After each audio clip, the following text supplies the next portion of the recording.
VCT Pacific. The future of Valorant starts here.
Yeah, I wanna go and touch the sky, standing on the edge of the world. I know I can do anything, getting lost in the moment. I was born with these golden wings. Now I'm so far above the clouds. I'm flying, yeah, I'm rising up and really letting go. I'm flying, yeah, I feel the power rushing through my soul. Now I'm flying, yeah, I'm rising up and really letting go. I'm flying, yeah, I feel the power rushing through my soul. I'm never coming down, not coming down, eh? I'm staying in the clouds, yeah, in the clouds, yeah. I'm going all around, yeah, all around, except I'll never touch the ground. Up to the sun, that's where I'm bound, yeah. Now I'm so far above the clouds. I'm flying, yeah, I'm rising up and really letting go. I'm flying, yeah, I feel the power rushing through my soul. Now I'm flying, yeah, I'm rising up and really letting go. I'm flying, yeah, I feel the power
Red Bull gives you wings. Red Bull gives you wings.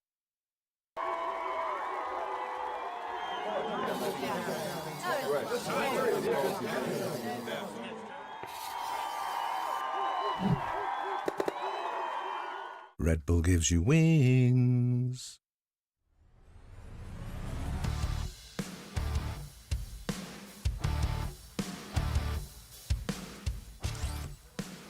Nothing spotted. Now goes for the pink and Famous with a great headshot. Device can Still actually, guarded. yeah, remove the guns.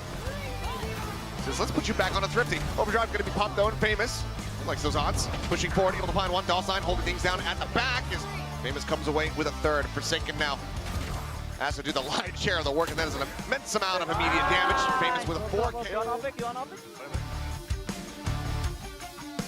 Suspect Mako was likely getting the read that it was going to be Premi rotating through that defender spawn as well. As Orbitainment, but Premi wants to stop that. Deacon finding one. Mako just, hip fire action, looking to steady it, eventually does. Ring just walking right into it.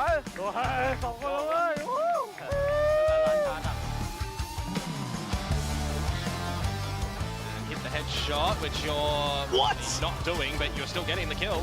And midair, off towards Buzz, who does have the perfect crosshair placement to pick up 2 kills. Oh, Jing, though, maybe unexpected for Meteor. So that's back online. Okay, into the spot.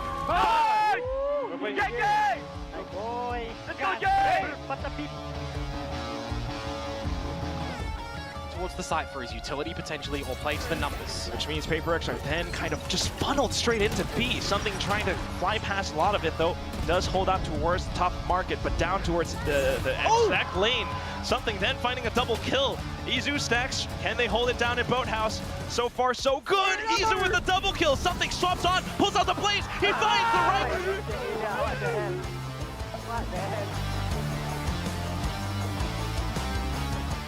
Go back in towards the retake. Oh, and look at this now. Buzz feeling confident to go in for the overdrive play. Perfectly set up by the team. Look at the flashes! He's online for the ace! Does he look for it, Buzz? Low HP, but he still tracks on!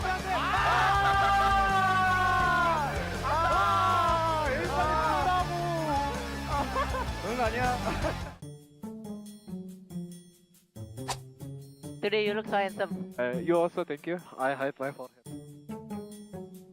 Oh!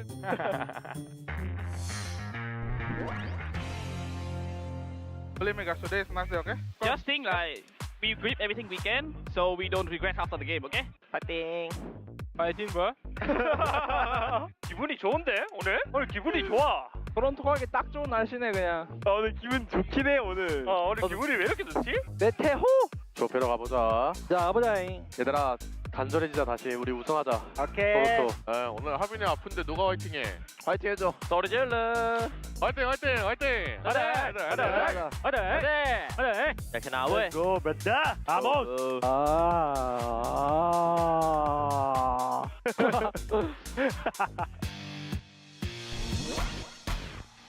자, 플래시 좀 깨주라. 확인. 깼다. 둘, A맨 둘. 야, 스플릿 맞는 거 같아요. 쇼 봐라, 그냥 아트 쪽. 확인, 나도 부탁해. Em Mali là biết không? Thấp bom chỉ cầm em Mali. Mình đào á. ôi ngập có tỷ hết rồi. Quả lão ọc rồi này. Tỷ đi, con. 돈 chơi lo thiệt rồi. 우리 궁이 리테도 돼. 아니, 우리 아직 버티는 중. 앞에 스모크 돼? 앞에 스모크 비비는 거? 잠깐만. 빙 ọc rồi. 이 스모크 하나. 나이스. 에방! 나이스! 나이스 나라요. 어이, 나라이 뭐야? 야, 맛 좋네. 맛 좋네.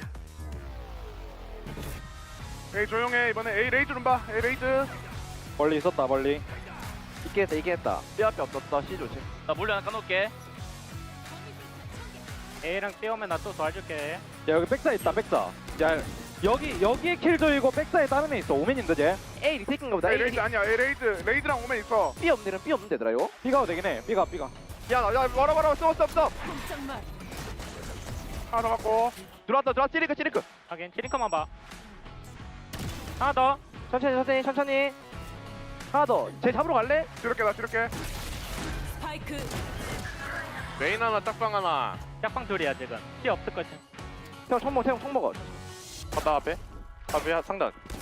상단 잡아볼게. 천천히 해봐. 천천히. 둘. 하나 더. 총 먹어. 야 여기 총 있어. 구태기 형. 나 총 있어. 나이스. 클래식으로 대형 사고가 나버렸네. 클래식. 에멘 너만 TP. 빅원 몇? 삐면 안 나. 탑 미트리야. 됐다 맨원 미면. 아 세지. 잡았어. 홀드 얘들아. 홀드 할게. 맨 하자. 그라봐? 에비 맨날. 끝. 셋업. 가자. 블락 갈게. 깠어. 플래시. TP 한번 TP. 아다 쏘게. 더블 사또 앞에. 해변 왼쪽 그대로. 쌤 본중. 우리 한 자리 필. 사이드 원 사이드. 드론. 와네요. 또. 해변 둘. 사또 앞에. 만달. 아살라말레이쿰. Wow, imagine if we had one more round in attack. Wow. 맨 깎고. 멀리서 깠다. 신상 위에 맨 깎고. 와볼래? 와봐. 기다려. 나 쇼트로 한다. 쇼스로 와줘. 야, 빨리. 파워다. 다시 먹기. 내가 짤때 무섭게 나오는 거 봐. 맞다. 사랑 맞잖아. 잡아. 그냥 안설할게 이거. 안 설해. 안전하게. 메인에서 보이는 소리요. 팀플랜 됐어. 따오르게. 야 안설 잡으러 간다.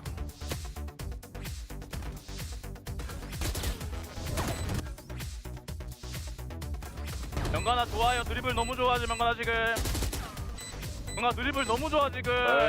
그럼. 빠진다. 공 너무 좋았다. 사이트. 그럼 넌 알겠다 된다니까. 됐어.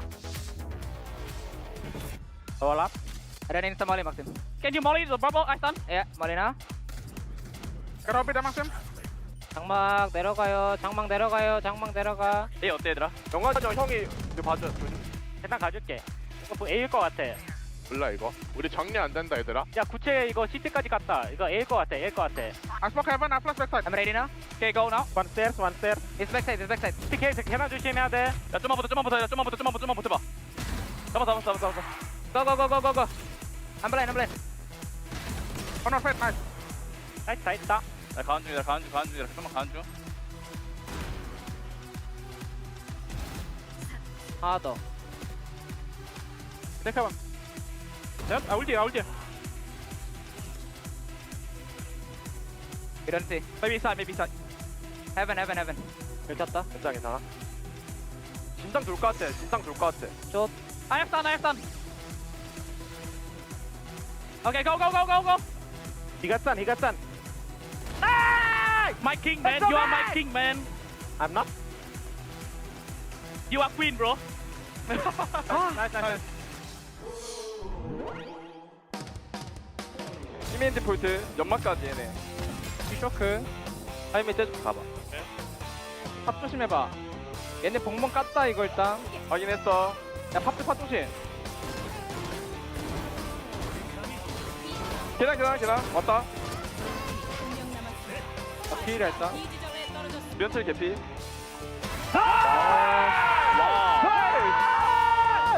나이스. 안돼 에이스가 아니야. 면철이 와 뭐야? 나라형 아니라 다행이야. 원태야 그게 무슨?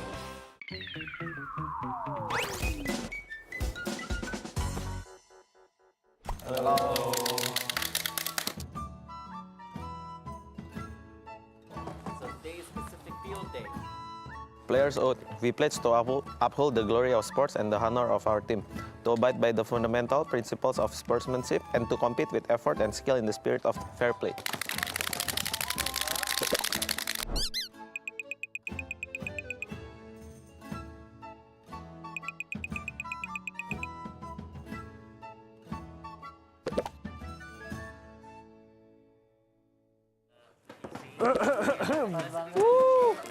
Wait, cheer please.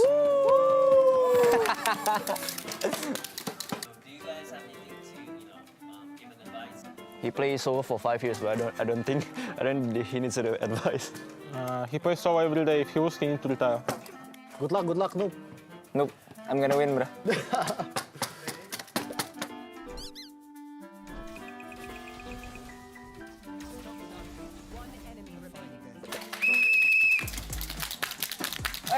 Wrong bind, bro. Aduh. Let's go, push. Woi. Oi. GG. Oi. Ai. Push. Ai. No, ay.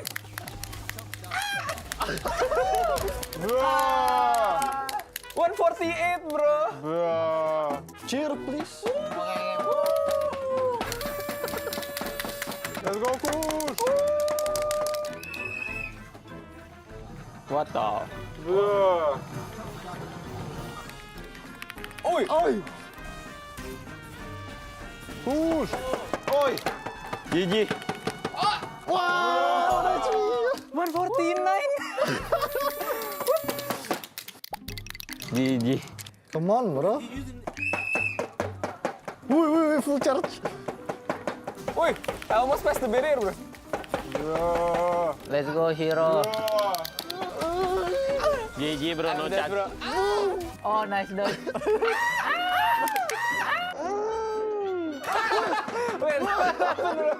Wait, doesn't count.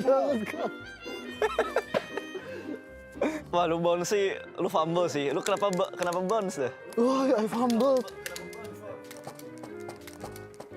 2-1. Okay. One more life, guys. Why you bounce? Let's go, doh. Oh, GG. Wah, GG. GG, bro. Push, I can use shoulder better than you. Easy. So bad, bro. Holy. Really disappointed. Sorry team. No.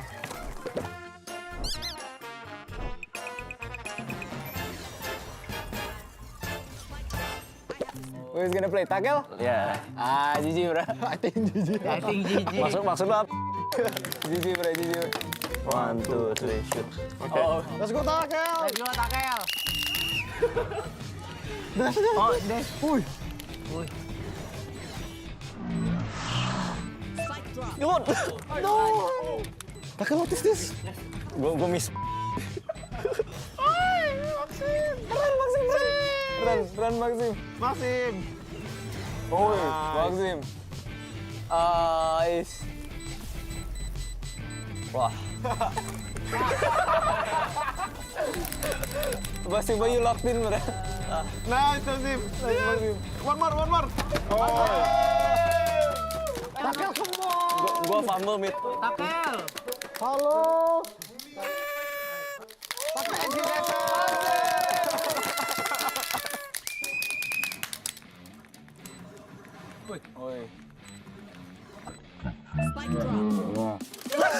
You forgot to took the spike, bro. Oi. Let's go, Tak. Tackle by double king, bro. Tackle, chase him, come on. Bro. Let's go. No.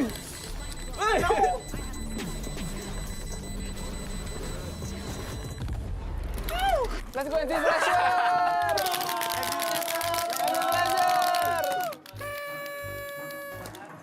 My team don't trust me. I give up. Maxim, we trust you, bro. They don't cheer me. They cheer anti-pressure. Let's go. Last point. Very easy, tackle. Come on. Let's go, tackle. You got this, tackle. Bro, I give up. You are slim, Maxim. I give up.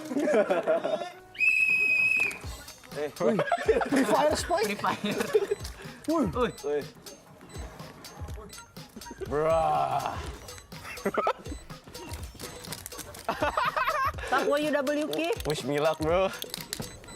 Bro, I cannot track you, bro. Let's go! Nice try, tackle. It's okay. You need to get caught once. Finally, use skill, Mas. Go back. Thank you. We're too close.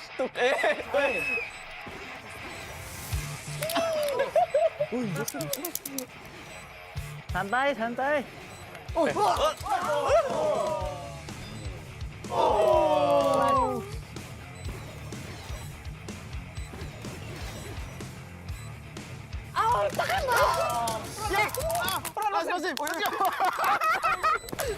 Let's go 5 seconds. Oh, I fumbled.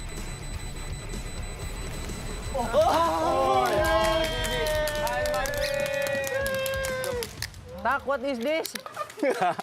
Need to predict. Tackle, you're predictable, bro. Tackle is predictable, bro. It's okay, tackle. Nice try. Nice, Maxim. Hey, watch out. Siap.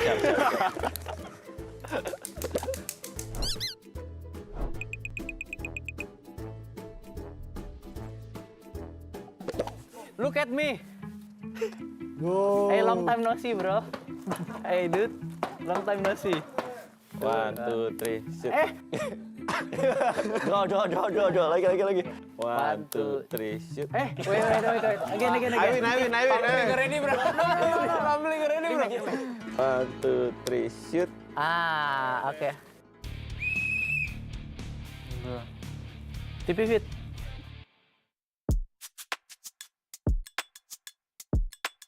Hey,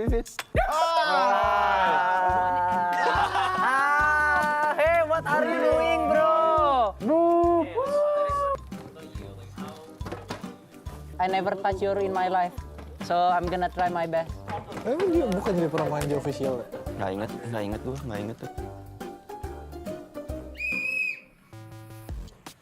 Dua.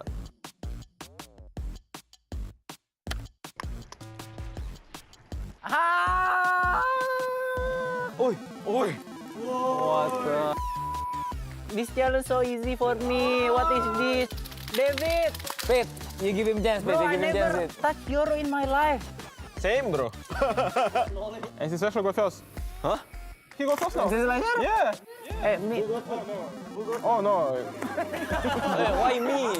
Maxim, calm down. Because you Why win me? already. TP. No.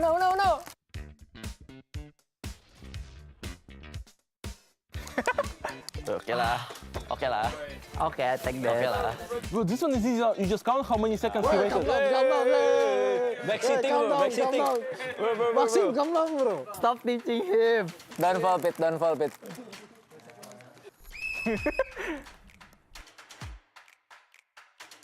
TP. Ya.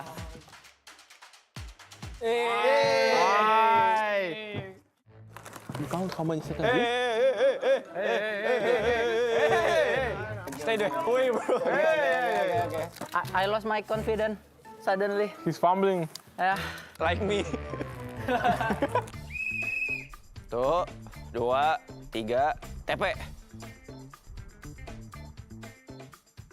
Oh, nice pit. Okay, I can hear already the result. I think I'm gonna lose this, guys. 4 seconds? 3,5. Hitungnya pelan. Okay. Hitungnya bener.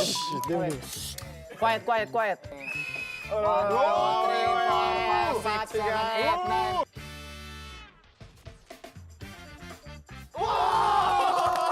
Where are you, kid? Yeah!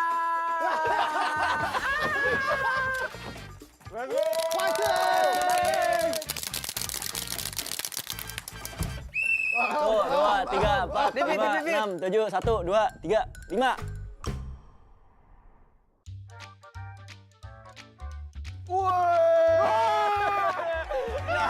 Wah, fake reaction. Woi aja. Dia jatuh. Sit down, kids. Very confident. Of course, very confident. Wait. Go until the end. No? Yeah, challenge. Wah, calm down, bro. Yes, let's go. Go until the edge. Okay. Go. I'm gonna fall down. For my bro. My previous teammate. Yeah, let's go.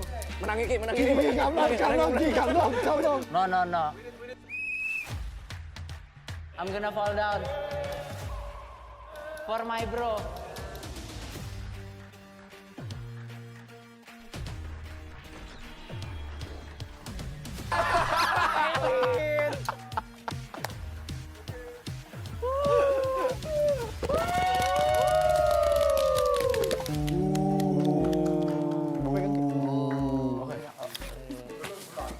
You don't have any trophy, right? RRQ, you don't have, right? Boom have. Very proud. Of course, very proud.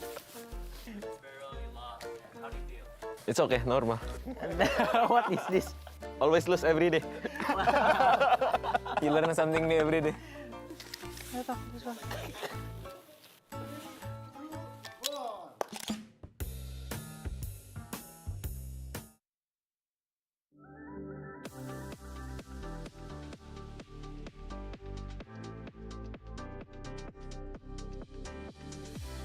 Hold my hand and pull me closer.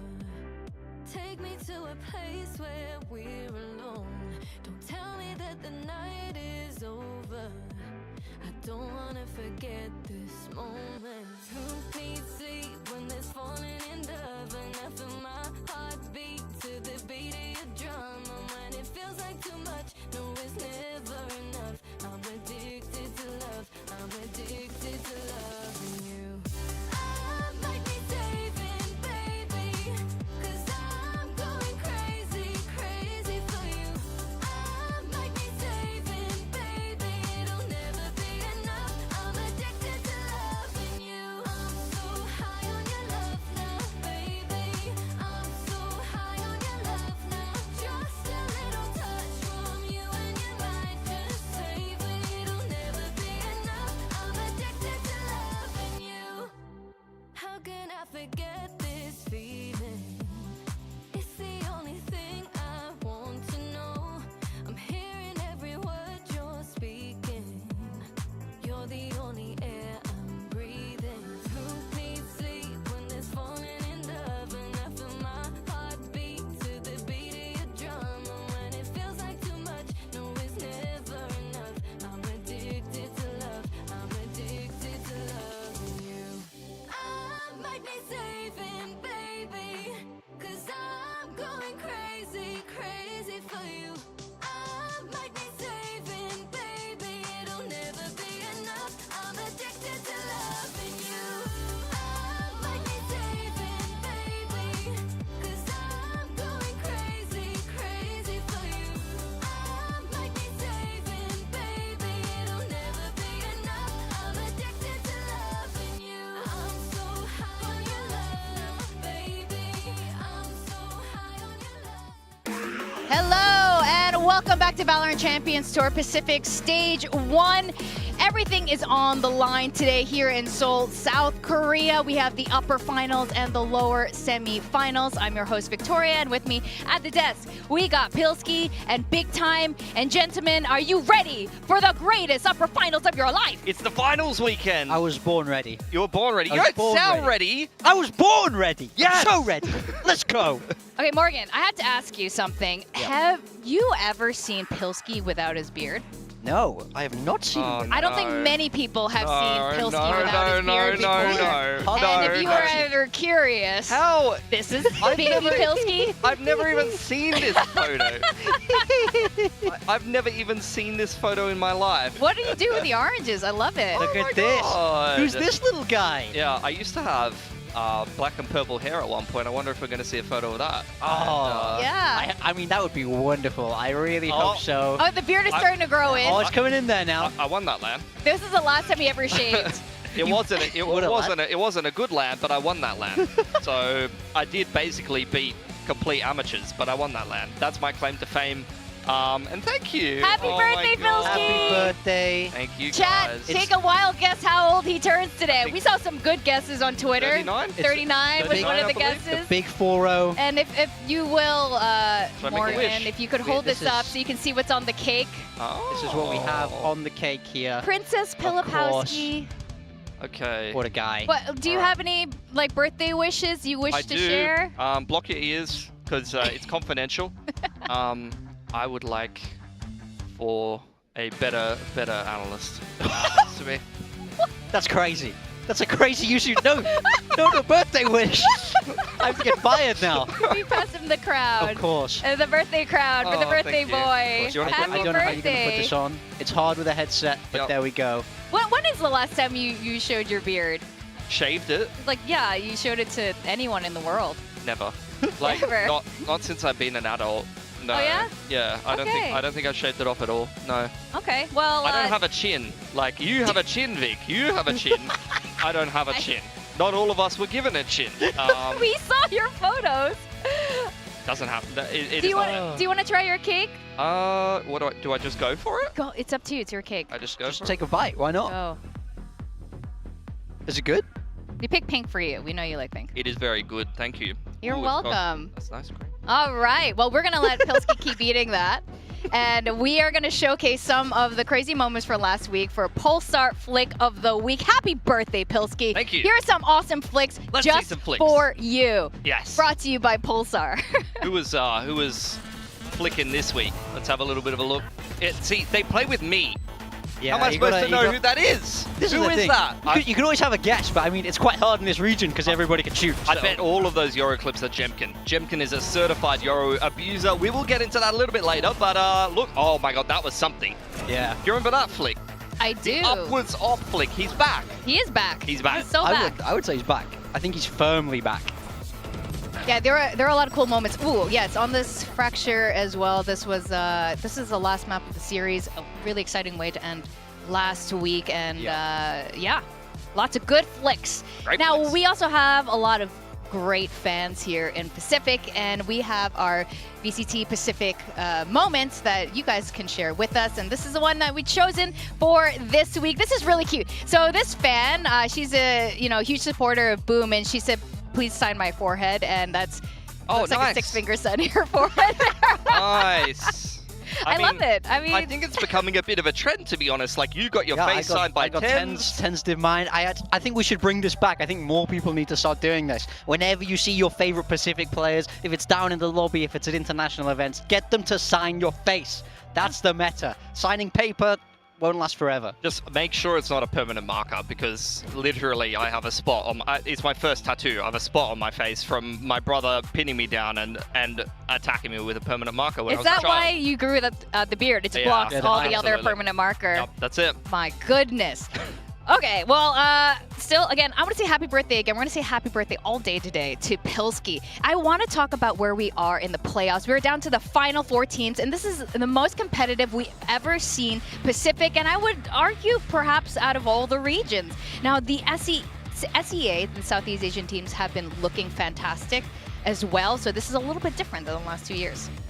Yeah, I mean, we've seen a lot of Korean dominance throughout the years, and we're still seeing Genji and DRX up there, but of course PRX finding that return to form, and the newcomers in RRQ surging their way up through the rankings to make it to this top 4. A really even split, 2 Korean, 2 SEA, and who's going to come out on top today? That's anybody's guess. Yeah, it's a huge couple of fixtures here. DRX versus PRX to play off for a spot in Toronto. Already 2 teams in the upper bracket that are participating in Toronto, but will earn themselves an EWC qualification if they make their way into the final.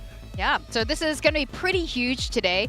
And also pretty huge, we are now on the final day of our game called buildup, where the winner wins an Acer Predator laptop together with Intel, and it's a pretty sweet laptop. I don't know who. Here are the results so far. I believe we have the score. We don't have to bring those up. Yeah, I think we should don't have to look at those, actually. I'm so bored of hearing Vic gloat about this. I don't know what to say. Okay, Pilsky and I have actually had really similar picks every single week, but I don't know what happened, man. There was one fateful week. It was on the eve of Genji versus Boom, I believe. And one of us picked Famous, and one of us picks Texture. Yeah. And the rest is history. That's right. And thanks to you, I am going to win. Don't thank me. Thank laptop. Famous. Thank you, Famous. All right, now we do still have one more day, and it's still possible. I think it might still be mathematically possible. Anyway, there's second place is good too. Here's Mika C. I'm trying so hard to be nice. Okay, so Mika's team is rather interesting. So today, finally, Jing is on the duel list. Yep. Crazy guy. She loves picking IGLs. That's not the best play, I think, but she's doing it anyway. Well, Crazy Guy, if you're going to pick an init IGL, Crazy Guy is one of the better fragging IGLs that we have in the league right now. He actually put some of the best numbers up on Breach, which is still probably not good numbers to get you many points in build diff, but it's better than picking another Breach player. So fair cop. Yeah. Marco's insane. Foxy9's insane. I was also picking Munchkin. This is the problem actually with Mika's team, is you've picked 2 Breach players potentially. So they're just going to holding Fault Lines doesn't get you kills. Yes. I'm just saying. Oh, I've just been told by production that we're swapping these roles. Yeah, that makes sense, obviously. Foxy9's obviously a Sentinel. Yeah, but that's a fantastic point. Breaches are usually hidden behind the walls because they're throwing that fault line for their teammates. But yeah, something to consider. So my team, I'm doing something a little bit different today. Something very different. I'm putting something on the duelist. It's decided to play this gamble. I feel like he's starting to feel himself again. He's back. He's back. He's back. He's so back. Cushy, I feel like he sort of fell off, but I think today's the real test, you know? If the pressure doesn't get to him, he'll perform well. Foxy9, of course, because he's it's Foxy9. Superstar. Of course, Mako, Yeah. my king. And today I've decided to finally go for Patman because I feel like he's also building up his confidence. So I'm picking 2 different PRX players today. Normally it's been Devi and Jing, and today it's going to be slightly different because I feel like they're going to play well today. And these guys always play well. Yeah, She's the question mark. I mean, your team is incredibly similar to my team. Oh, interesting. Show Really? us. Incredibly similar. So I'm actually not sure if Patman or Devi is my flex, to be fair. I changed last minute, but I'm not sure if production got the memo. So I know that I don't have something. Oh, I've just thrown that at your cake. Okay. You just threw him into the cake. Something was hungry. He just wanted some cake. That's all right. He needs to fuel up before the game. And then I have Devi here instead of Patman, but I don't have a Devi. I have 2 Patmen, so just pretend that that's Devi. Let's just superimpose his face on there. Can we just write David on top of that? Just gonna put my name here. We'll pretend that's Devi, but that's my team. Devi. Very, very similar, using that same core of Mako, Foxy9, and Cushy, because how can you not? I feel like those have to be the go-to picks. You put Victoria on your team. Yep. That's a terrible idea. Come on, I'm a great flex player. Just give me a chance. Alrighty. Well, I have gone for Jemkin as my duelist. I'm surprised no one has picked him. Yeah. That's kind of outrageous to me. I do have Forsaken on Enit instead of Crazy Guy. Foxy9 and Marco are also on my team. You've chucked him upside down. Why not? Why not? He's so flex that he's upside down. And then... Jemkin, really? But you picked Gen G today. I did, but Jemkin always gets his numbers. Like, Jemkin is very one of the good. highest rated Jemkin players is in very, the very competition. good. We're going to go into it in a little bit more detail later on. Karen is my flex. I think Karen is due a big game here. He's been a bit up and down, but he was their best performer in kickoff, and I'm expecting him to come up huge. And he's literally flexing. You can only pick flex players. Look how flex. We have to swap these 2 because Marco's flexing. No. This is actually quite sick. These teams are sick. Yeah. You guys also have some pretty solid teams here. And again, now that we are at this point in playoffs, it is really hard to predict, I think, who's going to end up getting the most kills. I mean, we're all giving Marco and Foxy9 their props, though. These guys have earned their spots as all of our controllers and all of our senties because they're in such fantastic form right now. Yeah, and I think it's going to be really exciting to see how they end up performing today. Now, we got to talk about today's matches. This is the oldest rivalry in Pacific, and we're getting both of them. Yeah. I mean, we see these teams clash all the time. RRQ must be absolutely fed up of playing Gen G at this point, and I can't blame them. And of course, it's not Pacific without PRX versus DRX. This matchup has to come along every couple of months, otherwise, you know, what's the point in even being here? This is what we're really here for. Yeah, we got that Toronto qualification game a little bit later, but first we will decide who will qualify for EWC and get themselves a spot in the grand final here. That's right. Now, we are going to see Gen G and RRQ first. And Gen G had some roster rotation bumps along the way, but, you know, trust in the coaching staff, Solo and HSK, to bring it all back in order. Yeah, I mean, there's a reason why we all put Foxy9 in our team today, since he has come back after that little break while Suggest was playing. he has looked absolutely unstoppable. This is a Gen G team that's redefining themselves, finding their footing that they had in 2023, and they're trying to make that resurgence back to the top. Yeah, Texture is on a heater lately. He was honestly like just average, just decent as a duelist in the competition in both kickoff and the earlier stages of stage 1. But now he has really come into his own. He's getting better and better. He's rocketed up the op kills. You see Ash with some fantastic mechanics. He's got a great ceiling as an individual player. You can look at some of those maps that we got versus Talon. Foxy9, we've spooked about him enough. I think Karen's the one who's been a little bit up and down. He was their best performer in kickoff. But I think if he plays his way into form, Gen G is going to look even scarier. And Munchkin is such a fragger on Viper and the KO, you know, and then on the breach, you're definitely seeing him with some really, really good assists. Yeah, they're looking pretty solid, and if they make it through, Ash is their rookie, and he'll be making it to the grand finals. Now, RRQ, today is the upper finals. First time RRQ has made it through many hurdles, making it into Toronto, and this is a long time coming for this team. Ewok has been there the whole way through, and he's just been doing these slow roster changes over the years, and still a sudden IGL change mid-season, but doesn't seem to be slowing them down. No, definitely not. I think it's been a positive change, and as I kind of said before, even though Mika's put Crazy Guy in her team as the E-Nit, he's one of the better picks if you're going to pick an IGL. As a fragging IGL, he's been doing a pretty good job. He gets pretty good numbers on the breach, as far as I'm concerned, and he's even put up some great numbers on roles that he hasn't really played too much, picking up the Omens. So I agree with you. I think Kushi's seen a little bit of a fall off, but Jenkin is maybe the best duelist in Pacific, definitely one of the best Yorus inside of VCT, and Xfero has actually had some better and better series lately. The series against DRX, he was fantastic. Yeah, I mean, the one player I really want to see big things from today is Monya. Monya has actually been one of the lesser performers on this team, which is not very typical of him. We know Monya has a ton of room there. He has such a high ceiling, so I think if he can finally get back into his form, click with the rest of these guys, really start putting up the numbers that we're used to seeing, this team has a real shot. RRQ has beaten Gen G before, but the thing is, Gen G like to hit him where it hurts. So, guys, can I list all the times that they've straight, we might be here for a while, but go on. Yeah, they got like a straight uppercut to the metaphorical kidneys here, knocked out of contention many times. So the first time was RRQ missed out on the 2023 Pacific Playoffs, eliminated by Gen G.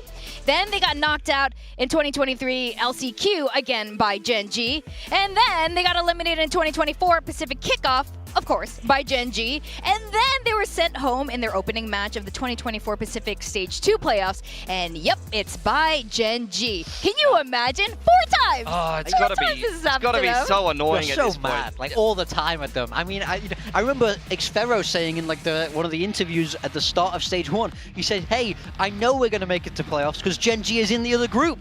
They can't stop us from here. Well, they can't be eliminated today, except going through finals. They don't make it through whoever loses today doesn't make it through the lower bracket. Yeah. But the top 2 teams also get to go to EWC. Yeah, for sure. So this is a bit of a EWC qualification game. You can see the head-to-head at the top of the graphic there. For Gen G, a couple of good stats to keep in mind. 80% conversion after securing the first kill. That's the highest in the competition, and it's an insane statistic. And I think it is a very big reason why you're seeing Gen G pick up more and more momentum, because you're seeing Texture get more op kills, more opening duels, win the first kill / first death exchange early on in the rounds, and Gen G is money for converting those 5v4s. So you're seeing them every time they're winning these first duel exchanges in a lot of these series. They are just running away with the game from there. Yeah, they're so disciplined in how they approach especially these advantage situations. But one thing we really have to highlight is their Lotus. This is their go-to map, and it has been for such a long time. They defined the meta on this map last year, and we've seen little adaptations, the whole way through, and it just keeps clicking for them. I think they understand something about this map that a lot of teams are just missing. Yeah, I think, a lot of teams will change comps all the time, but Gen G, no matter what iteration, with this core 3 on Lotus for the last 30+ games of Lotus, they have played almost the same comp. They do not want to switch up their composition. They may have mixed in the Vice because it's in the meta, of course, at the moment, but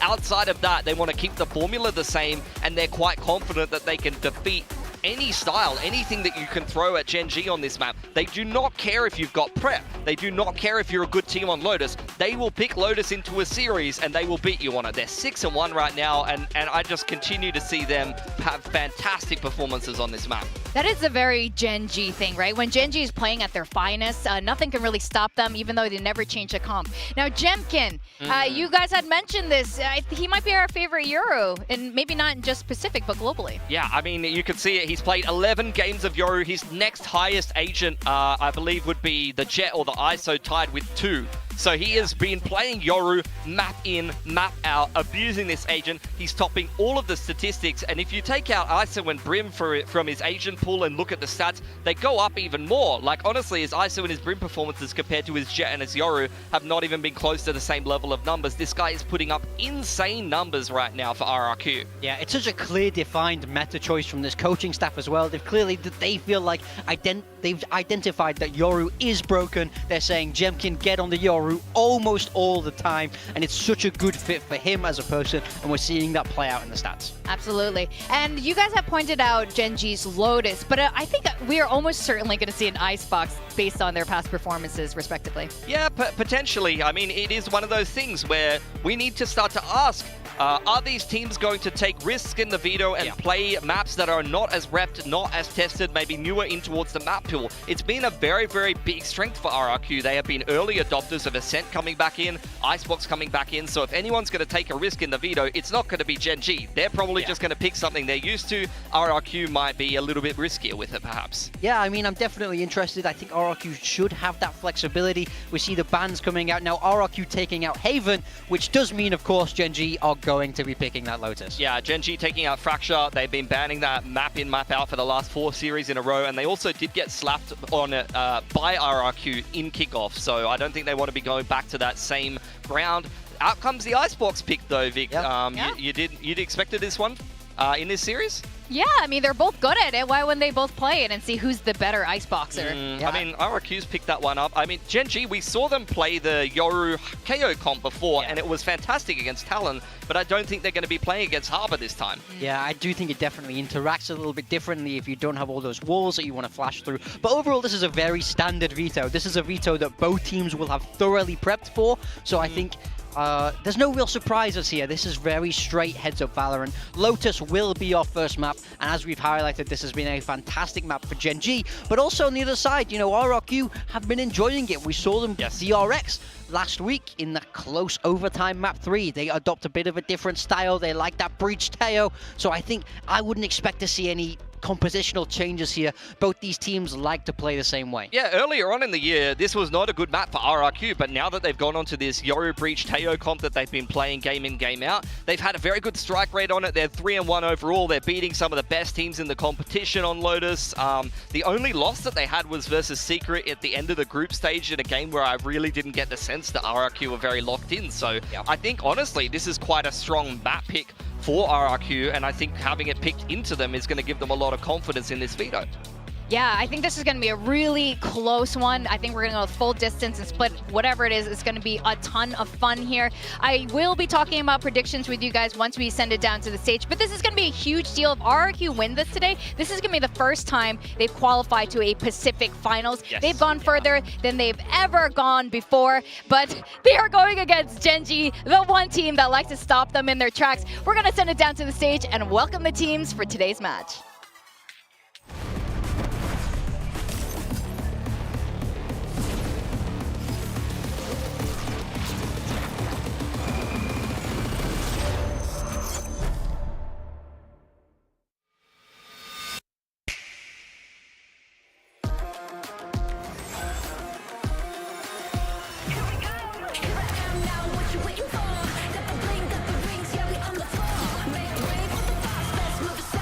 Got the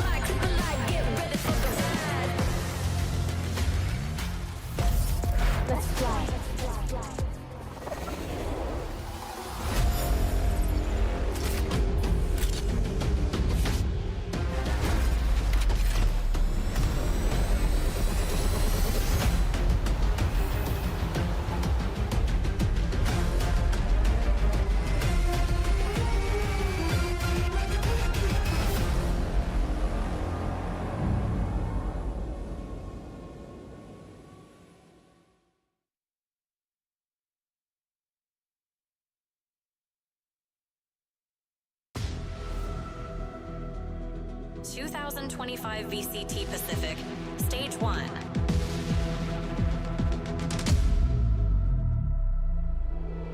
Rise Pacific.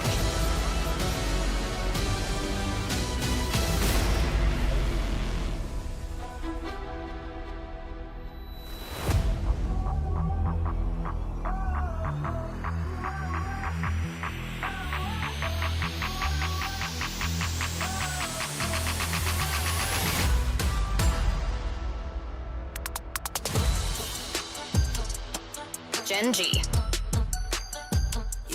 It's been a season of recalibration for Pacific's very first Masters winning team.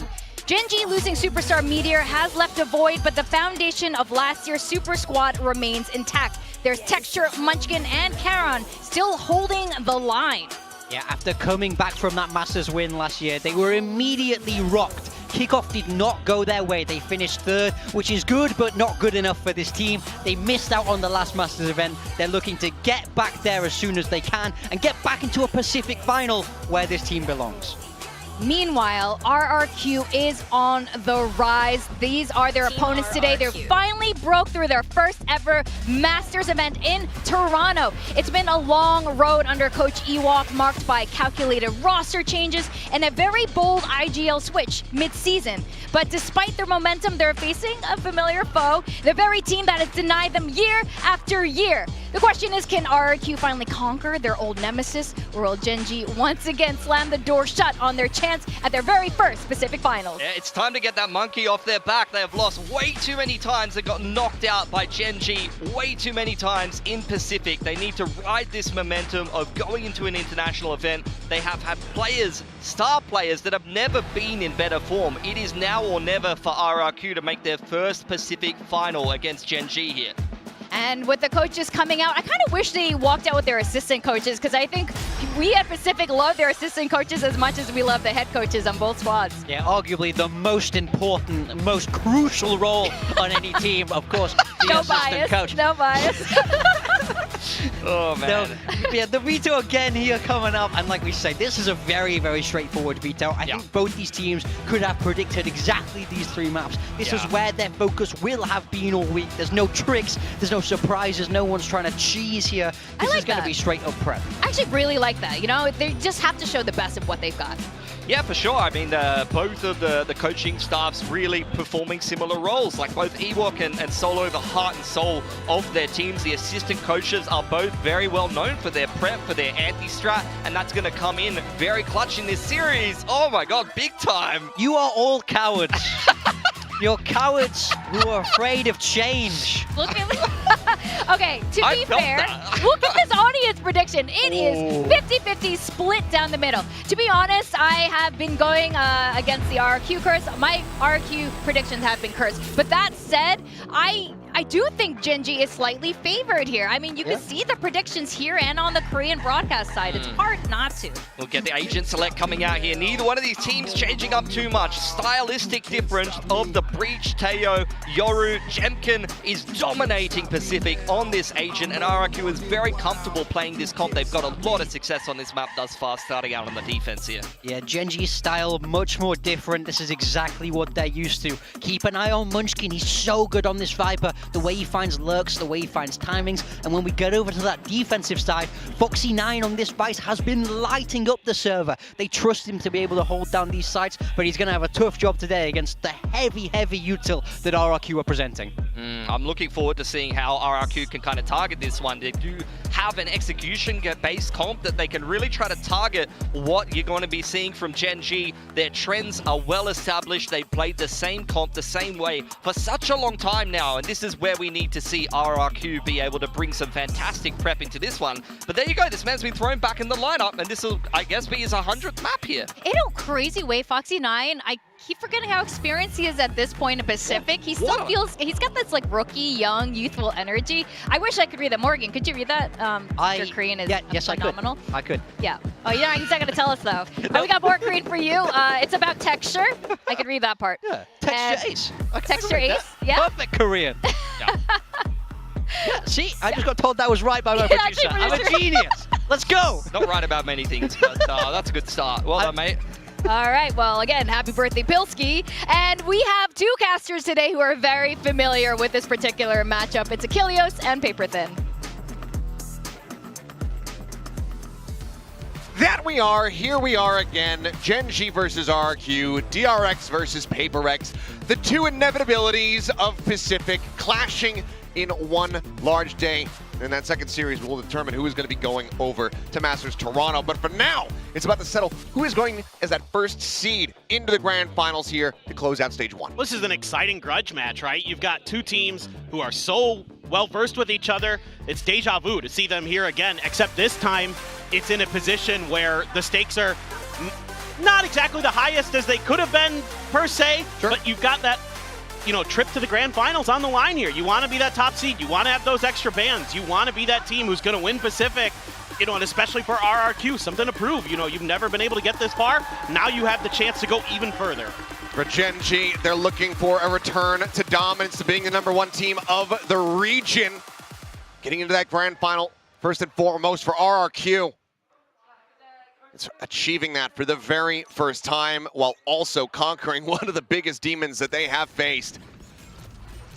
We'll immediately get off to the races here. Karan sliding in around the backside of Rubble, and it seems like they are not prepared for this at all. Crazy Guy able to find one, but suddenly things spiral out of control as the 1-2 tap comes in and Munchkin gets a follow-up. Yeah, who else? Karan there, going to come up huge with a double kill. Had a few rough games here and there this stage, but if he can step up for Gen.G, they are going to be fearsome. The fragging power out of control. The double stack for RRQ going to be attempted. You've got the paranoia on a snake fight. That's it for Util. Not able to find one, finds two. Bit more damage dealt there, but that's going to be the pistol going the way of Gen.G, starting things off right here on this attacker side. Yeah, just a clean break into the rubble area, and they're able to find a couple good kills, a good flash as well from Foxy9 to back up Munchkin. On the follow-up after Karan's two-piece. Just a swing around the corner, and they're just not ready. They're still holding the line. They're not anticipating that he's got that far. And a little bit of a oopsies there for RRQ, but at the end of the day, Gen.G, good post plants, pretty much had won the round off the rip. And from there, smooth sailing into now their anti-eco, a rifle for Texture, a bulldog for Ash, Guardian for Karan, and a couple pistols, so willing to lose a couple players in this round are Gen.G. Try to carry over some bigger weaponry into that bonus. And they're just checking, looking to see where's the stack. This is so common on these ecos, especially on Lotus, that maybe there's going to be a 4-1 somewhere. Munchin's going to go exploring. Talking about one of those pistols, might be losing it here. Yep, Jemkin will be able to find that kill. Does go down to 10 HP. The ghost can be picked up and passed over to somebody else. But that's good info. You know now that likely the stack is going to be on A, and that being said, Gen.G seems to think that maybe RRQ would have rotated off of that with just Munchkin being the player that they saw.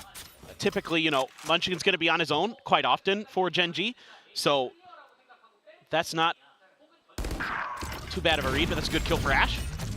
Jemkin trying to scale forward here off the back of the salvos. Find somebody there with that stun, but Texture still able to go ahead and find the headshot. Now sight's going to be turned in towards B. The blast back forward. It's going to be Foxy9 actually collecting the eliminations here. Sparrow will find that other kill, but as you're talking about, all of the weapons will be collected, carried forward, as Gen.G get a relatively clean anti-eco. Yeah, not bad at all.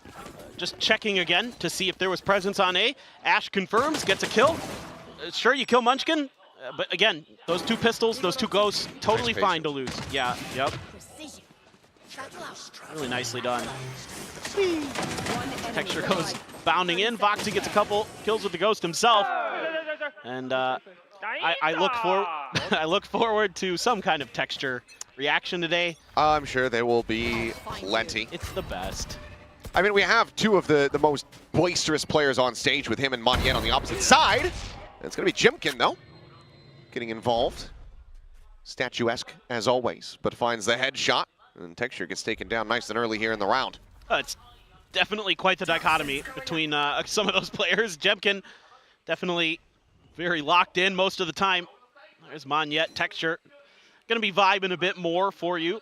Munchkin already tucked all the way up behind the door, listening for sound cues to try to make some reads for his squad and maybe see if he could catch anybody. Tries to get a little bit too far, but this drone gets cleared before it checks Munchkin's position. So again, they're setting up for the lurk now to rotate to the other side of the map. Try to let Munchkin try to see if he can find a free pick. Ash is going to clear some space with the Fade utility. That's going to bring out the response here from the Viper. I'm just getting around, and Munchkin, he is swooping in closer and closer, and doesn't nearly have the transfer there on for a second, but Monyet able to put him down, and that's now going to be a player advantage here for the side of RRQ. So he looked to deny a bonus conversion. Gen.G, however, forward into the site. Still a late lurk from Foxy9, but no one swinging through B. Still has a potential for a backstab over at Waterfall, but you can see the ping coming down. It seems like they're reading this quite well. That's pretty standard Gen.G. They want to get through and lurk onto your back when you're trying to get that retake to go.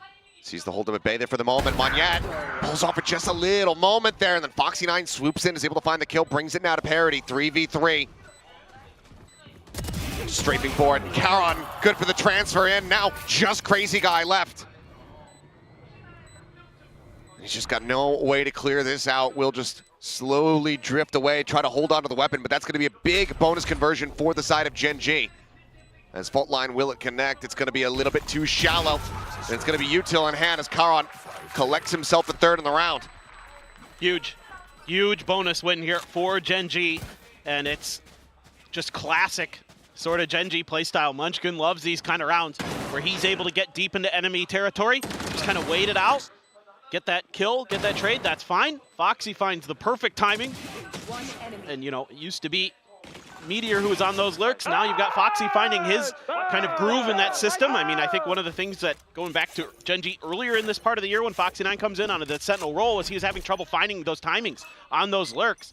And that was probably a reason why they might have set him down. And Texture just gets one off the rip. Jump is gone. The revenge for the previous round there. Texture seeing that jump as well, knows that Cushy is going to be nearby. And as Caron just spraying him out. So able to go ahead, find that one. Texture finding Monyet at the same time. Further damage dealt. Gen.G all but assuring that Thrifty is impossible. As Orbit pickup gets Texture now. That rocket here for the next round as well. Might be able to do some damage with this Bucky, but outside of that, you wouldn't expect anything too crazy. Stinger in hand for Crazy Guy, though. Sometimes that can get you a one and done. Yeah, Munchkin, I'm not sure if you want to peek that one with the Outlaw. Opt to back away. Texture, however, seems to favor his odds, and we'll just eventually go ahead and get the adjustment. Repeats for him. Crazy Guy dead. That's going to be a flawless here in the follow-up as Gen.G now up 4-0. It starts to get to real concerning for RRQ on this defender side. The bank account going to be very flush for the side of Gen.G, on top of having some ultimates to boot. Just right before the flash bloomed, he got the spot. Caron just leading the charge, Texture covering him, watching those tracers through the smoke. Very nicely done. Gen.G looks in cruise control. Just classic Gen.G. Off to the races so far. As mentioned, Showstopper is available. Texture, blast packing forward. Xpero here by himself. Showstopper now going to be drawn in. Oh, spots him out right there in the smoke. And Texture is able to collect it. No chance of escape here for Xpero. Just coming at him way too quickly. Sheer wall set up is going to alert this flank coming in from behind. And as Texture on the swing, just manages to plant his feet and find Crazy Guy's head. And now, given that you have given this up with the sheer wall, you have to call for the three-player save. RQ just have to let Gen.G move up 5-0. You have to anticipate that there's also going to be a timeout on the back end of this. Well, and this is why when you hear people talk about some of the best duelists in the world, this round right here is why Texture is always in the conversation. He just wins you around on his own. Yes, he has the ultimate. Yes, he has the showstopper. But it's that follow-up kill into C Hall that really blows things open. I mean, of course, there's the protocols behind with the sheer wall and all that. But it's Texture winning you this round all by himself almost. I mean, just crazy good stuff from him. He looks really sharp today. I think in stage one in particular, Texture has looked back to last year's form, back to when he was just one of those guys who is going to win you tons of rounds, and he's going to kick in doors for you. Seems like Gen.G, this little adjustment as well, very nicely done. 78 HP, no problem. Takes down the IGL of RRQ on the backside, and yeah, timeout time for Ewok and company. Try to figure this out. I mean, This is their map pick. This is Gen.G's map pick. This is strength to strength for both teams, right? You know, some of their best maps in terms of Lotus first, Icebox second. And Gen.G is just looking ready and raring to go back to another Masters and try to get another title. Yep. Obviously, both teams already have that ticket confirmed. They will be going to Toronto. But for RRQ, being able to be the first seed into a grand final for the first time, get that advantage in that series. It would be absolutely monstrous here for them. But sometimes that pressure, especially when you're going up against a team like Gen.G, who has a strong record versus you, that pressure can be very much working against you. We'll see, though, what the adjustments look like here for RRQ.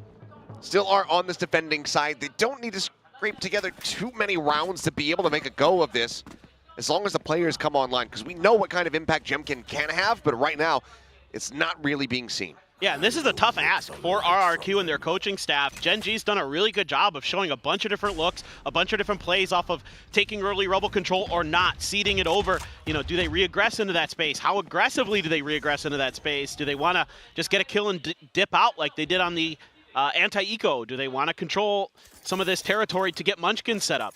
Now, that poison cloud going to land, so you know Munchkin is over here, but you don't know what's going to be on the back side of it. That's what makes it so tricky. He's going to tuck himself into this corner again, but this time he immediately pops the door. He's letting them know. So it's so hard to read. Jemkin looking for the timing, tries to go out for it, but Munchkin just too snappy. Gets the readjustment. Jemkin now dropped once again here. First casualty of the round. Manya and Sparrow considering a double face, and Munchkin still doing well to come away with a second kill there. Texture bounce, bounding forward, has the haunt reveal, swings in. I don't think Crazy Guy had any idea of his position, but Gushy similarly able to go ahead and catch Foxy9 off guard, but then Texture's still there on the site, swings in from behind. Xpero now has to clutch this out. Vandal recovered, but he is just strafing forward, and Texture, a little bit of misalignment there to begin, but eventually gets himself the 3K. 2x that for the score. I need a weapon. Well, this is just a phenomenal round from Munchkin and Texture in particular. I mean, again, Munchkin doing something he hasn't done yet, which is opening that door, and he's just ready for a player to be tucked behind that box. Wins a couple duels.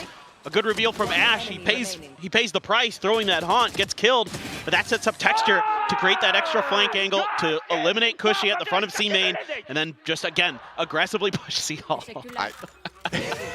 I don't know what he said. I didn't hear it. I was talking. I should have stopped yapping. Another classic, perhaps. All right. Well, Jemkin played for an early. What do you think would be more effective at cheering somebody up? A video of puppies or a video of just Texture freaking out? Oh, for me, Texture. I feel like it's close. He is like a puppy. You're right. It is kind of. I mean, he's so excited about the smallest things. The video of him spilling coffee on his desk the other day was hilarious. I need to see that one. It's so funny. Monyet spotted, but has he spotted Munchkin? Seems like yes. Slowed down on the jiggle peeking. Cushy though, swooping forward, so maybe they don't have the read after all. Munchkin, ooh, doesn't anticipate the reposition. It's a nice little slide back from Monyet, gets him out on a wider angle. So is able to trade that out. But that's your Tejo gone, a lot of your delay tactics. A lot of your retake potential. Not in hand here for the round. Now you're just gonna have to try to fight your way through now. A lot of pressure on Ash to set things up. Monyet actually just repositioning into the site. Set up here, try to crunch off the back of this Rolling Thunder. It buys time, but yeah, they can't play off the back of it here, so the stuns can be waited out, but there's going to be 20 seconds remaining in the round here for Gen.G. It's just a hair too early from Crazy Guy. Not spotting anything. Crazy Guy still kind of reading this late lurk. Time though. The pivot into B. He's trying to buy this, but takes his eyes away from main. Foxy9 there to capitalize. The spike now going to be planted. Xpero just going to be banking that snake bite in, but loses his life. Jemkin now is asked to do it all. A 1v4 with Foxy watching the angle, hitting the headshot. 7-0 now the scoreline. RRQ need to be considering that second timeout call here in the half. Now we win. This is rough because Gen.G hasn't really had to invest ults. They've just been cruising. Nice reposition there from Monyet. And then the snake bite also missed. Ash didn't take any damage from this snake bite. So that was a little bit off. Everything kind of off kilter for the side of RRQ here. On their defender side of Lotus, you've got the pit, you've got Jemkin's ult, you've got Cushy's ult, but you're on an eco. How much are you willing to invest? They literally, right at the moment, have 11 kills collectively on the side of RRQ. Texture has that for himself. They are just getting out-fragged and out-thought at the moment. For sure. I mean, they are losing a lot of the 1v1s. And then the follow-ups at times as well. Tuck 2 right behind the rock. Umbot should... Oh, it goes deep. Checks behind Rubble. Jemkin out wide, Sheriff in hand. No util to check this. Ash is suspecting it, though. They know how much space they've given up on that C side of the map. They have eyes on it here for the moment. The sheer wall as well to protect as they push forward in towards A main and Rubble. Crazy guy, fault line here at the ready. It's gonna be another slow going round, and right now Munchkin, he's actually in behind Jemkin. Eyes turning back over, he's gonna catch a glimpse. Jemkin still unscouted. Texture bounding around, does fall. Jemkin able to find the head, but Charon is there for the trade out. Equalizes it, and now they're just gonna look to try to juggle these weapons away. Help, help, help. That was my Texture impression. 30 seconds left. Yeah. And Foxy's showing that he has a future in the Valorant Carnival as a juggler, perhaps. As he is continuing to hold this angle. Just keep these weapons out of hand. Crazy guy taken down, swing out. Eventually finds the spray, Cushy gone. And Munchkin saying, yeah, why take a chance? Send the pit. Drops it on the site and guarantees the round here for Gen G. Guarantees this flawless round over round play. It's been crazy. They've been mostly really good. I mean, the only small mistake they've made is Jemkin got into C lobby without anybody noting it. And they lost Texture for it. Big deal. You still win the round. They're still going to have a bunch of ults coming into this next one. So well worth using that Viper's pit there. Got a great opportunity to really clamp down on things. Might as well go for it. Charon has the shorty in the back pocket. Switches over. Ash with the Outlaw. Like to see the Outlaws being used really effectively for Gen G. Operator now for Jemkin. Big round here for RRQ. Can turn it on its head. He misses the first shot. Going out a little bit wide there. Texture able to get himself forward. He is one charge away from having that showstopper, an orb right here in front of him. See if he goes for the tap. And he will. Ult now at the ready. Both flash packs obviously committed. Suppress now going to be connecting as well. Texture just bounding back and gets forced into the open. And this time the AWP shot does connect. Nice little setup there from Cushy with the Armageddon. Pushes out the raise and they're able to capitalize. Kill is found. Steel Garden now, however, going to be invested here on the side. Charon trying to swoop in off the back side of that one. Is unable to do so. And one yet over at Mound finds Munchkin. Best chance in a round that RQ has found so far. As Charon takes aggressive space. Immediately gets the tap. Looks for the transfer for the third. Cannot. But what damage is dealt? 2v3 now with Fox. He tucked here at stairs.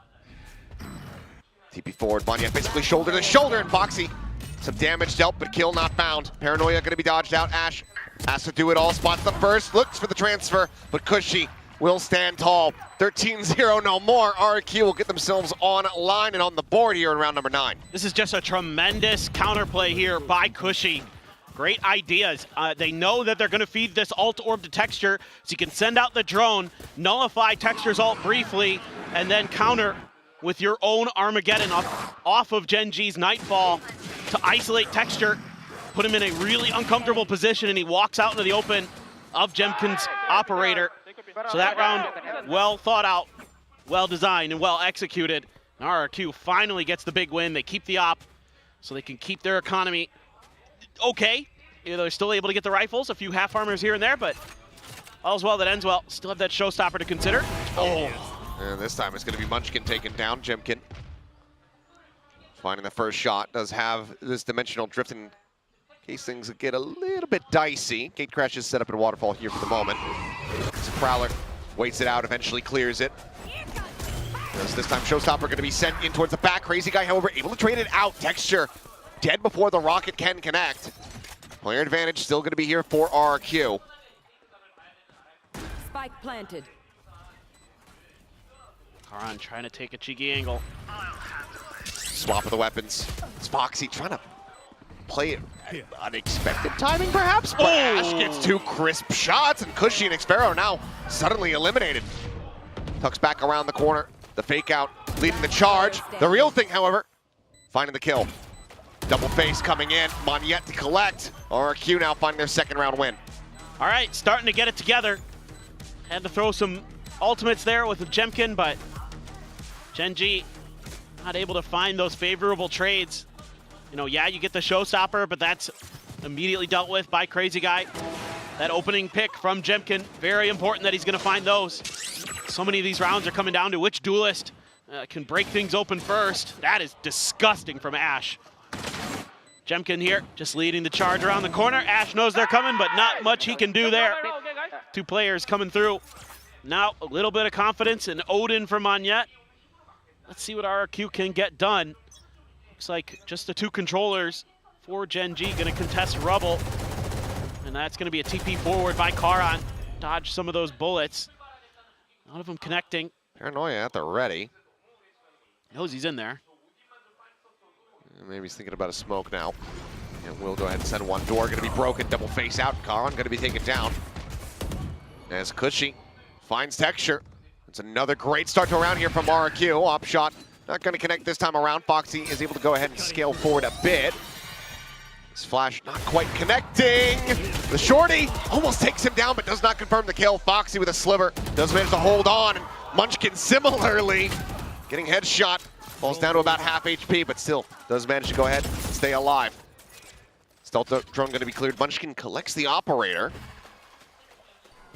He's going to go ahead and look to peek in at Waterfall. Holds the angle, cannot readjust. Timing going to be found as the stun goes in. Ash able to dodge this one out. Salvos and everything thrown at him. Kitchen sink may as well be chucked in. He just wants him to peek the angle. Eventually is able to get him to do so. As Ash looks to try to clutch this one out. Did he defuse? I don't think he has. It's just being held. Monyet, he's got the one way to try to play off of, and Ash cannot realign the spray. Damn narrow margins, but RRQ clinch out another round win. Now 3 consecutive, looking to get themselves up to that 4 and 8 half. Well, this time RRQ has a good plan for that Gen.G player that's trying to tuck in outside a door. Got a couple players stacked towards the destructible door at A-Link themselves. And Munchkin there, 2 huge kills to nullify the pit, but switches over to the op and isn't sure if someone's tucked into the cubby on his right-hand side. It's kind of caught, switching back and forth. A nice attempt again. I mean, Ash has hit some snappy shots on C site. Yeah.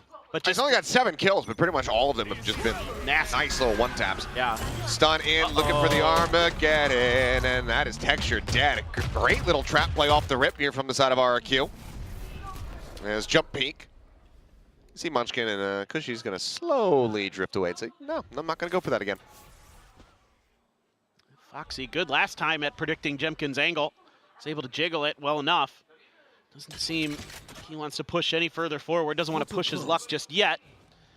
Maybe waiting for a little bit more space to be taken at C.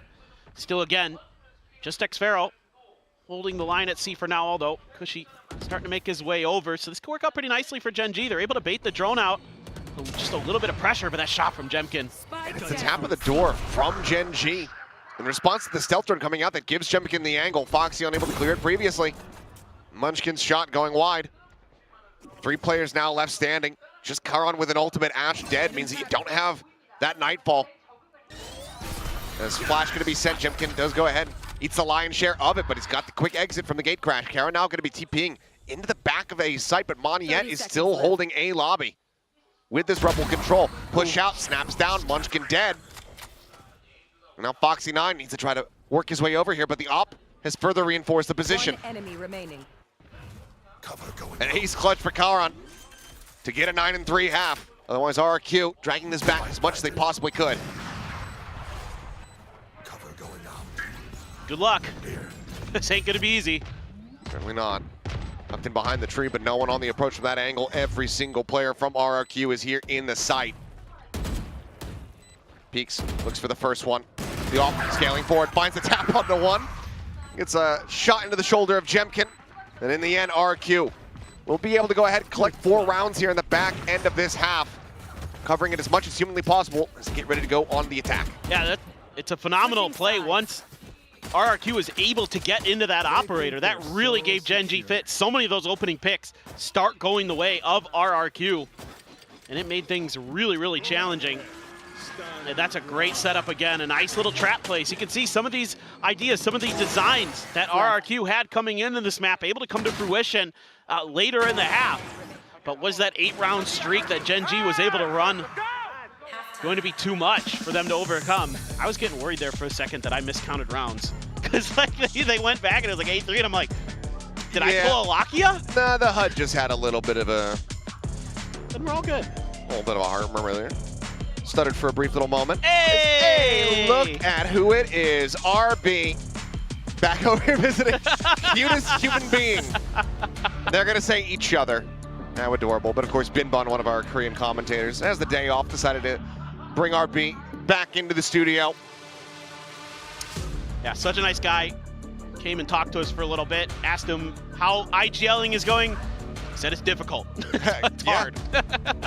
I don't think that many IGLs would disagree with that. No, it is very challenging, of course. And we'll see. Gen G over to the defender side. RRQ, a chance to maybe turn this map on its head a bit. That 4-round streak might be in the back of Gen G's brains a bit. It looked so good early. But again, that operator started giving them really big problems. That is an incredible drawing. Yeah. Wow. Ever the artists. Our Korean fans. Let's see, though, how RRQ fares. Dropped the opening pistol. Started that monstrous 8-round win streak here for the side of Gen G. Very much need to see them try to pick this one up. Jimkin working his way forward. Boombot not going to scout him. Oh, if he sure makes it back around the opposite side of the wall and will just slide in over here at A. 4-1 stack, essentially, for Gen G. But RRQ's making good reads. With Jemkin getting that space for free, not being identified by Texture. Just saw a player. Cushy spotted. That Teho might give away enough here for Gen G to start going for these moves, but look at Xfero. Watching this lurk. Heron, however, gets the first spot. With the double face, they're able to go ahead and take him down, so kill is found. Texture now playing dodge. The player is just shifting away from RRQ, waiting for some reinforcements to join in here on this A site. Which RRQ know that for the moment is secure. Take to try to clear. Cushy taking some forward space, ends up getting taken down. Jemkin riding the rope. He's able to trade one back there. Snaps up, finds another headshot, a third kill for him, but Texture will pick up a 3K. Spike never planted. Gen G 2 for 2 in pistols, and now up 9-4. Ah, that's brutal for RRQ. Looked like they might be able to fight their way back. Some trickery on the ropes, but a great haunt again. Ash has come in very, very big with some of this fade util to set up his other teammates. Jemkin there. Oh, that second was nasty right out of the air to get Karan. Texture back to what we saw in the first half of this map. Crisp, clean, has to be all classics for RRQ. Not able to get that plant down, not able to get a little extra cash. Maybe buy a sheriff or two or something, but Munchkin gonna have that judge holding right around the B door. And instead, RRQ is gonna be dodging a lot of this, but a little bit of contact off of a Prowler prompts Karan to get his flash. Oh, he took a bunch of damage. Yeah, down to 72, I think. The rest of it good. decay. He's now going to be sent. Gen G just throwing some delay util. There's Texture peeking out from stairs, able to find one. Ash crossfire set up from the baby door. Finds Moneyette. Prowler scouting a little bit more as Texture continuing to push forward. Finds Xfero. Karan just strafing across, Spectre in hand. Finds it, and it's going to be another 3K back-to-back for Texture. So one charge away from a showstopper as we go into Gen G's bonus here in the second half. It's now 18-7-1. This is extremely concerning for RRQ because, believe it or not, defender side is actually one of the better sides of this map for Gen G. Like they generally Sure. go positive. Like at worst, they're going even on their defender side in a lot of their matches. Even in in the loss, the last loss they had, which was against T1 in the lower finals, last stage. Like, or excuse me, last stage. Like they went 6-6 on their defender side. So like, this is really painful for RRQ. This is a really stalwart Gen G team. Yep. Wall falls. So too does Jemkin, cut in half by the judge. It's Karan looking for the peek and wow, shot just snaps in for it. Sheer wall raised, spike on the opposite side of it, and a snake bite there to defend. RQ is going to have to save the 2 weapons that they still have in hand. You would suspect. Burrow strafing forward, does manage to come away with a kill. Picks one off, but I don't think Gen G are going to be too bothered by it whatsoever. See if they try to still make a go of this. It's definitely not going to be easy. Weapon upgrade there available for Crazy Guy, but doesn't want to make the noise. Yep. Karan seems to be reading it perfectly, but doesn't get the shot perfectly. Wide swings out, Crazy Guy able to find that kill, but 25 seconds. Unless they want to start sprinting into B, this round is already over. Yep. Not much else to do. Just hold the angles at this point for both teams. I mean, again, you know, Gen G just so aggressive. Gets right up behind that toxic screen initially with a judge and punishes Jemkin. He's just trying to gain a little bit of space. Ash? Ooh, close. Saw him, but Crazy Guy, I don't think going to give him the opportunity. That should be on to the next round, and it's another bonus conversion for Gen G. I mean, they are just monstrous here on this map. They have been really, really good so far this year, other than their one loss to T1. This has been their map. And RRQ, some ideas there on that defender side, but it's probably too little too late now. Yeah. Dimensional drift, the only real thing to speak of here. As Gen G just setting out a C's nade combination, showstopper in hand here, Protecture swooping forward, getting caught off guard. Crazy Guy finds 2, Jemkin finds another. And suddenly, Gen G are on the back foot in a major way. 2 players versus 5, weapons upgraded. RQ looking right as rain. What just happened? I don't know. Last player standing. Spike planted. I mean, Foxy9 just walks into the site, gets taken down. I think it's Munchkin here, no reason to try to do much else. Maybe you want to get those orbs. That's about all you really can do at this point. This round is door shut. Move on to the next. And that was strange. I mean, Texture never even pulled the showstopper. I mean, I get it. Some of them were on an eco, but they carried some guns over. I think it's worth going showstopper there. I mean, just end the map. Do some emotional damage to this RRQ squad. Get into Icebox as fast as possible. Instead, this is a replay round. This is a round that we need to see the replay. Is what I mean to say. Yeah, I agree. Not like a replay round where to replay the round. We're not getting it yet. We're going to keep moving forward here. But what happened is my question. Bunch of Tejo util, breach util, yeah. Clean shots off that. I mean, just TPing from behind from Jemkin. Yeah. Just counteracts the attempted crunch play here from Gen G. Yeah. Just really well set up. Trap the player in the corner, hit some good classic shots. Oh well, says Gen G. We've got enough for an operator already anyway in an Odin. Plus we have a showstopper. Still Jemkin though with his ult. Let's see what they can do off the back of that. He's gonna let loose with his TP over towards the B site. A little bit of spam early, but no pressure from the side of RRQ towards Rubble. Here we go. Dimensional drift in play. Actually TP's right off the rip with it. Throws out another one. He's gonna go see what's going on over towards C. Maybe set up the team for a big hit. Oh my god, never checked behind. Yep. Goes for the exit, and Foxy9 able to immediately put him down. Similar scenes here for Monyet. Karan just up and over the top. As the bound forward, the double check. And Cool Guys do not look at explosions. Texture just faces away and immediately knows that he's got Xfair dead to rights. Nothing left to do but try to save. It's RQ. It's a tough spot to be in, and the orb pickup is just kind of giving away the position a little bit more. I mean, you're stuck. Stuck here on Mound. Texture's just holding with an op over towards your spawn. And if they decide to fight for this space, which I think Gen G will. 30 seconds left. Gotta be a bit careful here, Texture, though. Don't want to drop this operator. It does not have the money for another one, and whiffs the shot. Slides back, whiffs the follow-up shot. Okay, crazy guy with a nice headshot. Are they sprinting in for a plan? I think it's just sprint to get in behind Rubble here. Surely. 10 seconds left. I don't... Is he gonna try to make a go of this? With Cushy looking for a flank. Well, the time's just not there either way, so can maybe get some plant money, but Charon is just gonna say no. Denies that away. Op is scooped up by Munchkin, so they're able to go ahead and keep their hands on that.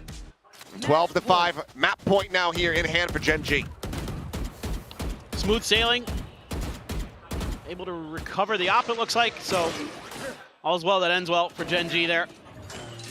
Nice little up and over for Charon. Yeah, Texture. Great with the showstopper. Not so good with the operator, but that's okay. Just all over the map for Gen G, being so proactive. Really punishing RRQ, and RRQ's gonna pull their last time out.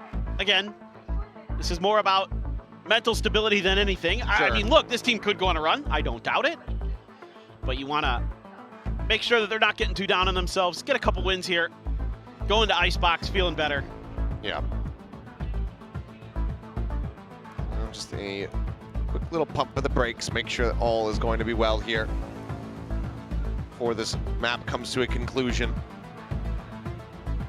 Or they run back 7 in a row. Strange things have occurred. Yeah, I mean, look, Gen G ran 8 in a row, so could do it. I have to suspect that it's going to be the former, though. Yep. Fans looking to spur them onward here to Toronto and beyond. Absolutely. I mean, nobody wants to go up against this Gen G team. They're so good. And they're on point, especially, like, obviously you know the fragging power of this team, but, you know, as they've been progressing this year with these new players, the coordination, the reads have been looking better and better and better. Munchkin is finding his groove again. I mean, it just could be that when spring rolls around, that's when Munchkin wakes up out of his hibernation. Spring rolls. Spring rolls. Oh, that does sound really good right now. Yep. Well, Texture this time. Able to hit the shot. 3 peak spots out multiple and cannot get away with the blast pack. At the same time, Jemkin over outside Rubble here. Finds a headshot on to Ash. Charon on the hunt, but whiffs the opening shots.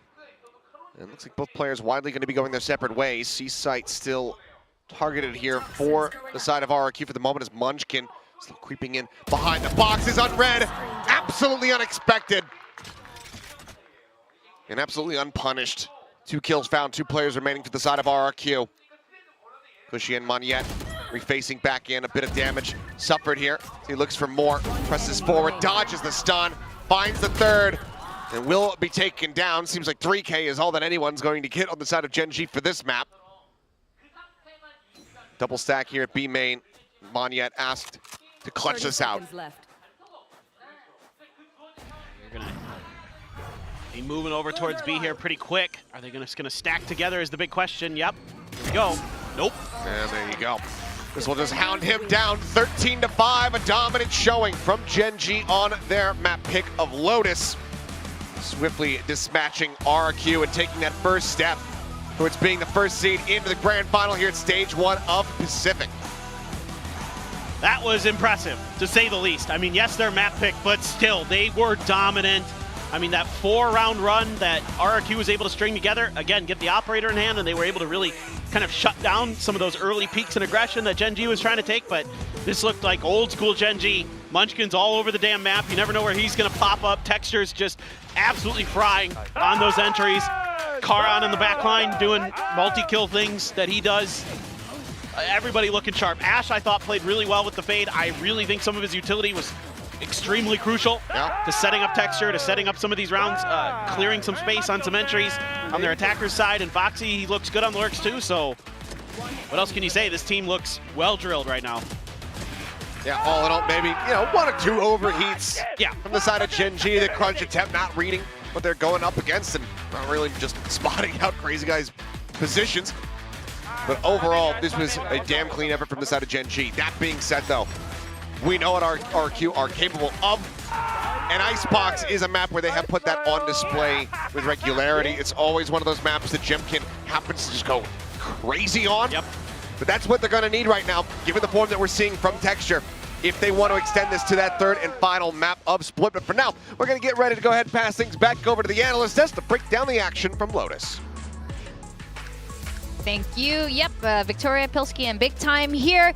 And Gen G, you guys called it. They're really good at Lotus. Oh my god, I'm shocked. What a surprise. Attacking side as well, insane. Like, honestly, what a run from them on the attacking side of Lotus. They converted a man disadvantage in the bonus and they just went on a bloody tear, mate. Like, there was nothing that RRQ could do. They were mere passengers in that half. I mean, I think especially when you go down so heavy at the start, 0 and 8, they did come alive a little bit more in like the last bit of that half, but it's not enough. And I mean, you go into a map like this, number 1, a map where Gen G's already so strong, and you lose both pistols and both bonuses. I mean, your chances of coming out with a win become minute.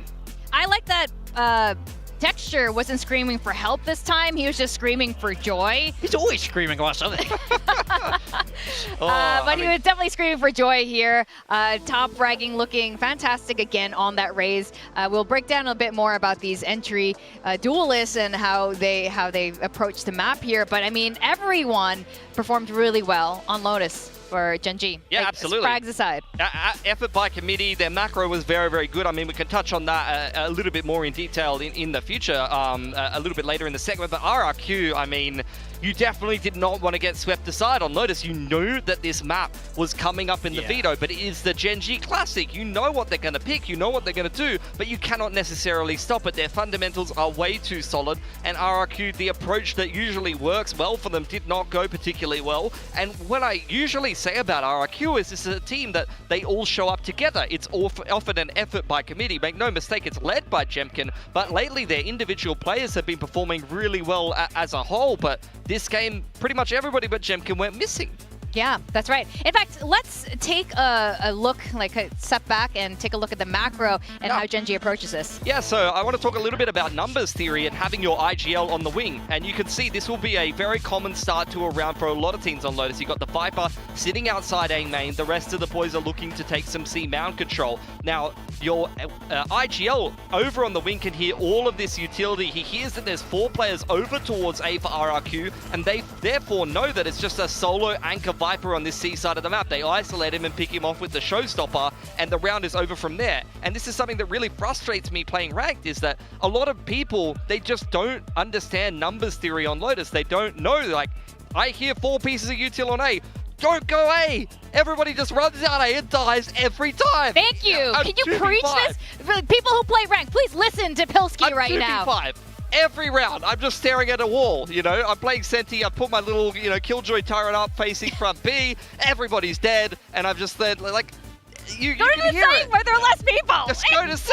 Go C, guys! Please! I'm begging you. I will say, I think Munchkin is one of the best at this as well. I think he understands that area of the map so brilliantly. He's always, you know, number 1, he's always feeding back that information. That's obvious. But he understands when the timings are. You see him lurk out all the time out there. He just dominates those fights out there. So Munchkin, this is why they're so good. He's a Viper expert, and he's a Viper expert on this map. So it's no surprise why they keep doing so well when the IGL is so enabled like this. It's just instant decision making. Like, you can instantly make the right call to be able to adjust on the fly and be able to kind of scissors, paper, rock your opponents based on what you know what their setup is on the other side of the map, and you're able to make the perfect call as a result. But it's also the way he denies info to the other team. It is the biggest strength of the Viper, and Gen G is the team that innovated this and invented this on Lotus. They totally understand that if I put the wall up, you're not going to know what's going on that side of the map, and you can pull and push rotations by just pressing a button on your keyboard.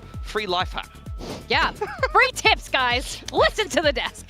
All right, now what is also classic Gen.G other than perfecting that macro is texture. Yeah, I mean, he's coming alive, and I think the one thing Gen.G do so well is they really enable texture. You see him, he's always hunting for these anti-eco kills. Sorry, the eco kills. He's just... Anti-eco, yes he is. He's a disgusting anti-eco fragger. But that helps you get a lot of showstoppers back to back, and those are free rounds. We just saw one of them. Yeah, make no sense. It's very, very deliberate in what they do. I think Ash and Caron do a fantastic job of setting him up, and especially at the start of these games, we see them go up 8-0 because Texture is able to get these showstoppers. He's able to get like fairly clean entries into the site because the util is so good. I mean, I think he comes alive and he's just great at his job. Yeah, 100%. For Jemkin, he was great on the openers. Actually, Texture, the only openers he was really able to find was with the showstoppers, and the rest of the time he's dying first and Gen.G are picking up the pieces. But over on the side of RRQ, you see all of Jemkin's frags there.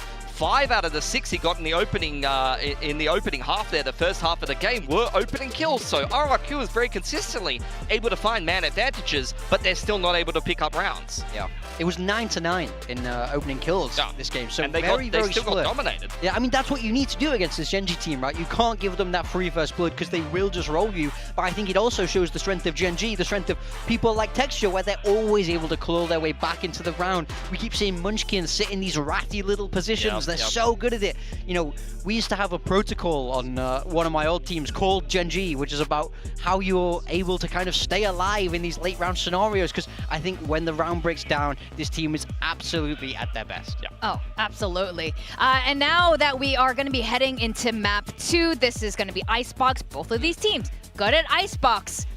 Has RRQ prepared this time? Yeah, the thing about RRQ is they've beaten T1, who is horrible at this map, and DRX, who is also not good at this map and have lost every single time that they've played Icebox. So RRQ, look, credit where credit's due. They're picking Icebox, they're winning Icebox, they're only beating the opponents that are in front of them, but it doesn't necessarily fill you with a ton of confidence that they're going to be able to pick this one up, especially with how good Gen.G looked with this Yoru KO comp against Talon, given that was against Harbor, and I feel like that comp plays amazing into the Harbor comp that Talon was bringing in. Maybe it won't play as well into this comp that RRQ is bringing in here, but this is what we're seeing. We're seeing some evolution from Texture. He's bringing out the Yoru and he's making it look pretty damn good.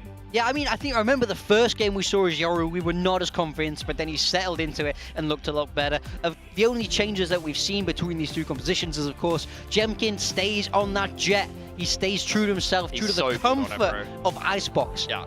So, I mean, I don't really want to see him change. I do think Jemkin is a great Yoru, but I think he's a better jet. And I would like to see him sit on that jet. I think there's so much you can do with Jet on this map. There's so much, the way you take advantage of all the elevation. I think it's just such a natural fit. So I do think there is still a fair amount of hope for this RRQ team. There's a reason why they like to pick Icebox. I do think it's a strong map for them. And I want to see a little bit of a better anti-strat than we saw on that Lotus, to be honest. That's fair. I mean, to your point, the verticality for Jet on this map is super fun to watch, personally anyway. But 4 times Gen.G has denied RRQ. 3 of those times was thanks to Coach Solo once he took the helm over for Gen.G. And yeah, we do want to see it. You are the only predictor for RRQ today, at least on paper.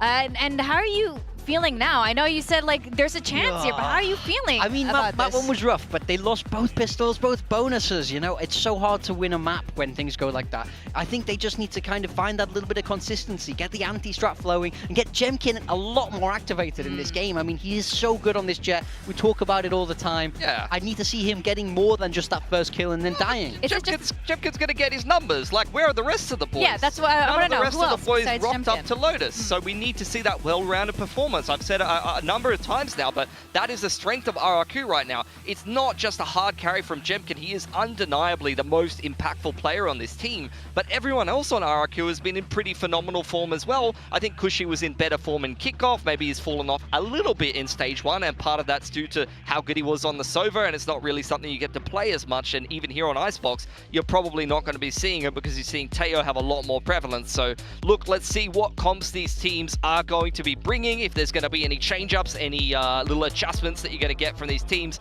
For Gen G, you are going to see once again the same comp. They're running in with texture on the Yoru, which is the only difference in these two comps, is just the duelists for both of these teams. Yeah, again, no surprises here. RRQ sticking with what they've shown before. So once again, this is a lot like that first Lotus map, but I think both these teams knew this map was coming. Both these teams know that these compositions are coming. This is all about how you spend your week preparing. Absolutely, you've got to be aware of what the trends are going to be from the Yoru on defense. The TP timings are absolutely everything, and RRQ needs to play around them well because they understand how Yoru functions. It's an agent they play on almost every map. That's right. Now, we are going to go to map 2 and see if RRQ can bring this the full distance. We're going to send it back to our casters, Achilleos and Paperthin. Thank you very much. Here we go. Icebox. Once again, being leaned on here from the side of RRQ, looking to get themselves into this series. Only 5 rounds accrued in that opening map. Started seeing some of the gears turning. We end that first half, but couldn't quite find their comfort nor their footing. Let's see what happens now. As we jump into this one, should be a lot more comfortable territory for RRQ. Absolutely. I mean, obviously, you know, the desk was talking about it a bit, and we were talking about it. Jemkin's so important on this map, but I need to see the likes of Monyet and others really getting into gear here. You know, you got to pick it up behind this duelist because the Gen G, they're not going to give you great opportunities in those situations. Texture took a bunch of damage off the rip there. Still going to push forward. And look at this, they're expecting this. RQ's kind of ready. Reading this incredibly well, and he should be dead to rights, and he will be. Does still get a good amount of damage across. Potentially an easy trade back on towards Jemkin. But for now, RQ in with the player advantage, as 0 Point is going to be spotting out Karan. And RQ will start shifting their way back across towards this A site, where it's only Munchkin to try to hold the line. Yeah, even though we've only seen one map from Gen G of Icebox, you can see RQ being really diligent on this pistol round. Want to make sure that they get this one over the line, but Munchkin on the timing.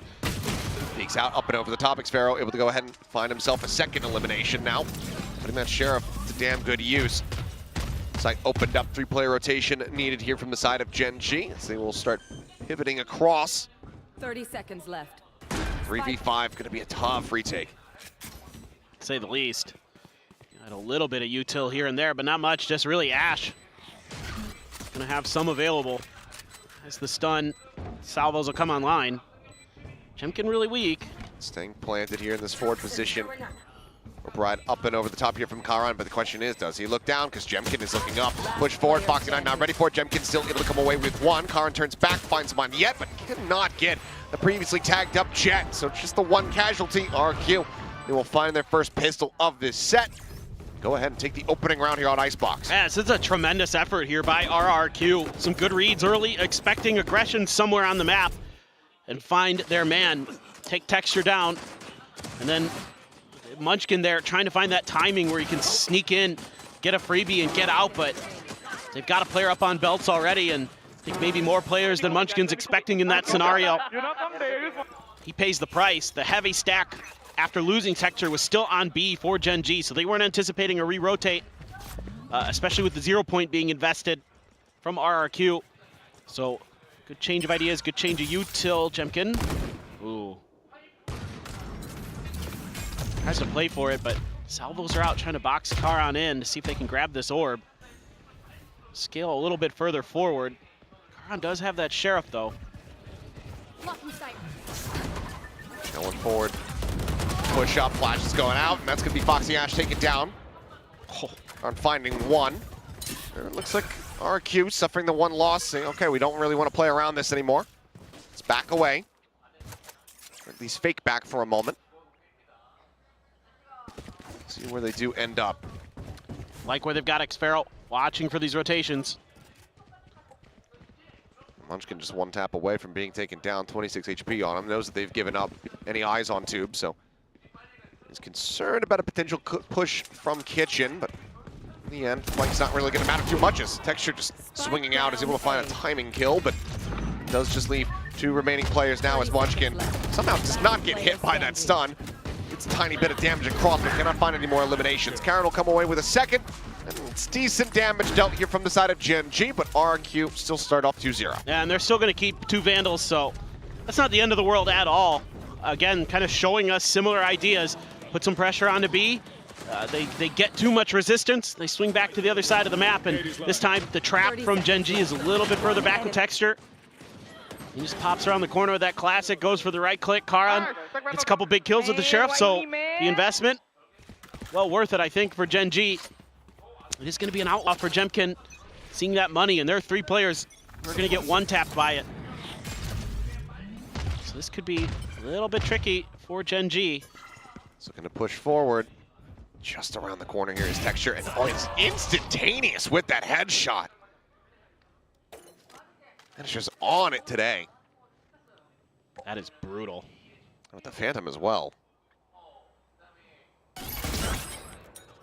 Crazy guy, go ahead, bait some of this util out from Foxy9. I like the way they're playing the map, though. On this attacker side, they're being really tricky to read. They're throwing you a lot of different looks, and this time they're going to use the Teho utility. They're not baiting any rotations. Gen G already wising up to this game. Hello? Had he spotted him? I tagged him previously? Not sure. Is Texture cheating? Do we need to investigate his PC? What is going on? We'll have to see that one back in the replay. I think, like you said, he's just on one. Either way, Outlaw once again changing hands, finding no value. 0 point confirmed that no one was forward here at B, but Foxy still holding deep line from Snowman. Just keeping eyes trained on this Viper wall. Time bounce out into the corner, but Karan is just able to hold that. Gets the kill before Stun can connect. Texture finds himself a third, and Foxy finds the lurk. Gen G will flawlessly pick up the anti-bonus round. Wow. I mean, that's really clean. Texture, again, just so fearsome on the front lines. Has full armor, just in case, with that Outlaw, but it never is able to find him. Seems like he just had a sneaking suspicion. Had an idea. Just doing your homework there. Obviously, this map, you got a little bit... You just knew. You just knew. Again, that's preparation, though. Kind of understanding the tendencies of your opponent. Teho utility. Still, though, Texture able to grab the ult. Yeah, had to re-tap it as well, but there's just no player in position to try to find a punish on him. Munchkin at the same time is quite a bit of damage, down to 40 there. Dimensional Drift now at the ready for Texture. Looks like RQ, though, going to slowly drift away. Crazy guy maybe just trying to keep some interest on this site by sending out the stealth drone while everybody else goes on a bit of a mission to cross over towards mid. But at the same time, stealth drone moving forward into the garage. Looks at the ping, spots nothing. Gets the, other than the suppress, I should say, onto Moneyet. Yeah, so both teams there trying to figure out what's going on. Drone for drone. Again, Crazy guy happy to try to sell these fakes. But this time he's actually calling the forces back. Just hasn't met anybody on the other side of this wall, so he says, well, let's try and make a go of it, but that's the strong side. Eventually the call comes in. They say, Texture, go get some information. He's going to be able to spot out 4 players here. Flash is now being sent to just try to go ahead and slow up the approach. The 0 point as well, connecting onto a multitude of players on the side of RRQ. Texture trying to flash himself out onto the angle. Moneyet finds the rope, gets across over to Nesson. Immediately plants his feet to find the kill. Armageddon going to be called in, and that just pushes Karan out into the line of sight of 4 players. As Ash will find one, but immediately he's going to backpedal and look to save this weapon. Great round here. Great patience from the side of RQ, and also just great shots. Yeah, it's just this extra little pause they take. You know, Texture goes out into his ult, gets a bunch of information, and then he kind of tries to get ahead of it. And they're just already there on top of Nest when he's swinging that corner. So the flashes don't really matter that he throws out. Gets taken down, and yeah, some good shooting all around from RRQ. They're being really tricky on this map right now. They're doing a great job of throwing util in places, keeping Gen G guessing on what exactly the util will mean. And it's going to be in the back of your head, like, when are they going to use that Teho drone to make a fast hit? When are they going to use some of that util from the initiators to catch you off guard, to catch you off balance? So far, these pauses that they've been taking have really been giving Gen G trouble. And God, that's fast. Yeah, I mean, had it been the real thing, yeah, would have been dead as quickly as the real thing ended up being, I suppose. Yeah. Yeah, just been able to turn that. pops a fake, swings back around, finds the real thing. So there you go. Timeout call. Nice and early here from the side of Gen G. This is tough. It's been really tricky for them to get good reads. In this round, they get the read, they understand what's happening, and they still can't stop it. So now you got to try to figure out ways to give yourself better opportunities there when you are getting the good read. You know, find those timings with those flashes. Maybe be a little bit more patient. Wait for them to try to go for the plant before you strike. Situations like that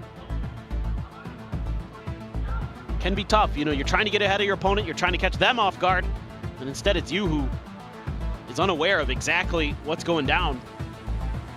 So I think... belly bumping. That's adorable. Just... Oh. Nice little drawing. I believe the previous fan sign had said that it was their birthday and they want to see an ace from Texture, but with a win. Ah.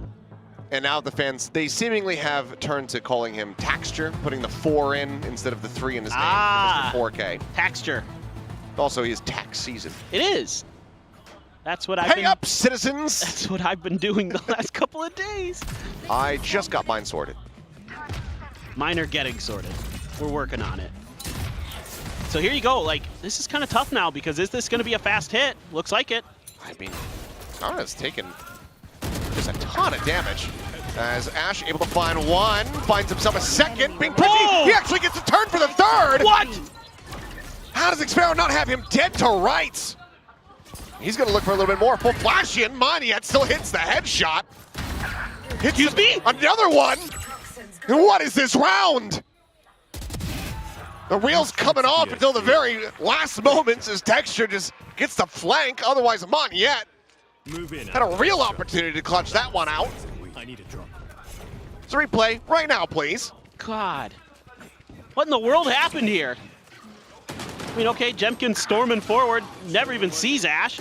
Ash playing that corner nicely. Oh my God, Xpero. Just got turned on. Hell of a turn. Monyet hit some nasty shots in there too, but there's that fast hit that I was wondering about from RRQ. You know, how well prepared was Gen G going to be for that? But it plays right into their hands because of Ash. Texture with an op. Be far forward. So that's going to be a collat. They're just strafing together. The two players dead, 0 point. Goes deep, hits garage. It doesn't necessarily scout the rest of this, but Texture should have heard the footsteps previously. It's a tough angle, you know, especially with the drone there. Yep. Should tell them that everybody is now clustered up front of green, getting it now over towards yellow. Clear on some of the util here. And Texture just has the fake out and gets the peek on Monyet, trying to slide in behind the box. Mr. 4K might just be activated now. And there you go, Texture. Question is, does he actually go for the ace? Does he risk it all? How much do you want to bet Munchkin is like, sit there, Yes. don't move? Well, this is a decent read, but the alarm bot's there, the nano for Foxy. Should be able to play off of this nicely. Munchkin already on the hunt. Wants to try to get involved here, and they're getting a pretty quick read that, okay, went over towards A. Let's see what we can do. I mean, Crazy Guy, the money's not great, so yeah, he'd appreciate just the opportunity to save. 10 Well, seconds he might left. get it. Imagine the RQ faithful, and probably Chobra himself as well, begging for Crazy Guy to go sprinting to try to find Texture to beckon the ace curse. They've given him the gun, going. But I hear this scream already.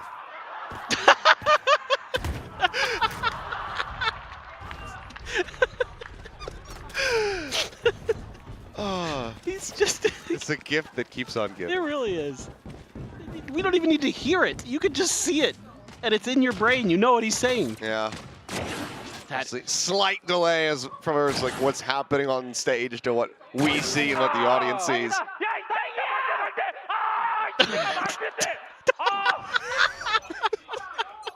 And I could hear him screaming. Oh, it's so good. He wants it still. I mean, I love how he just, curse be damned. Yeah. He wants his ace. Yeah. I do appreciate that. It's a shame that his sorrow is our happiness. True. When it comes to these aces. Ooh, Saliobo. Bottom to one, and ooh, that minor headshot there on a crazy guy. Got the dink through the corner. Caron able to find Cushy and started off looking pretty decent here. It's quickly spiraled out of control as crazy guy tries to find his way back in, but dashes out of the back rafter. Finds it this time. Texture doesn't even need to be involved. Gen G now find themselves in the lead by 1 round. Yeah, I mean, I like what Gen G's doing. You can absorb a little bit of this pressure. The op there gives you a lot of map control. So as RRQ, if you're not able to deal with that, you've got to win these fights on site. That's great timing there from Ash again. He has been so sharp today. Foxy9 looking great there, holding back screens. But the thing I like about these last couple of rounds from Gen G is, you know, okay, you send Texture forward, the previous round he gets the collat, whatever, but then you just absorb the contact. You force RRQ's hands, let them show what they're really going to do. And then you let them overplay. You let them force themselves into positions where they're trying to set up for post plant and you can punish. They're doing a really nice job now. That was avoided. Crazy guy not jiggling out too wide here. Oh, goes for it now. Texture calibrating the angle. Moniette gets closer and closer. Texture almost swung out. Did you I see have to the wonder if gun the barrel? gun barrel had been spotted. It may have just been. Looks like it's me. Stealth drone, however, wisely going to be sent here from Ash. As up and over the top, and Texture casual readjust. So finds the kill there. Jemkin at the ready with the knives, needing to find some solid impact. But Foxy9 similarly prepped, has the lockdown, sends it immediately in behind the screens. Can they clear it out? Normageddon's going to have to fight their way forward here for it, but Munchkin and Karan are holding the line. Jemkin, however, carving up two, but now he's at risk of being detained, and he's got nowhere to go. The swoop around the back, the easiest headshot in the world for Ash, as Cushy similarly trapped. Tucks back, 0 point, narrows down his possible position. The fragment lands right at his feet. Headshot, however, right between the eyes. Does manage to find one. Needs to be so damn clean. Can't quite get it done. 5-3, Gen G continuing forward. Now cash aplenty, op still retained, and ult's behind as well. Yeah, phenomenal preparation here by Gen G. Just knowing the situation there with the Blade Storm in hand, they're gonna have to push this lockdown. They're gonna have to clear it. And okay, he hits a couple nasty ones, but the Blades aren't gonna clear that lockdown. So he can just play contain on Jemkin. There's nothing he can do. That's so well thought out. And yeah, a much needed timeout here. Gonna come for RRQ to try to figure this out. Things starting to slide in the wrong direction again. Gen G just, I mean, they're such a fearsome opponent. You've only seen this map once from them. Just again. Sure. Yeah, for anybody who didn't know, it was based on a real thing. It is a real, yep. This was an event that occurred outside of the venue last year.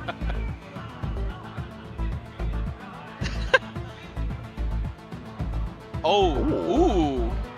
I mean, wrong jersey, but ooh. Yeah, you gotta get a little bit of it. Yeah, it's still a sick picture. Yeah. And Foxy9 has looked very much at home. Yep. And it, you know, highlighted it before, 100th map for Foxy9. Played there on that Lotus, so now 101 on this Icebox. And you have to, you know, consider that the man's been on and off the bench. Yep. In the teams that he's been on. It would have been way higher achieved way sooner had he been able to find his footing, but it seems like Gen G, Solo and HSK, they've worked their magic to really get Foxy9 to such a fantastic stable position. And you gotta appreciate his mental, like that he just comes back and is just fragging out. He's benched, he's back in, and he looks better than ever for Gen G. And that's just a credit to everybody on the team. That they can keep it together in difficult situations like that and still come through and get their way back to another Masters. He's got a tough task here, though. He's very far back, and he's basically the only one here gets concussed, so. Stunned up. Walls raised, but he's still managing to find the spray right through the corner of the floor. He gets out.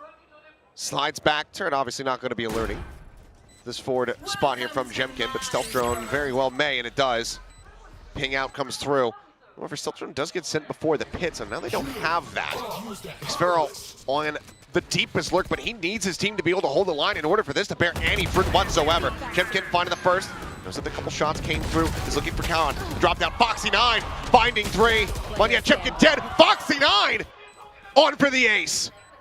As Cowan back around the corner, and once again, Sparrow is just far too late. The team cannot hold as Foxy rips them limb from limb. They should give up now. Just love the timing here from Gen.G. I liked the ideas from RRQ. Monyet in particular, with the way that Toxic screen was placed. I thought this was a cool little trap he had set up. He gets Munchkin, and then Karan can't follow up on this. You can see him spamming through, but with 2 different walls in the way, he can't really fall in. And then Foxy9 is just like, look out. Oh. I'm dropping disgusting through the box. Absolutely ridiculous.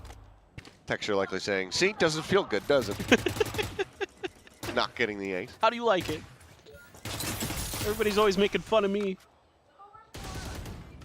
Well, they know that Nano was there, but didn't get cleared. Oh well, just a little bit of damage to the regen shield. So well, this time Foxy not in pole position, but swoops forward and does get counter sprayed out by Jemkin, but Munchkin similarly over by Tube. Does manage to find the jet, so 1 for 1 in that regard. Armageddon at the ready here from Crazy Guy. His dimensional drift is going to be sent. Texture. Go ahead. Trying to spot out where possible. Armageddon just going to be used on a timing here. Fragment onto the corner. Texture on the peak. Monyet on the floor. Kill found. Pop flash is sent. Just looking to try to keep them offset. As the fragment finds Crazy Guy. Texture's re-peak is there, and the defuse has been stuck this entire damn time. It's brilliant. 6 in a row for the side of Gen.G. The way that Texture plays that is just too damn good. I mean, the timing here gets tucked in behind yellow, can find the space off the back of the fragment, gets the first kill, throws out a couple flashes. Surrey misses one, but that's opened up the space for the rest of the team to come through, stick the defuse. Munchkin able to put that fragment of his own in a great position to not only get the kill, but to cover the defuse. God, they look so good right now. Gen.G is just so well drilled. Their protocols are near immaculate. Solo has got this team functioning at such a high level. And look at all this space they've taken at A. It's a bit of a weaker buy for RRQ. Guardian Bulldog, still pretty fearsome firepower at the back of it. Foxy9, hello? I'll put over the top. Yeah, a little bit of slip of the wheel there. I saw him look away. I think he Might have been a glimpse over towards the mini-map. Either way, Jemkin able to go ahead and get the capitalization there. RQ, nice, swift early plant. Good opportunity to try to stop this streak, and Xfero hits a very nice transfer. Crazy Guy had been taken down previously. Munchkin able to go ahead and dislocate the lurk. Now Jemkin gone. Suddenly we're into a 2v2, but the time is going to be working against Gen.G. The flash going to be sent. Good timing going to be sought there as Cushy looking for a little bit more, and we'll be able to find that final kill. RQ pick up a 4th round win by the skin of their teeth. Oh boy, they really needed that one, that's for sure. Just a little bit of an off moment there for Foxy. Maybe didn't hear the updraft, not sure. Didn't think it'd be there. This time Xfero on the lurk, finding the value that he couldn't previously. Cushy, right where he needs to be to get that round over the line. Just the Viper's Pit for Karan. The only ult so far. I mean, maybe Jemkin gets into the blades and it makes a difference. He could get to the lockdown as well for Foxy. Other than that, the ults won't be too in play. Might as well, I guess. I mean, it's widely. You can also play playing deny. So there's too many ults. For sure. Critically ready to come online. Playing mind games as well. Maybe you think it's the Killjoy or something, trying to get close to the lockdown. Could well be. Oh, up and over the top. Munchkin. Not asleep. Finds one, but is going to get timings. Not reading Jemkin's position. Caught trying to bring out that fragment. It's Jemkin dashing in. Met with a flash. I think that was Cushy's flash. Snakebite does get banked in. Crazy Guy eating quite a bit of damage. keeps himself alive for now, and yes, it was Cushy's flash. Just lobbed it right in where Jemkin was trying to go.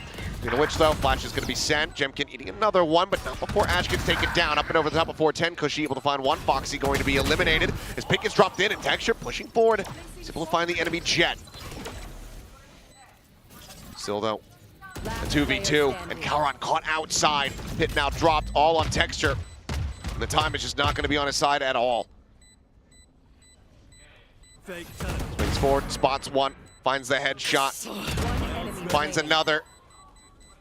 And Xpharaoh is just not falling for it, says, yeah, I know that I've won this one. Mr. 4K will strike again, but it is going to be RRQ coming away with the last 2 rounds of the half to make it 7-5.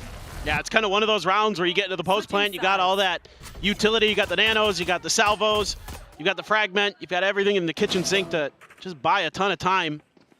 Obviously, Jemkin there sneaking underneath Munchkin's nose. Big time problem. Love the high setup there for Cushy. It's a great job finding some value. Yeah, okay, whatever. Yeah, let's go. Got to turn it around. That was a pretty solid defender side on Icebox for Gen G. Yeah. They look, I mean, Texture looks great today. Been on point. A couple moments scattered throughout here, though, for the side of RQ, but I mean, you know, no other way to put it. They need to have a better performance on the defense than what Gen G was just able to do. For sure. Texture now with this Yoru. Chance to cause all kinds of chaos on the attack. And I really am loving the way that Texture has been getting more comfortable with Yoru as the year has gone on. I mean, we finally get to see him play it. He looked a little rough, frankly, the first time we saw it, but you can't hold him back. Speaking of holding back. Tough question. Do you dislike the team that regularly beats you, we'll say, and have gotten the one win? Or do you hate the one that didn't beat Gen G, so now you have to play the team that always beats you? For me, it's an easy choice. It's Gen G. Yeah, probably.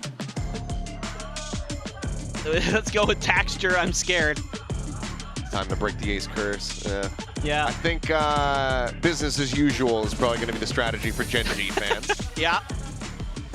They're happy with the 4Ks. He can get as many of those as he wants. Yep. No aces, please. It's almost like, oh, hold on. Okay, well, Xpharaoh just trying to play off the turret, but double face into mid. Gen G just got a strong-eyed understanding of what this pistol default setup is going to be from RRQ. You see this all the time on this map, where that turret's going to be there on top of the boiler because it gives you so much information. If teams want to cross underneath the tube or to the tube, it's a nice, safer spot for it, and Gen G has an answer right out the rip. Xpharaoh trying to play with his turret and instead just pays the price. Sheriffs, something that we know that this, Gen G, no matter what the iteration of it is, what players are on it, they love the Sheriffs. Ooh, so does Jemkin. I was going to say, Jemkin's right there with him. Good kill to go ahead and pick off Munchkin. Flash's fragment for post plant now going to be taken away from him. One flash still in the hands here for Cushy as Jemkin looking for a little bit more, but Karan at range needs a bit of damage down to 50, but comes away with the shot of the ghost. Crazy guy nearly spammed out. Eventually does get taken down. Cushy on the crossfire, finds Texture. Now it is Moniette still just making his way over. Left. 2 players at full HP. Needs the shots to be crisp, and they know his position now. Toxins going up. And will just be picked apart there at the end. 3-1 in pistols now overall. Gen G not allowing for RQ to get on the fast track back into this map. That's just such a tough one to give up. Oh, man, Foxy. Clears the turret, clears the player. That's as good as it gets in that situation. Jemkin quick, or excuse me, Texture quick. After Jemkin had fallen, Foxy still very solid. Just in cruise control, let's go. Yep, getting that pistol win after going positive on your defender side. Hey, these shares are going pretty well. Let's just run 3 of them. Why not? So Bulldog, Phantom, 3 Sheriffs. Odd change up here for the set of Gen G. If you win this though, oh yeah, you're coming into that bonus with all rifles potentially. They're working their way in towards the stack side. They use the TP back towards A though, so this all may just be kind of checking. Although around the yellow box. They suspect this many on the back of yellow. Because she's above. Really just Jemkin being noted so far. Clears one. Jemkin on the peak, able to find another. Texture, eyes set towards the top, and doesn't manage to transfer down for a second. Jemkin will similarly come away with another elimination so far. Weapons are scooped up. Just 2 sheriffs lost here for the moment. Crazy guy in position. Salvos to potentially delay. Does help the stealth drone as well. Just waiting for Foxy to get there before they try to make their move. Jemkin's going to use the wall to thought about crossing, then saw the salvos and it's like, no, you know what? Salvos all over the damn place. 30 seconds left. Use them while you got them. Jemkin trying to swoop out. Gets a headshot. Just for a little bit more. Jemkin finds himself a third. Bulldog does get picked up, so far the 2 weapons, the 2 rifles are carried in here from Gen G. One enemy remaining. Karan will find Crazy Guy. Just Jemkin to try to be the difference maker. He's on for an ace with this now. He's looking for a gun. But they've all been stranded away from him, and the turret around the corner. He hits the headshot, but the turret almost certainly would have finished him off as well. The damage is moderate as it is. Does get dealt. Jemkin, 1 away from having the knives online. Is now +10 over his closest teammate on the scoreboard. This is just a ridiculous round. By the RQ bundle. No kidding.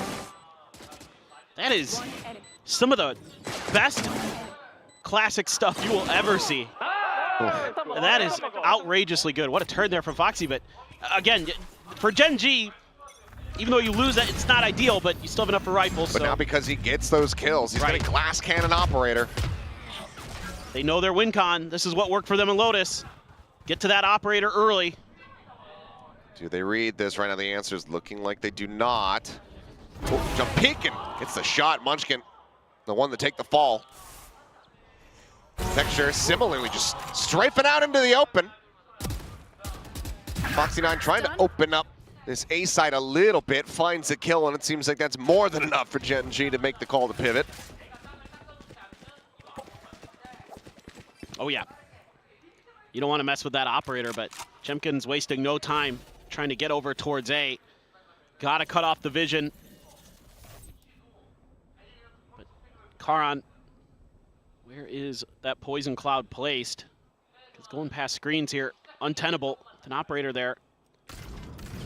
Yep, use those salvos to clear. Great fan, Cushy finding the first Xpharaoh there, doubling up the angle. Drops the spike now here in front of screens, and Foxy will be taken out. Solid here from the side of RQ.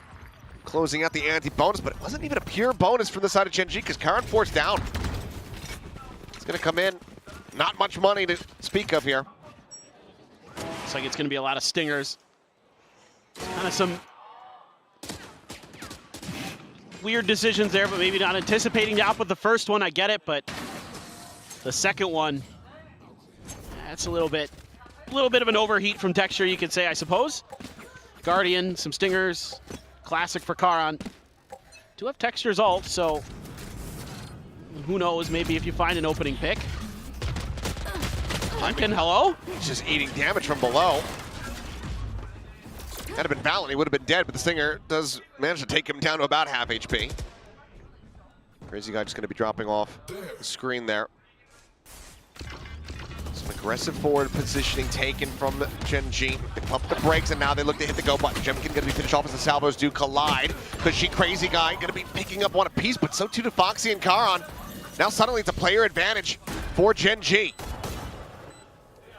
4 left in the mag. Foxy can drop down, goes for the reload, and Xpharaoh quickly drags across to find the headshot. Even Karan now on the floor. Ash dead. It's all on Foxy, goes up and over the top, finds the first alarm bot, gonna be set up. Killed my bot. Cleared out here by Moniette.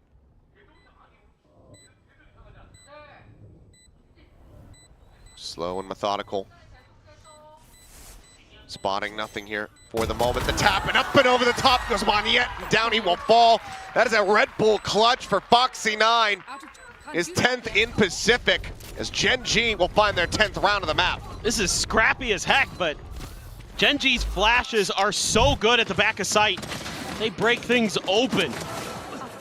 See a lot of players trying to disrespect the Viper utility as well. So a couple assists going the way of Karan, but Foxy again coming up huge when Gen.G needs him. And that's his 10th clutch in his VCT Pacific career. And now Jemkin only has the blades and a stinger. Looks like full rifles for Gen.G. Yeah. No, never mind. What's up? Oh, I just mean, you know, he's played 100 maps. He's got 10 clutches. So he's putting up quite a bit of clutches as far as pretty good maps played. Yeah, pretty good percentage there. Oop.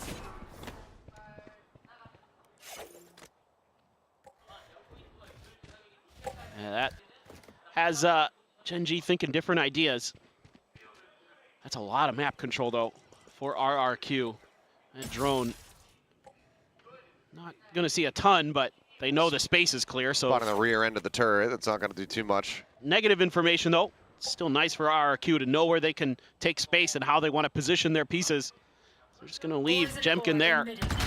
Oh, great readjust one yet. It's a little bit of damage in reply. One shot really suffered as Nano Swarms widely going to be fun to the regen shield here from Karan. A wider angle does manage to find the one shot, but Xpero once again there to trade for his teammates. Which is in an advantageous position as Jemkin gets the knife into the head and gets the reset as well. Texture Foxy 9 to see if they can try to clutch this out in the double face, and it will be Foxy coming away with one. And in the end, RRQ will go ahead and scoop this up, keeping the gap shortened a bit. 3 rounds separating. That's huge for them. That keeps their economy in stable condition. Gen.G's is not. Yeah, if one player's got some money, but it is a little bit off balance for sure. Oh, yes. But it's that early map control that you're able to take off the back of Jemkin's aggressive play that makes this so tricky for Gen.G. So many angles you have to worry about. And great timing on that strike from Jemkin.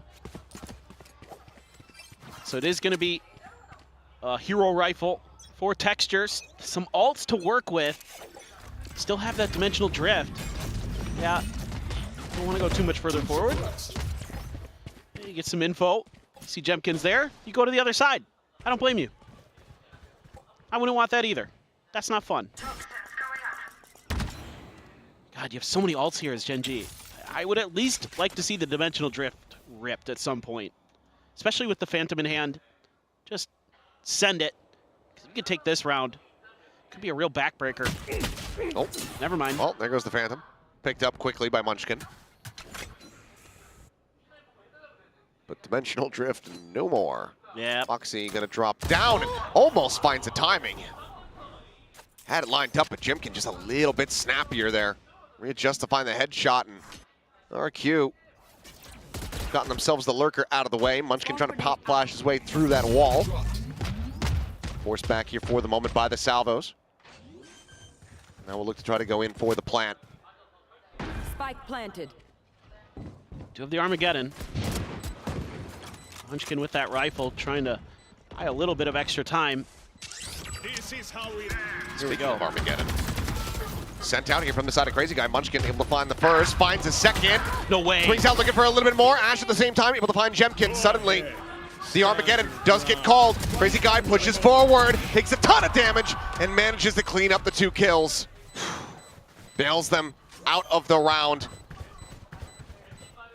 Keeps them afloat. And now that Armageddon's gonna feel like a bit of a bridge too far there from Ash. Can't blame him in the moment. No. I don't mind the play at all. I mean, you've got a real chance to win this round. God, Jemkin. Munchkin here, just an absolute madman. Dropping right down on the site. And he's trying to push the corner, and Ash tries to swing it. Crazy Guy, yeah, sigh of relief. That was close. Gen.G knows they're on the verge of a 2-0 win. Up by a couple rounds. I'll take a timeout to talk about this. At least I assume it's Gen.G. However, as we go to them first on the camera, yeah, what? Usually would lend itself to thinking that it's going to be RQ, and it is. RQ are actually sending their second timeout, their final one of this map.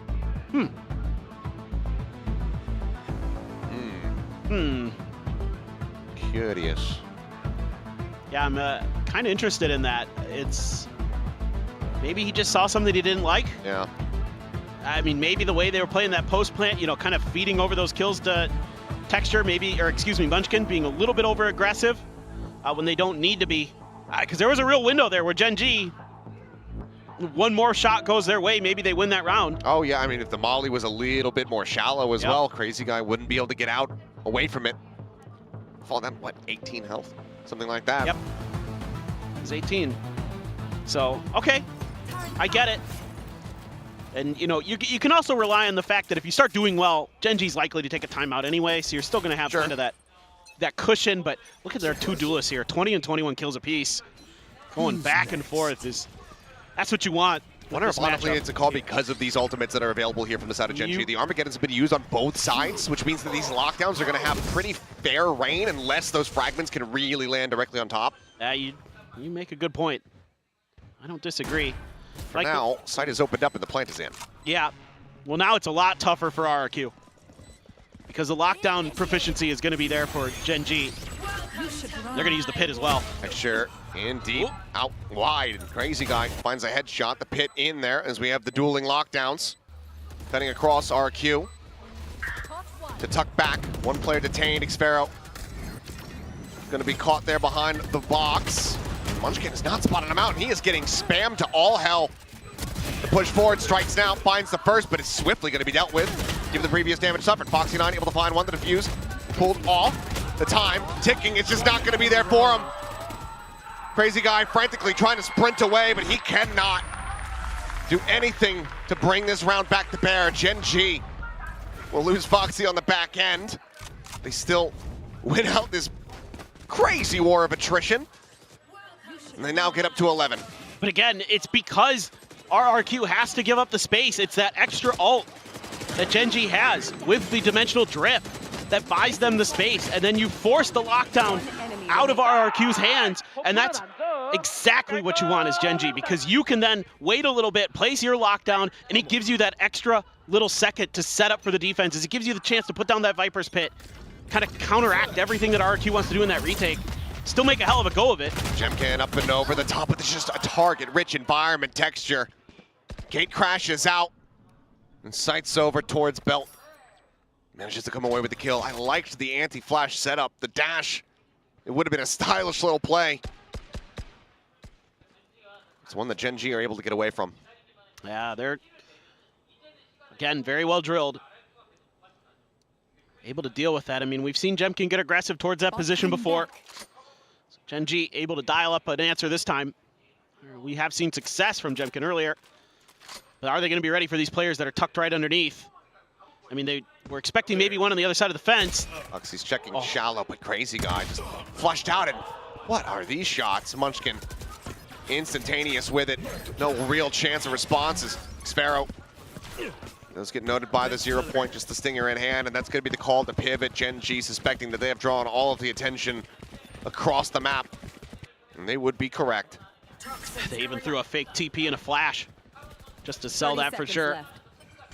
But this is 2v5 retake for RRQ if they go for it. I mean, the issue is they don't have any money. So maybe just scoop up the guns and try to win 4 in a row to send it to OT. I think that's about your best play, to be honest. Yeah. It's the only recourse that they have available to them. A brutal position now being here for RQ. Gen G have just been looking absolutely electric today. They're just so good, dude. I mean, obviously they're clean with their mechanics, but it's more than that. They make great reads, Lotus especially. They had RQ's number. And here, you know, there was a little bit of kind of difficulty at the beginning for Gen G to get the reads, but once they got their feet underneath them, switch over to the attacker's side, pretty smooth sailing. Some good adjustments in the middle of the first half from Gen G, from Solo. Really did a nice job of saying, hey, let them show their hand first before we start making moves, mostly. Other than Texture, the operator, he's allowed to do what he wants. He's Texture, he's got an op, it's fine. Everybody else, hold back, wait for your moments to strike. God, just Texture waiting way back by spawn by the ramp. Oh, Munchkin! So damn swift. 일러만 방심하면 안 돼. 집중하자. Well, now, match point here in the hands of Gen G RQ. 4 opportunities, 4 chances to try to run this back. Pit immediately going to be invested. Over at 410 there on the A site. Trying to really dictate the movements here of Gen G. There's no ults to clear that pit, but you have the drone, you have some of the KO utility. There. But it seems like Gen G just holding back. Worried that, with that pit there's going to be some comfort on the A side, so RRQ might think that they can sneak further forward positions towards the B and mid side. They wouldn't be necessarily completely wrong. Crazy Guy going to reveal his position, though. Pays the price. Munchkin takes him down. Just a smattering of damage suffered here. It's Munchkin on a warpath, looking to march his troops onward into that grand final. Jemkin around the corner, bottom of yellow here, playing. Needing to be the impact maker for the team. Now his position has been spotted up. It's Press connecting. Texture with a quick little exit, jumps back away, swings out as Jemkin. Able to put the enemy Yoru down, now a 4v4. 3 players on this side, Jemkin eating a bit of damage. Salvo's going to be flying, and Cushy unable to find the shots, but Foxy and Ash, they shall. A little bit of time by perhaps with the Nano Swarm, but Xpero needs to go absolutely nuclear from this position. Finds the first, finds the second. Munchkin, however, shuts him down. And that bite is not going to stop the plant from coming through. It gets a tiny bit more damage across on the Munchkin. But he's going to look to wrap around, maybe even peek through and across, but looks like he will just stay stagnant here. Back behind Snowman. Desmond, yet, how are you meant to get out of this position? The footsteps are heard. Munchkin relaying all of this to Foxy9. The tap. And basically no one peeking. Not giving him the time of day. Effectively ignoring him, ghosting him here on the round until the very last moment. Munchkin will hit the headshot. 13-8 Icebox is theirs. Gen G denied in kickoff, achieved here in stage 1. They are going to another grand finals here in Pacific as the #1 seed. The trajectory is up for Gen G. Throughout the year, there's some bumps along the way, but here in stage 1, they may very well be our top seed going into Masters Toronto from Pacific. They look incredible. So many good reads, so many great plays, texture, just tremendous throughout the entire day. But everybody on Gen G having their moments. I mean, really phenomenal team effort here. Munchkin fragging, Karan on point, especially in that first map. Ash, the crispness of his shots as well as his util timings, gorgeous. And then Foxy9, clutches, phenomenal. Everyone from Gen G earning their way forward into the grand final here of stage 1. And they've shown in the past what they can do when they have that veto advantage. They're going to be looking to prove it once more. But what a day here for Gen G. For RRQ, obviously, hopes not crumbling completely. They are still going to Masters Toronto. They are still in this tournament and have a chance to still make it into the top 2, but it's going to have to be through the lower bracket. For now, though, we'll send it down to Jen Lee, who's going to be standing by with the winners interview. And we have our grand finalists. Congratulations to Gen G and Texture and Solo, if I could have you here. 네, 감독님 여기 마이크요. 네, 가운데 서주시고요. 네, 젠지의 텍스처 선수 그리고 솔로 감독 모시겠습니다. 승리 축하드립니다. 감사합니다. Huge congrats to Gen G. I mean, you guys are back in the finals with this clean 2-0 against RIQ. Now, Texture, can you sum up the game for us tonight? 텍스처 선수 승리 정말 축하드립니다. 이렇게 결승 진출 깔끔하게 2대0으로 이루어냈어요. 기분 너무 좋아 보이는데 소감 들려주시죠. 깔끔하니 좋습니다. Oh, clean 2-0 to grand finals. It feels really nice. And Solo, you guys are in the finals. And you also punched your ticket to EWC as well. Are you excited to have another busy, successful year? 감독님, 결승 진출뿐만 아니라 오늘 승리로 인해서 EWC 티켓까지 거머쥐게 됐거든요. 굉장히 바쁜 시즌이 예상되는데 그래도 기분이 너무 좋으실 것 같아요. 어떠신가요? 일단 결승 진출한 것도 기분이 좋은데 EWC 직행 티켓을 따내서 더욱더 의미 있는 승자조 결승이었던 것 같습니다. It really means a lot. I mean, it adds a lot more value now that we qualified for EWC as well. And of course, returning to Grand Finals in Pacific feels super, super good. Now, Solo, I want to ask you because you guys played a solid game tonight. Everyone's saying, oh, Gen.G has finally figured out what works best for them. So do you feel like you guys demonstrated the full potential, the true potential when you set out with this roster, this iteration of Gen.G tonight? 감독님, 사실 오늘 경기 보시면서 젠지가 젠지만의 스타일을 완벽하게 찾았고 모든 퍼즐이 맞춰진 것 같다라는 평가가 많았어요. 그만큼 단단한 경기를 보여주셨는데 이 로스터를 구상하셨을 때 좀 원하셨고 예상했던 그 포텐셜이 오늘 100% 드러난 것 같으신가요? 아니면은 뭐 더 잘할 수 있다고 생각하시나요?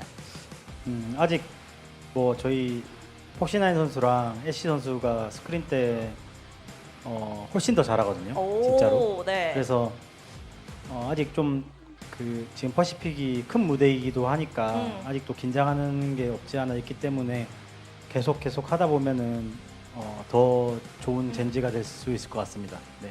알겠습니다. Well, yeah, Foxy9 and Ash, they've been destroying everyone in the scrims, and we're not being able to translate that on stage yet. I mean, Pacific being a huge stage, international stage as well. So I feel like there's a little bit of jitters within them still, but once we shake that off and they get more experience on stage, I think we have more to show and that we can be even better than how we performed tonight. Now, Texture, Sunday is the grand finals. Who do you think will make it to grand finals? And also, what's your mindset for the upcoming grand finals? 일요일에 결승전이잖아요. 누가 올라올 것 같고, 누가 올라왔으면 좋겠고, 그리고 결승전 각오 부탁드릴게요. 사실 근데 너무 셋 다 친한 선수들도 많고 좀 그래가지고 누가 올라오든 상관은 없고요. 어찌됐든 간에 지금 자신감이 아주 많이 차 있는 상태이기 때문에 누가 올라오든 상관없이 재밌게 즐기도록 하겠습니다. I don't know, I'm not really sure who's going to face us in the grand finals. I mean, I'm pretty good friends with all three teams. They're really strong. But we have a very, very high confidence within ourselves. We love how we perform right now. So I think I'm going to enjoy the game in the grand finals on Sunday. So yeah, thank you fans for supporting, and we'll try our best to deliver on Sunday as well. Well, congratulations once again, guys. See you on Saturday. Good luck. Thank you. 네, 이렇게 해서 텍스처 선수, 솔로 감독님 만나봤습니다. 저희는 두 번째 경기로 돌아오도록 할게요. 바이바이. 바이.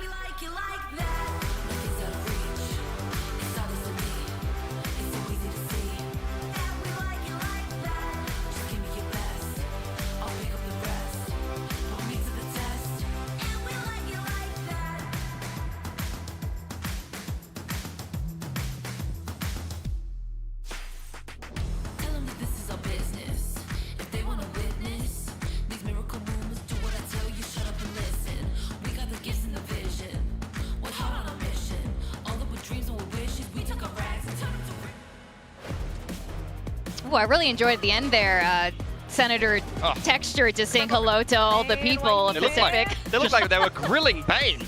Bane started leaning back in his chair, Solo's standing over. It was like, you think you're good, bro? Like, you see that? You guys aren't going to be performing like that against an SEA team today. No chance. They kept getting in his head early. That was a dominant performance from Gen.G across both of these maps. I mean, this team looks so rock solid, so comfortable, and entirely unfazed by what RRQ brought today. Yeah, we could see the Yoru KO comp that they are bringing was not just a hard counter to the Harbor comp of Talon. It was a phenomenal game game here for Gen G, particularly as you can see in some of these highlights. We'll dive into a little bit more detail later on in the mid to late round. These guys were in total control, and it's something that RRQ in their last game of Icebox actually did very well. I love the way they played retake, the way they played the post plants in their last game of Icebox before they played Gen G today. But in the game today, Gen G were all over them in the mid to late round. It was fantastic to watch. Yeah, I mean, just the way they mid round is so smooth. Once again, we're seeing that the First Blood's going in the favor of RRQ 11-10. Now,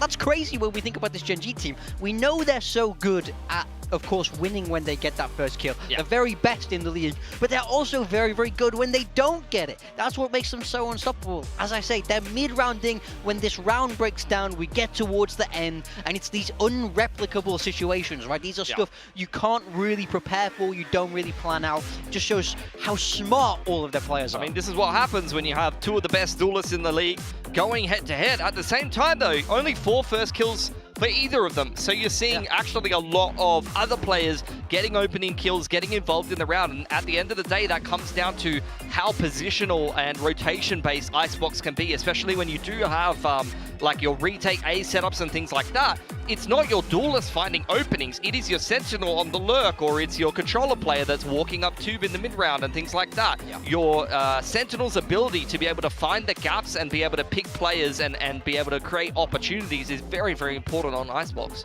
Now, you gentlemen were talking about how good RRQ was on Icebox with retakes, but now we're seeing something happening on the flip side. Yeah, I mean, it's all about Gen G in these retakes. They're so smart in how they approach it, because the main idea that you want to follow on this map is if you're able to get a pick, then your retakes become very possible. Look how smart this is from Foxy9. That's a lineup. You can't ping this spot anymore. That's a well-practiced, well-rehearsed way to cancel this plant. So then they launch themselves into this 5v4 retake. Foxy9 just goes absolutely crazy here. But it's such a clear game plan, especially towards this B site. They're happy to give up space and then take it back when it suits them a little bit more. And you can just tell it's so well rehearsed. They control this yellow space so routinely, just give the attackers no room to play that post plant, and they just continue to shoot RRQ down on this side of the map. Yeah, Foxy9, I mean, he didn't frag that hard, but I felt like most of his kills came from these mid to late round situations, the post plants on both the defense, on the retake, and also attack.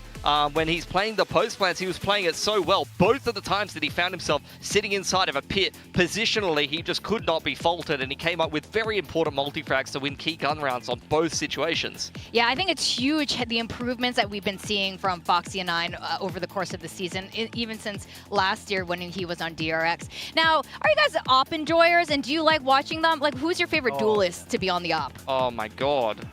I mean, I was Duelist or Euro? gonna say famous, but recently, not so much. I mean, in group stage, famous for definitely for me. But I mean, both these teams have a good shout of being that favorite. Both Texture and Jemkin so good on this map. You know, we see how they approach this duelist role, so they do take these different agents, right? We see one on the Jet, one on the Yoru, but I do think ultimately, especially when they manage to get this up into their hands a little bit later down in each of these halves, I think they play in a lot of similar styles. It suits the map so well because of all of these long sight lines, and you find both of them have this kind of escape ability. That's why it's so strong. I mean, this 4K from Jemkin was ludicrous. How is he getting away with this? If that doesn't tell you to buy the RRQ bundle, I don't know what will. Like, he's on eco. He's bought nothing in that round, and he's taken 4 guns away. Texture here, though, you saw the collat. That is an instant TP being picked up off the back of that. You throw your TP behind you. If you hit a collat like that,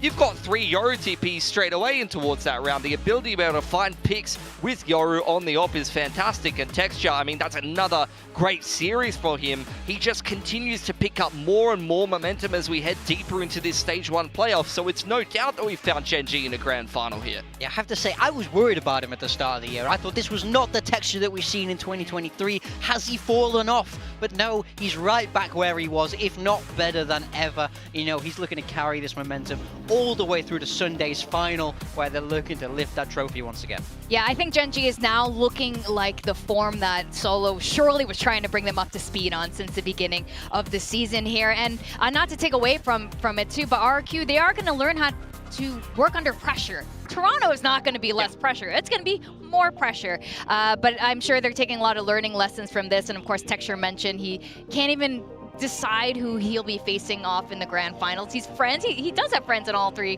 of the potential teams here. Rough. So that is pretty cool. All right, well, we do have a very exciting match coming up after this. Of course, it's PRX versus DRX, and we're going to find out who's going to Toronto. And the stakes are so high. Whether you're going to Toronto or just the road completely ends here. So we're going to go on a really quick break, and when we come back, we are going to dive straight into this very spicy match.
Red Bull gives you wings.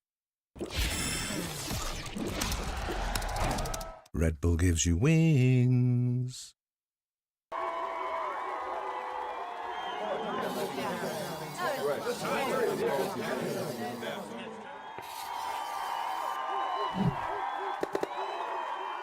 Red Bull gives you wings. Welcome back to VALORANT Champions Tour Pacific Stage 1. We are now in the lower semifinals. We're going to find out who the final team is that is going to Masters Toronto. I'm your host, Victoria, alongside Pilsky and Big Time. And we want to feature you guys again for the VCT Pacific Moments, where you guys can hashtag, post pictures of your favorite moments that have happened here in VCT Pacific over the years. And we have a lot of fans flying in from China, actually. And it looks like this fan is a huge Jing fan. Look at her profile picture is Jing's face up close there. Oh, yeah. Bloody hell, how'd you roll that up in your suitcase? That's unbelievable. Had to check in extra luggage to bring the banner. That's respect. I'm pretty sure, like, at the airport, they pulled that out, they unroll it, they're like, what the hell is this? And they said, never mind, move on. Jing is the GOAT. Yeah. But he's been pretty goated, so I think he's earned the banner. Yeah. He printed that out and brought it over. Now, PRX and DRX were once upon a time were the teams to beat over in Pacific, but since last year, both of these teams have experienced the pain of not qualifying to the internationals for the very first time. Now, DRX with Coach Termi at the helm, they found their breath. They found their momentum again, winning it all at Pacific Kickoff, qualifying to Masters Bangkok, and Mako now free from the IGL role. Is this DRX's moment? Yeah, they've been through the ringer, honestly, like some very unfortunate circumstances that they have had to overcome so far in Stage 1, but their reality remains the same. If they lose this game after being the team to win kickoff and the team that looked like the best team in Pacific, they may be kicked out of the tournament to a PRX that maybe after the kickoff performance and what we saw in the earlier stages of the group stage, which they did play DRX in week 1 of the group stage, and that was with flashback on the roster. DRX, and destined to come out on top there. I mean, it would be very disappointing to lose against a team that you have been already able to beat head-to-head, and that expectation-wise wouldn't be a team that would necessarily be expected to move on to Masters as much as DRX would after kickoff. Yeah, as you say, this team has really gone through a rebirth with the amount of changes that they've had to make. We saw them in kickoff embrace this Teo style, freeing really Sean in that, in that kind of meta, and then we see them move away to this double duelist. Then with Flashback's departure, we see them come back to this double initiator. This is an incredibly versatile team that can compete in any meta, but it's all for nothing if they don't manage to qualify. This is a team that is hungry for those top placements, and not qualifying is just not good enough for this DRX roster. That's been an incredible hurdle for DRX, so it's quite impressive that they've made it this far once again. And they're facing PRX. Now, when PRX missed Masters Bangkok, it sent shockwaves through the VCT community, wondering if PRX was done for. But despite the sting in the most PRX fashion ever, they are now at the final hurdle of their miracle run through the lower brackets and might just qualify to Toronto. I mean, you say this in stage 1, they were 0-3. Yeah, 0-3 in stage crazy. 1. There were not many believers then. I get it, everyone's on the hype train now, and it's easy to believe now they're very, very close. But who's there first? They had doubters. They had did. serious doubters, but they have picked up steam. Then we see them eliminate T1 and then have that smooth win over Boom to get to this point into the playoffs, and they're just picking up more and more momentum, more and more steam, maybe we can say. Yeah, PRX, I mean, they are revitalized since the last time they played DRX. Patman is topping the APR right up the top of the competition, very high in the clutch statistics as well. Jing is looking like, when he's on his form, which he has been almost every single game, he might be the best player in Pacific right now, and he is a big reason why PRX, who are now starting to rediscover the identity that actually works for them on a lot of different maps, are doing so damn well for them. So DRX definitely not an opponent that you can underestimate here, and I think the map pool is going to be super key, because I feel like PRX, they're still kind of discovering what's working for them, and I think this is super interesting. This is either going to be DRX evening up the Masters appearances or PRX pulling ahead here. It's been so interesting. They faced off so many times. This is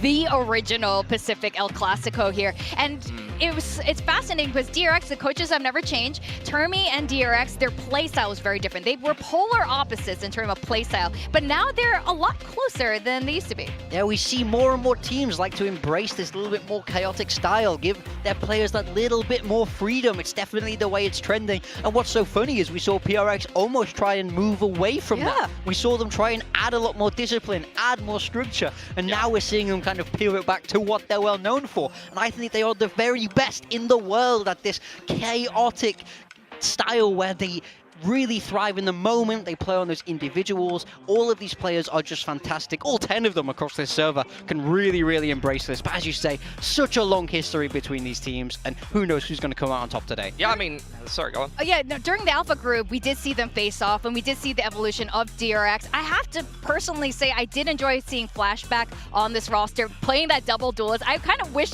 that's the one we saw today, the double duelist versus double duelist, but alas, that's not what it is. Yeah, I think, DRX is a team that historically may have been a little bit easier to prepare for. You kind of know what you're going to get. Nowadays, they change things up all the time. Map to map, whether they win or lose, they don't need to necessarily win or lose a map to change up their comp. They are a very adaptable team. You'll see players be very flexible on the roles. You're even seeing Bane over on the Sentinel, not something that he really has played too much. He's been very flexible to fill a lot of gaps for DRX, and depending on who you're going to throw on the Initiator or the Sentinel role, things could really change up. But over on the side of PRX, this is what changes things up the most for me. Who is playing the duelist? And depending on what duelist it is, a different player is the best at it. Something's Jet is phenomenal. Jing is absolutely terrorizing Pacific on the Rays, and Forsaken able to play that double duelist on the Neon, particularly on Fracture. It's one of the only maps you'll see him on the duelist, but we all know this guy can flex onto anything. And many shout out to his Waylay and Icebox. Oh, true, actually, you're right. I wonder if that's going to come out. I forgot about the Icebox. Yeah, I mean, how many duelists does PRX have? And they have plenty. Now, what is DRX without Mako? And we were talking about him on the IGL role, and now he's been off of it. I mean, just take a look at these stats. So where we see when he's IGLing, And compared to now, he's free, he's released those chains, he's unshackled, and he is a different beast of this IGL role. I mean, he's putting up absolutely monstrous performances in exactly the same role. He plays exactly the same positions. He's doing exactly the same job on the map. It's just his mind is free to think about his crosshair, to think about finding and hunting out his opponents instead of micromanaging those around him. And you can just tell he looks so good off this IGL. You'll notice it, I mean, positionally when he's clutching, like A-side icebox inside of a pit, he's able to really isolate those duels and lock in on his gameplay. But Brim on Fracture, for example, the way that he's able to, on defense, actually disrupt what the attackers want to do, he's always timing down the sky smokes perfectly, and he's always positioning himself in the most annoying spot for the other players to attack into.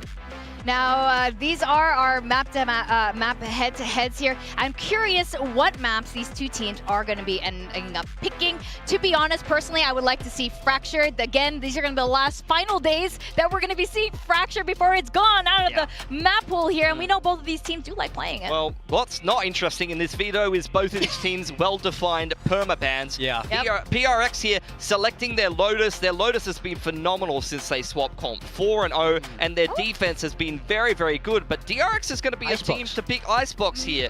Their last outing on Icebox with the Harbor went very well for them, but the games before that, their Icebox was not too awe-inspiring, and they did lose Icebox head-to-head to get against PRX in week 1 of the groups. Yeah, I'm definitely curious as to why DRX will have gone to Lotus. I wonder if they've kind of seen a weakness in the PRX kind of style on that map, but certainly not the pick I would have expected. And Fracture we will be seeing as that decider map, which is very exciting if we get that far. Yeah, what a way to end today's series if we get that far. And starting with Lotus, you guys have pointed out a couple things here. How interesting it'll be to see what DRX ends up pulling out today. Yeah, PRX, I mean, their last few games of Lotus have gone phenomenal. Ever since they've swapped onto Yoru Raze, Jigga's just been running around, dominating everyone on the Raze. Something's performances on the Yoru have been very key, and it really helps to inform a lot of their structure on this map. You started to see him pick up the op as well, which is a bit of a throwback to the old double duelist style that you've seen from PRX in the past, but reinvented for the current meta. For DRX though, they're quite happy to go to Lotus. They're not scared of this pick for PRX at all. They played a lot of quality teams on this map. They always play very tight games on Lotus, so they're going to be quite comfortable to play this as the first map in the series as well. Yeah, and we see so much flexibility across the board from them. Sometimes double duelists, sometimes Raze, sometimes like Yoru, we've seen Breach Tail, we've seen them mix across all three of the main Sentinels. So again, I wouldn't be surprised if we saw a change here from DRX once again. Yeah, you can see them quite happy to just swap up one role or two roles, a different Sentinel that the other team has to attack into, or a different initiator that can kind of give a different feel the other team will have to adapt to on the fly. Well, the stakes are higher than ever for this particular series. One team does not get to go to Toronto. Everything ends here. The other team will be punching that final ticket to Toronto, making it back to the international. So let's find out who that's going to be. Is it going to be PRX or DRX? Let's welcome the teams.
Pacific.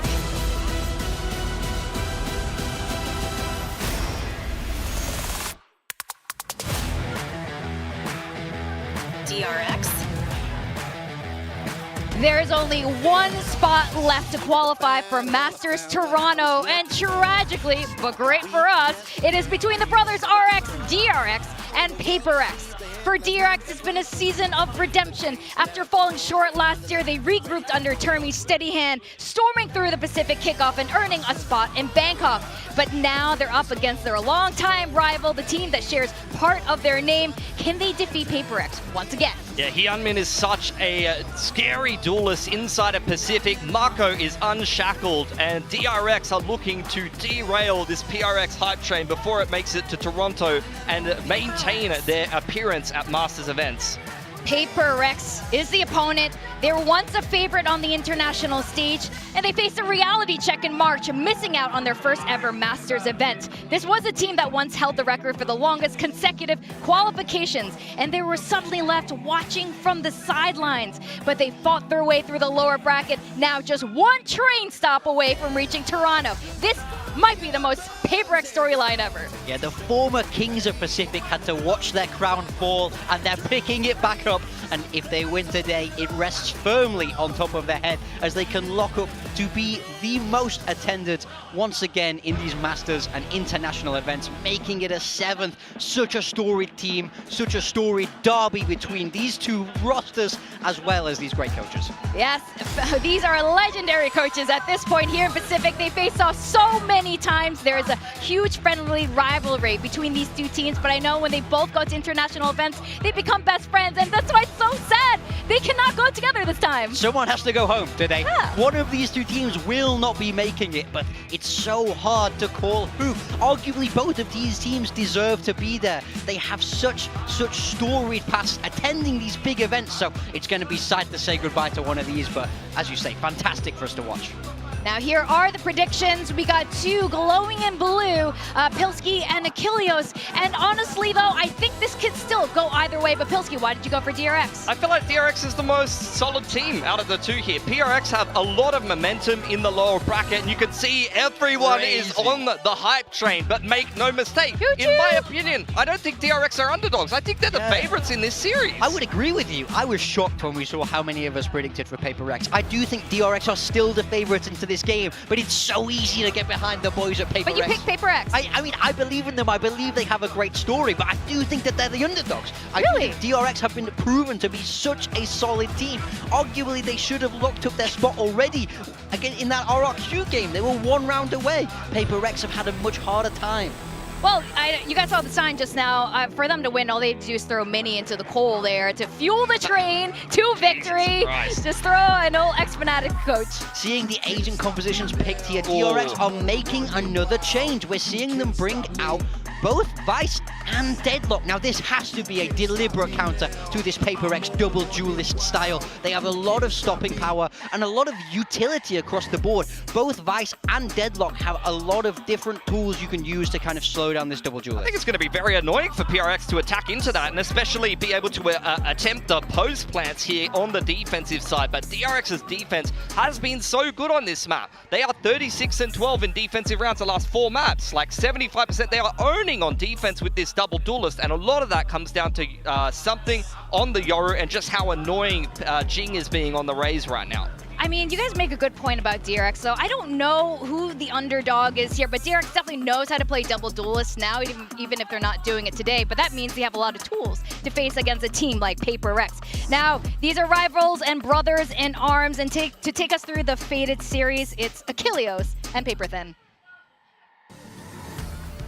And here we go. Once again, the derby comes back around, but as the desk was saying, this time only one of these teams can get that final spot at Masters Toronto. DRX versus PRX, the El Clasico of Pacific, to decide it all. This is an incredibly hype matchup. I mean, with the stakes that are being presented to both of these teams, a trip to Masters Toronto on the line, and both of the RXs are so used to being there. They're so used to being that team that goes to the international events. But this time around, it may not be. Brother v brother here, it feels like, as we get ready to jump into this one. Lotus to start us off once again, then an Icebox as the follow-up. DRX faithful cheering out.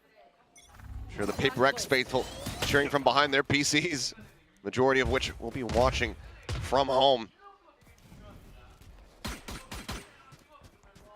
As for now, default down tap of the orb. Kid Crash used here. Hyunmin clears out the door. Jing just going to be tucked in for the moment, hiding away. So far, it's a very quiet round here from both sides. All right. Let's see what DRX can do. Being very cautious.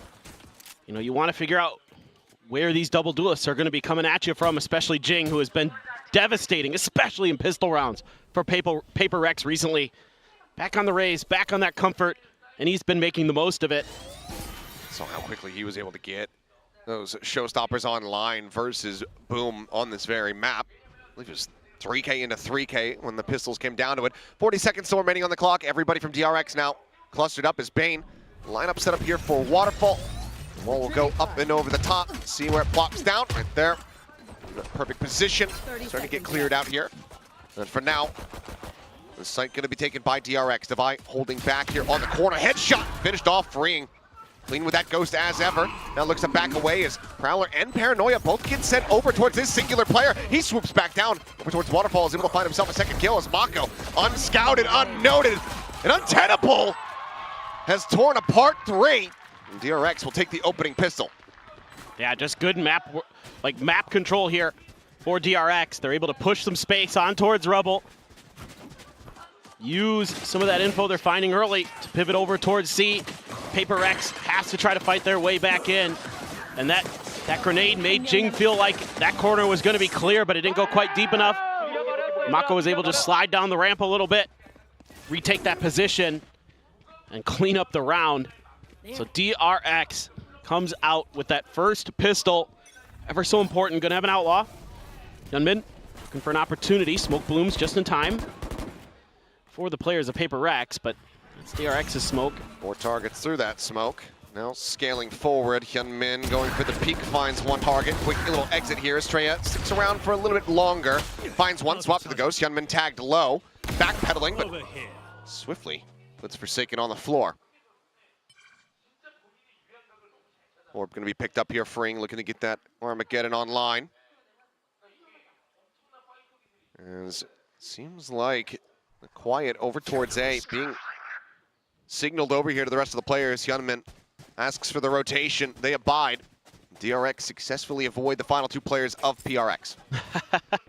Yeah, just PRX trying something a little bit cheeky, as is normally the case. And they're going to be pretty quick to rotate, though. And depending on the timing, well, Mako's just seemingly just going to turret in that direction. Doesn't want to let that flank come through, find any value.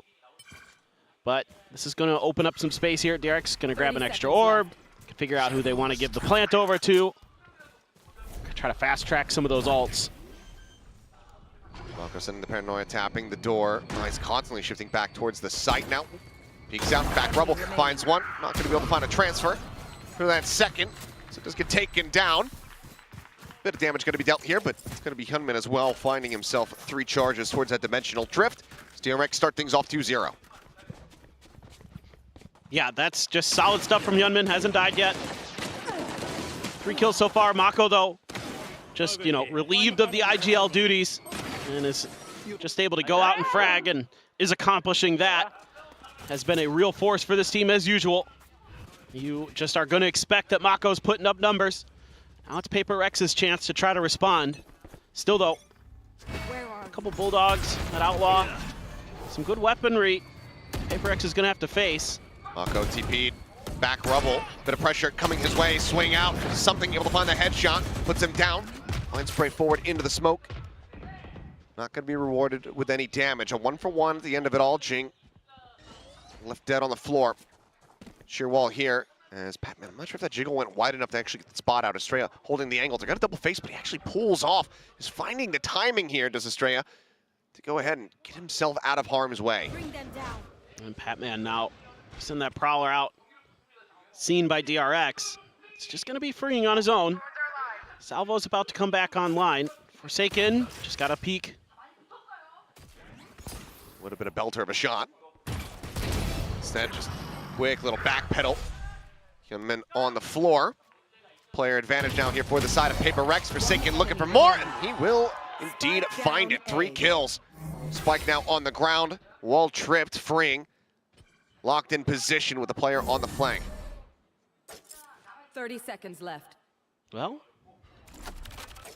thinking about his best course of action here, would love to get some more damage in. Kind of know he's probably pillars. Swoops around, something about to be in the open, but has the headshot. Crispy with it, survives with 46 HP, 4 players alive. PRX get themselves on the board, denying the bonus. Yeah, this is really crucial for PRX to come through this relatively unscathed. Good read there by something. Yeah, Hyunmin able to find the one. Jing trying to blast pack his way a little bit closer to Rubble, but it's caught in transition. Forsaken holding the line very, very nicely. So that Rubble fight in the long run going PRX's way. Curious how much attention DRX wants to play to this, but I mean, having that deadlock in there makes things a little bit trickier in that regard. You're not going to have quite as much util. You still have the Teo, of course. Ooh, we're about to have a fight at Mound. And that's going to be one that Mako loses. Basically trapped there on his lonesome, ends up getting taken down. Still the double stack set up, freeing around the corner. Boombot looking to try to scout him out. Does not, however. The question is, do they think that he's there? But they're not going to stick around to find out. Quick back away, Forsaken back to Jiggle peeking here. That should give you a pretty good read that it's going to be A. I mean, Freeing trying to sell this as best as he can, but that Prowler got no contact at B from Patman. Flash to try to do something, and something gonna know here with that tap of the door for sure. PRX ready to roll.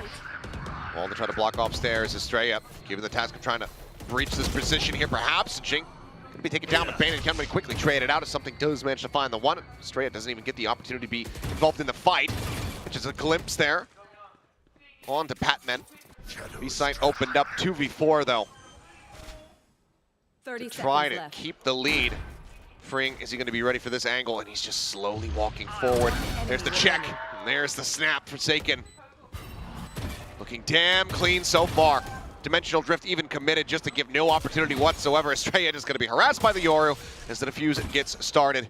And now he just holds him back, locking him away from the site. 2-2, we are tied up. PRX very nicely dispatching DRX here. Yeah, they're just reading the map really well. This is something that impressed me when I was doing some VOD review getting ready for today with PRX in their run-up here in the playoffs. They're making really good use of the information that they're finding on the map, and it's stuff like what Patman does. He just throws out a Prowler B. You know, they've only had a little bit of contact C. Over at A, something's able to backpedal, and they're still able to kind of put the pieces together that this is going to be an A hit, and, you know, just smother DRX out of that A attempt, force them over to B, where Forsaken's happy to find that off angle, get the kill. And here we go. Now, Hyunmin TP's with his ult. Gonna go just check things out. Razorvine's there to slow up if there's any fast hit off the back of it. And look at where PRX is. Yeah, they're all clustered up. They're showing discipline, though. They're playing back, not wanting to give the opportunity over to DRX to find these opening picks. The wall quickly cleared out because they have everyone in position. So now the site is suddenly that much more insight here for them. As Jake bounding forward, able to find one. Bane, Hyunmin trading it back. Straight on the floor, the spike not yet planted. Mako has the ultimate. Be a potential pivot angle, but they're still widely stuck in here. One back online, Mako able to find one. A little bit of a wide swing out. Patman trying to just whittle away here at Hyunmin. Hasn't really gotten too much contact yet. Now is going to be the last one standing. And as he swings back through, Hyunmin will have the headshot. 3 players alive. Mako holding on by a sliver. As DRX do manage to go ahead and reestablish the lead by 1 round. Yeah, don't mind the ideas here on the fly from PRX. You know, wanting to stack up, wanting to deal with that deadlock wall as quickly as possible. But, I mean, DRX post-plant, even though it's not technically a post-plant, but they get into these crossfires, they get into these setups, and they're so tough to break. They're so disciplined. So having to give up space early is going to play into DRX's hands, in my opinion. And now you've got a couple huge ults. Annihilation, Armageddon. Ooh, miss of the shot. A rare miss, considering how he's been performing with the op in the last few days. Double stack at Mounds. Drone gets cleared, spots him out. Forsaken ready in case there's going to be more pressure coming in this direction, but DRX already has scattered to the winds. Shoulder spotted. A warning shot there at the end of the day for something. Time to jump. Here. Still, though, they're reading this nicely. The player's still that close to the door. Send some reinforcements over to back up this operator. He's going to put the TP at drop. But maybe this seemingly going to be a B pivot with players at B main.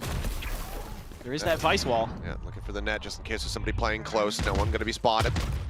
Sonic sensor going to be set up there. The connector position as paint shells get ready to fly. Bouncing forward. Looking for some damage. Bring on the crossfire. Able to find a vibe. Patman going to be taken out, but not before he's able to find Hyunmin. But out of bullets! Not able to find anything. And Forsaken cannot escape the grasp here. The Annihilation catching just a moment before the TP could go through. Dragged it to his demise. Something now just looks to try to hold on to this operator. But this round is on lock. DRX looking to move up now 4-2.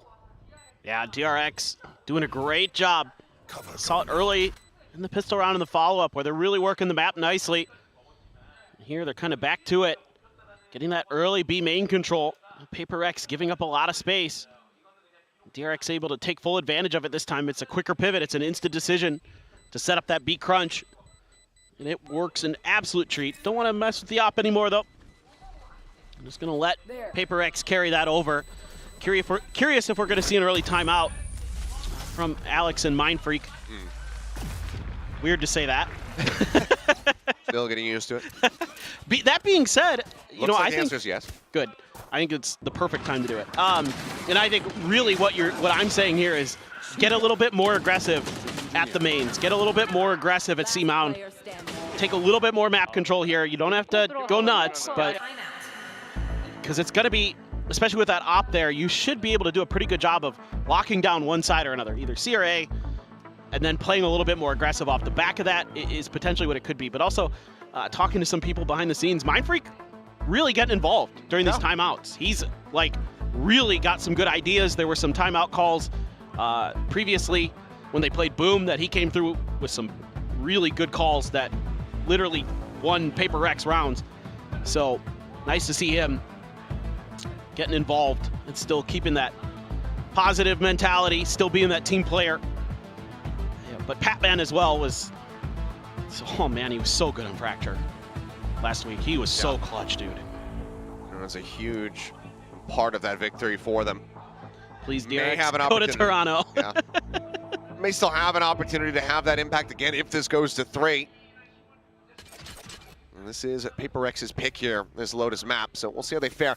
Have the operator, still very solid potential to get some damage dealt, if not pull up the Thrifty, given that, well, I was going to say everybody else has Sheriffs. Forsaken ups to change over to the Ghost. Made ready, as well as that C's trying to get a catch here at back rubble. No one really be caught by it as the push forward, and Jing just able to barrel stuff, finds Hyunmin. Showstopper immediately going to be drawn out, but it seems like botched. I think he died as he was trying to get the rocket to fly. No flick to be found, something. Repositioning shifts over, as DRX could very much do the same and just call a pivot over towards B if they'd like. Either way, looks like they want to still plant here on A. Paranoia catching onto them for a moment, forces them off the angle. The full flash connects now on the device. He plays towards drop. Gotta be mega careful here, something. Do not want to give that operator over. I feel like the call has to be for him to go to a save. It's okay, Estrella not quite able to spot out device from there, but the salvos will go ahead and ensure his demise. An attempt to try to take somebody down with him. At the end of the day, though, it's going to be something once again holding on to the operator, so Thrifty not to be found. Yeah, but I like the ideas here from PRX. You have some really good util to contest that A main control, that A lobby control. Throw it at DRX, make them make the first move. Put the pressure onto Hyunmin. I mean, as great as he has been this year, put some pressure onto him and see if you can come through. Obviously, weaker weaponry there. That may be a big part of that equation, but it was exactly what I was kind of looking for. You have something take C-Mount control with the op. You put some pressure at Rubble. The big picture ideas are good. Obviously, the weaker weaponry, not. Yeah. We'll see how they fare going into the next buy. Does feel a lot more costly, though. We'll see here perhaps what happened to the Showstopper. As, yeah, just an attempt at sending it, but point blank there was Bane able to find the punish immediately before that could even fly out. Otherwise, that could have been absolutely devastating. So for now, still a bit of a slow game for Jing. Have to wait the cycle up that next one. Steel Guardian going to be online here for the side of PRX. Not too far off having that Nightfall either. Pac-Man just one more charge. Well, this time, something shifting over towards B. Might have a chance. Depends on if they commit a flash or paranoia to this angle. You can see Mako and Hyunmin. Fake out being sent, not being bought. This would have been a hell of a time to fake it either way. Sure, Walt does get cleared. Mako starting to drift backward. The swing out, there you go. Right to the midsection. Something has the kill. Should be reading pretty well pretty soon that this is going to be C, but all this util very far back for PRX. Ultimate's ready. Gonna have an ultimate there as well for Estrella. They're gonna pop it, and PRX wise to it. Backed away. Yep. Triple push. It's a bit of a slow up there outside of A main, but something on the peak, able to find one. Is Estrella going to be taken down? Op still finding that value, and now he repositions, wrapping around, joining in alongside Devi. Weapons looking to be taken away. On pop, Paranoia out, tucked back behind the box. Two players pinned in here, now trying to fight their way out to freedom. Bane can't find it. Freeing now, all alone here on the site, and something picks up a 3K to get PRX their third round win in flawless fashion. I mean, you gotta love the awareness you're seeing from PRX, just being ready for that ult to be grabbed for Estrella, playing back off of it so they don't have to worry about the Steel Guard, and they have a Steel Guard and a counter. They can play that tic-tac-toe game all day, and that early map control, so important. That rubble control, so important for them, because that allows them to take space on the map quickly. It allows them to rotate through their opponent's spawn so quickly, and it helps now. Something's starting to hit some shots. Very important for him, because you can see that earlier on they showed us a graphic where when there's an operator on the defender side for PRX, they're winning like 2/3 of their rounds. So need to get a few more of those going. Meanwhile, Termi's like, nah, brah. We gotta win a bunch on this side. I have to assume that it's likely related to the operator. How to identify it, how to avoid it, what they need to be doing, given the impact that we just saw from something in the round. Yep. Be my suspicion. A little bit tough though. You know, obviously you have the stealth drone.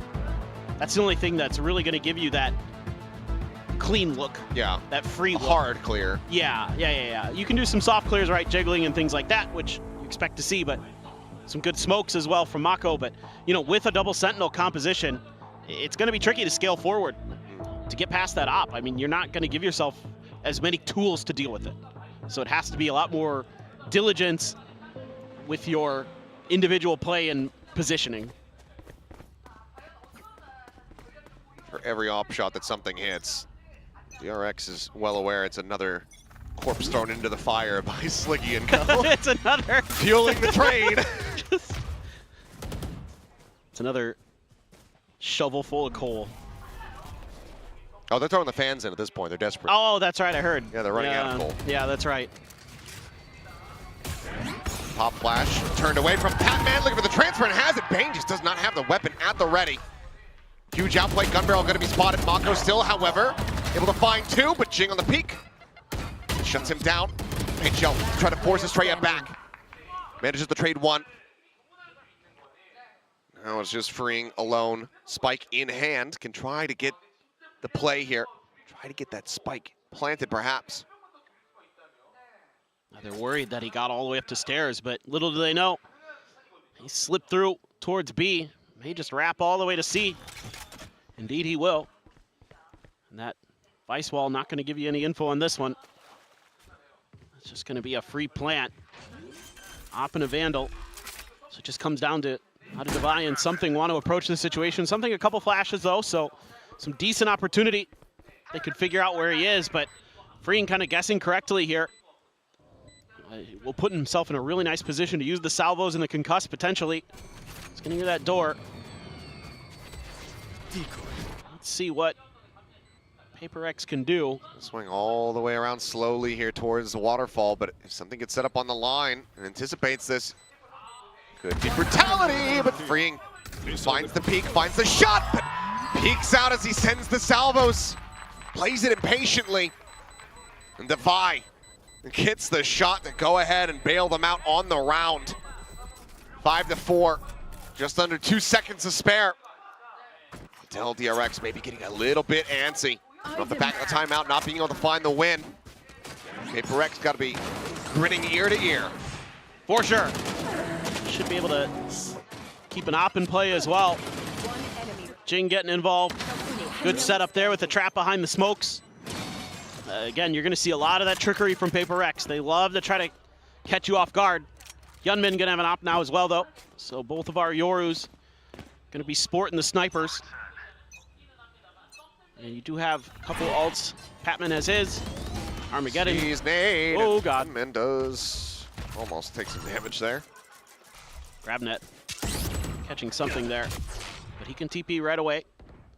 So that's potentially false information unless DRX can get a good read. He would have TP'd away from that. I think if you get seized and then you gate crash, it should pull you all the way back through the map to that spot. Just reeling you in. That would be sick. Yes, timing peaks. Strayet timing dies. Jing now looking to do the same. Bane scouting him, but nobody else prepared to really take him on. He swoops forward. Mako melted down as Jing comes away with 3. And it's flawless from PRX as they tie it up at 5-5. Yeah, they're really starting to come online now. Starting to feel themselves a bit. Great nightfall. And Jing plays off of that so quick. You know, Mako has to be watching the other direction. There's players coming from a bunch of angles. And his teammates, you know, you got to expect that maybe they can win that fight. And yeah, Jing just not having any of it. Starting to come alive for PRX. Again, if he starts to frag out too, then this two-headed snake that they can bring out with these two duelists is fearsome to say the least. Not being shy about this at all, but look at this. I mean, he sees Jing taking this orb. He knows that the Showstopper's online, but there's nothing more that they can do to try to prevent this. Hyunmin clawing his way out. Showstopper going to be sent. It's going to be Patman. He's able to find the kill. Estrella swinging the corner, able to trade one back as Jing does get taken down. Armageddon even going to be committed to this round as Mako finds Patman. Forsaken is dead. Suddenly, player advantages here for the side of DRX as something drops down as a mask of his own. Slaps it on Divine. Fully blinded up. TP reposition. Ults galore being committed, but Defy is able to find 2. Freeing it Estrella now going to be taken down, and Mako has to clutch it all. Collects a weapon. The plant not for him. Manages narrowly to get the kill. The retap though, Defy. He knows that he's not on it. Mako swings it, but cannot clutch it. Defy saves them once again. And that is devastating as DRX committed a ton. Everything. Tons of ults used in this round. Showstopper, Armageddon. I mean, just crazy stuff. They Omen TP'd as well. Two Yoru ults, Omen TP. Nice read there. Oh, Divai. Nice to see Divai, though, smiling, coming up with big clutches. It had looked like maybe he had lost that spark. Now he seems to have it back. PRX could take a positive half here. DRX wants to tie it up. That's 6-6. Very possible, but of course it's the double duelist on the other side as PRX get ready to go on that attack. DRX know that they need everything that they can possibly get. Bane one away from having another annihilation. First one able to find value, gotten that kill on a Forsaken. Portal closed. Something repositioning. Portal closed.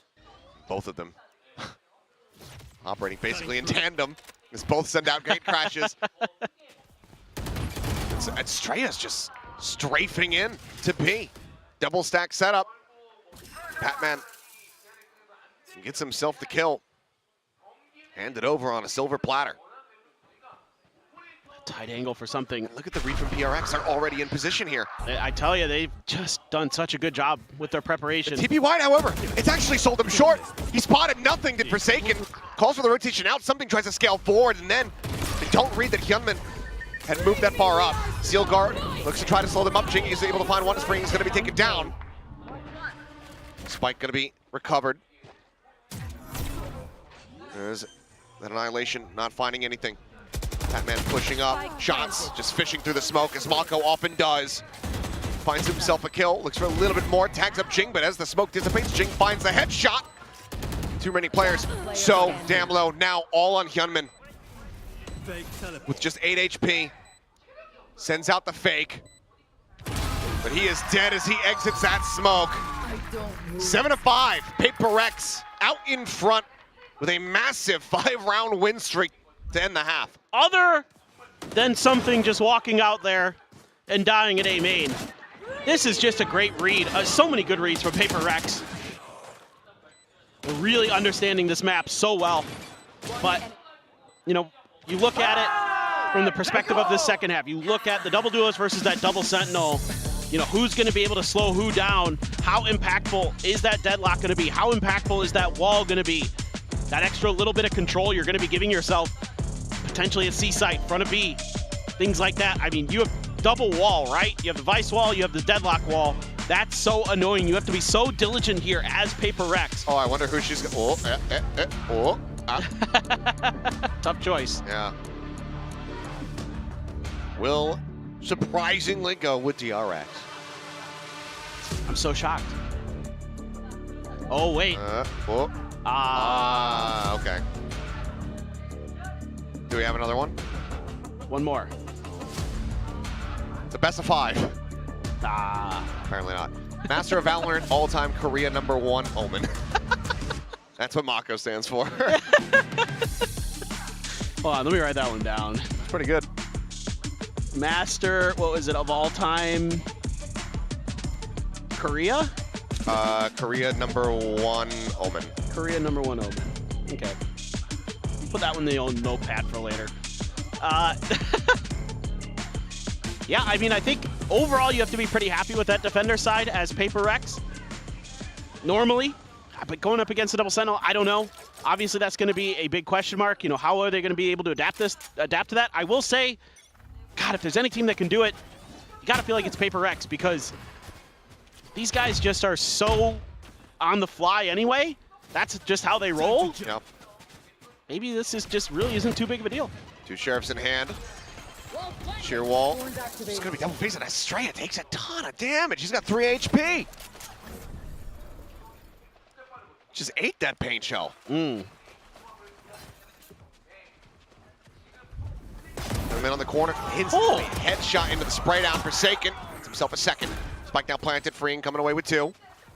Tries to keep it competitive, but got 2 players that just are so damn low. And there you go. Final shot. We'll take him down. Bane just trying to send out the net. Gets a catch, but there's just no way to try to fish out these kills. Devi perfectly happy to stay sat there, crouched down, sheriff in hand. PRX will go ahead, tie up the pistol count. Get 1 step closer towards closing out their map pick. Yeah, I mean, good coordination here. Got a lot of bodies you're throwing at the problem. That is such a fast reaction from for Jason. Goodness gracious. Did you say for Jason? For Jason. Yeah. Did you mean to say for Well, I wanted to say Jason, and I was in the middle of saying Forsaken, and then it just all came out. Look, I just turned 40. Leave me alone. That's true. It's well past my bedtime. I'm sure most people will be shocked to hear that you've turned 40. I'm sure. Because they're like, damn, I thought that happened years ago. Yeah, no, I know. I mean, it's a miracle I'm not dead.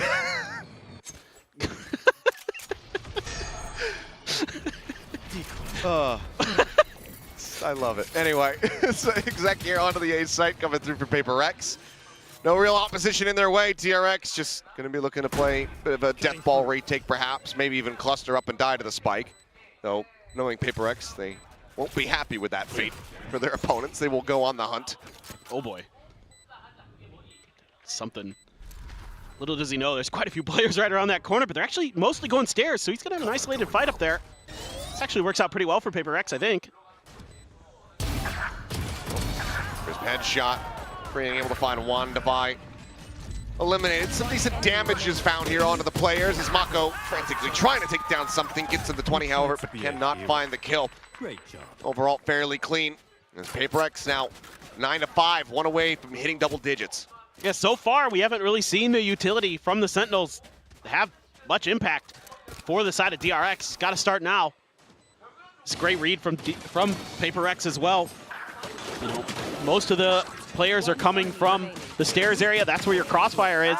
Something on his own. You put Mako up there to try to duel him. Look, Mako's great.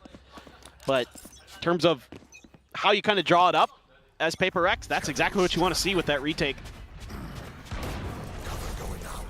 This time, Mako getting really aggressive, trying to play off the back of the drone, but there's a counter drone there. Keeping him at bay. No spokes. Oh my god. Smoke spam. Goodness. Smoke spam available. There's that wall, able to be baited out by the clone. Batman just doing his job, seeing what's going on at B. Sonic sensor right around that corner there for Bane. See that quite often with deadlocks on this map. Is that going to get red, though? There's that wall. Timing. Quickly cleared. Just go ahead and break that down. Still for now, though, DRX stagnant in their movements. Something creeping forward. Corner. Just around this corner is Estrella. And it's going to be Hyunmin, actually, who finds the kill. Likely preferred anyway from DRX, trying to get that ultimate online here for the Yoru. Oh, that gets a catch. Two players held at bay for now. Bane hearing the footsteps and taken. Able to take one down. Mako hugging here alongside the smoke. Finds one, turns for the second bit of eye. Able to go ahead, cut him down. We now go into a 3v3. 17 seconds remaining. Util available to try to prevent this plan, though. As Jing instant with a headshot, but it's onto the clone. Looks for a little bit more, gets the dink, but Hyunmin still staying alive for the moment, but gets traded out, Forsaken. Able to cut him down, it's all on Estrella. The 1v2 wrapping around both players here in position. Not ready yet. Won't even get the chance to try to use the flash. Basically stacked up here for him, no way to flush this out. Divine picks up a 3K and PRX pick up a 10th round victory. Control the space. I mean, it's just so cool to see PRX, the way that they're kind of deathballing around the map. Okay, yeah, you lose something there, but that's fine. And again, if you're stacked up like they are, you know, you find one wall, the other wall gets used, you're able to clear it so quickly that it's essentially null and void. And you're able to just scale your way onto site, find some good kills. I mean, even though Jing didn't get a kill, he did some damage. That shot onto the clone was nuts, but didn't matter. Still though, Stinger, Sheriff's Ghost, Kuchama. Oh, the flash just got there in time. Wants to try to get a catch here on the Yoru, but Gate Crash does not care. Noise is made. Haven't been able to hear the exit. Stealth drone chasing forward, not going to catch a glimpse there. Thorn's already going to be pre-popped though. Sheer wall still set up. Sealed Guardian going to be sent. Fake out. Hit there by the Stingers. TP forward, and Freeing has the headshot, finding one. The damage suffered here by something once again, down to 20 HP. Pinned in by the wall here for the moment. Swing from the back. Bane looking for a little bit more. Gets fully flashed up though, and Jing finds two in all the chaos. Suddenly it's just Hyunmin with the Stinger. Low HP on both. Only Devi popped up here for the moment, but it's going to be Devi continuing to find these final kills. PRX have been running away with this across the two halves, now 9 rounds in a row. It's just, you know, when you get into the mud, that's where PRX likes it. These things are all kinds of scrappy around this wall.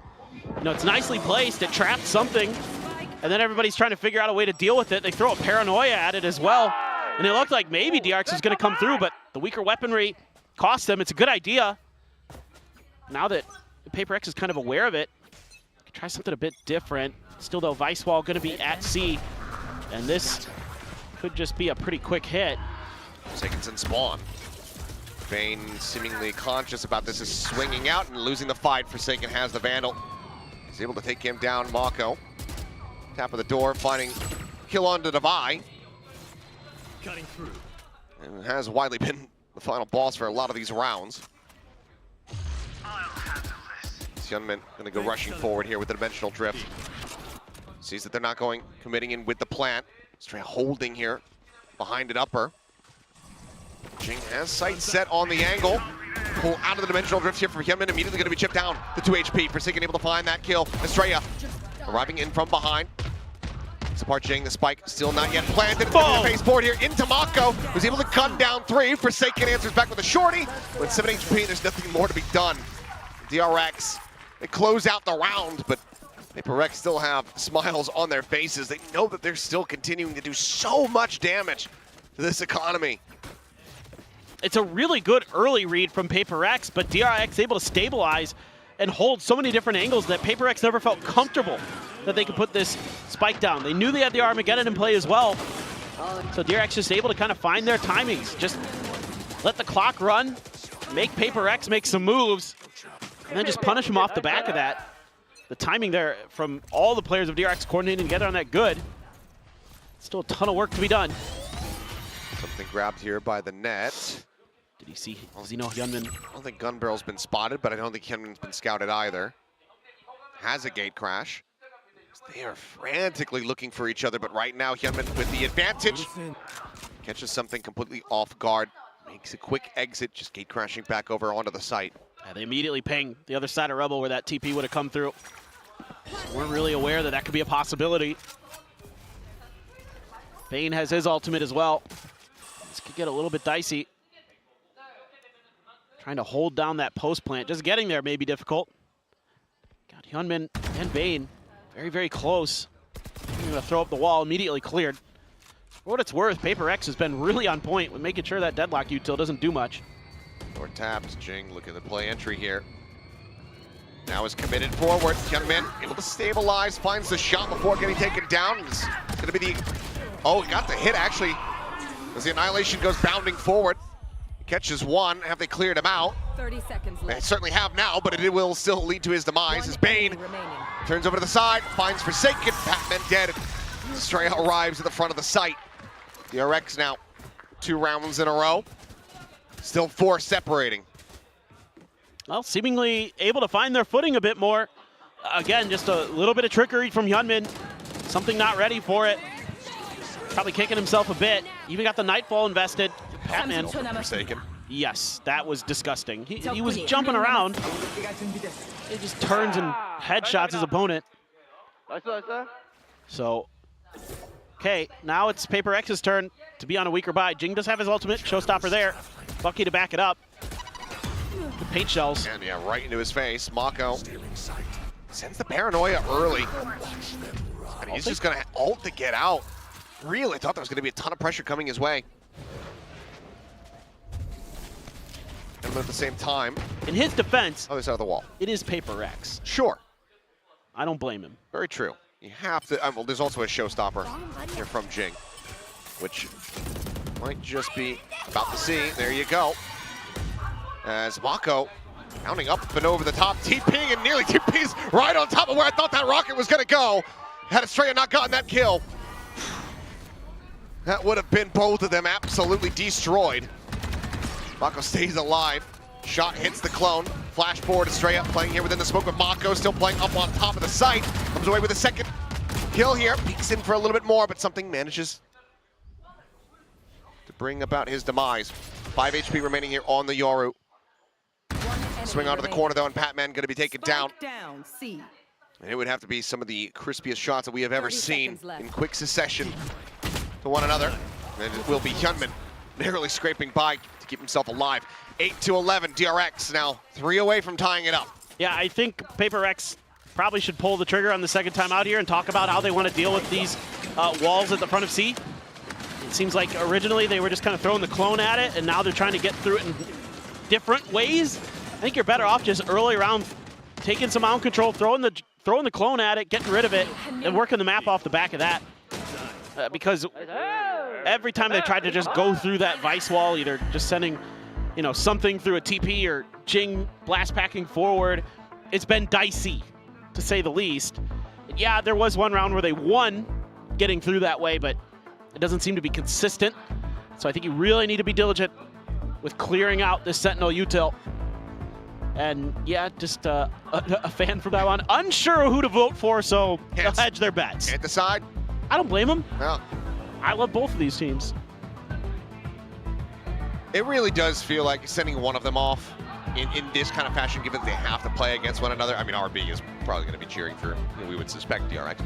But it feels like watching two friends go to different colleges. Oh, They've been yeah. together since middle school. One got into NYU, one got into Temple University. I might be speaking from my Very own life East Coast experiences bias here. there. Oh, yeah, okay. I mean, it is because it's such a classic matchup. There's just tremendous history here. Obviously, our first ever Pacific Finals.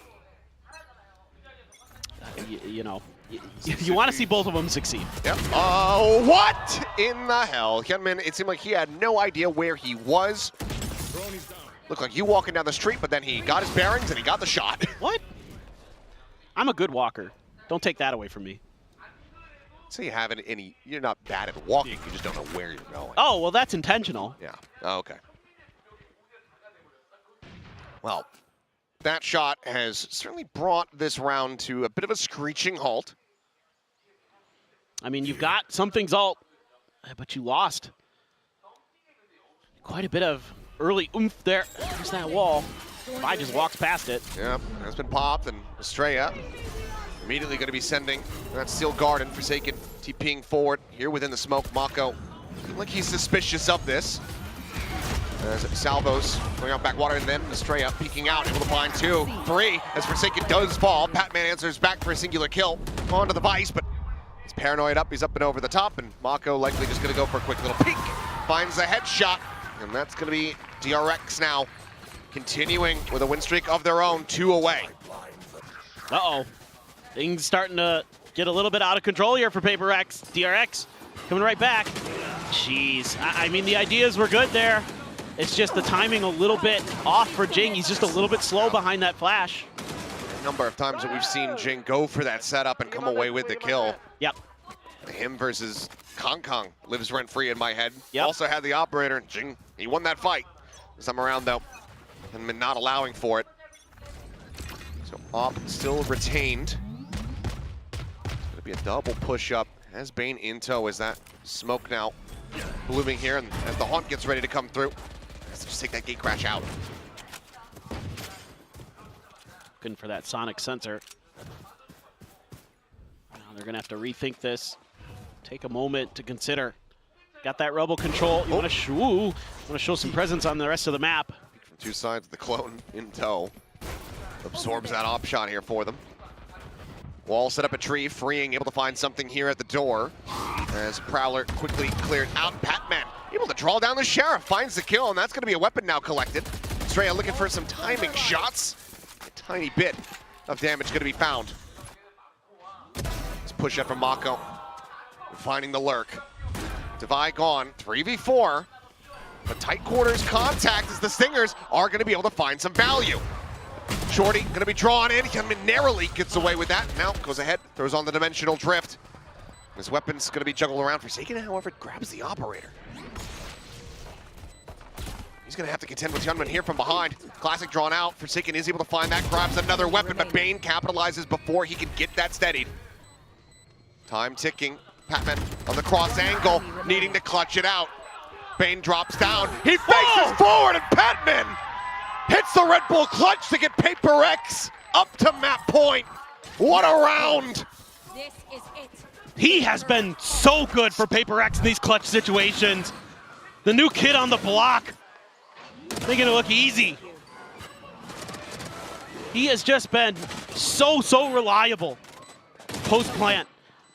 He's so disciplined. I mean, that weird position he takes catches Mako off guard. Nobody holds at that angle. Nobody holds inside of the archway of that door.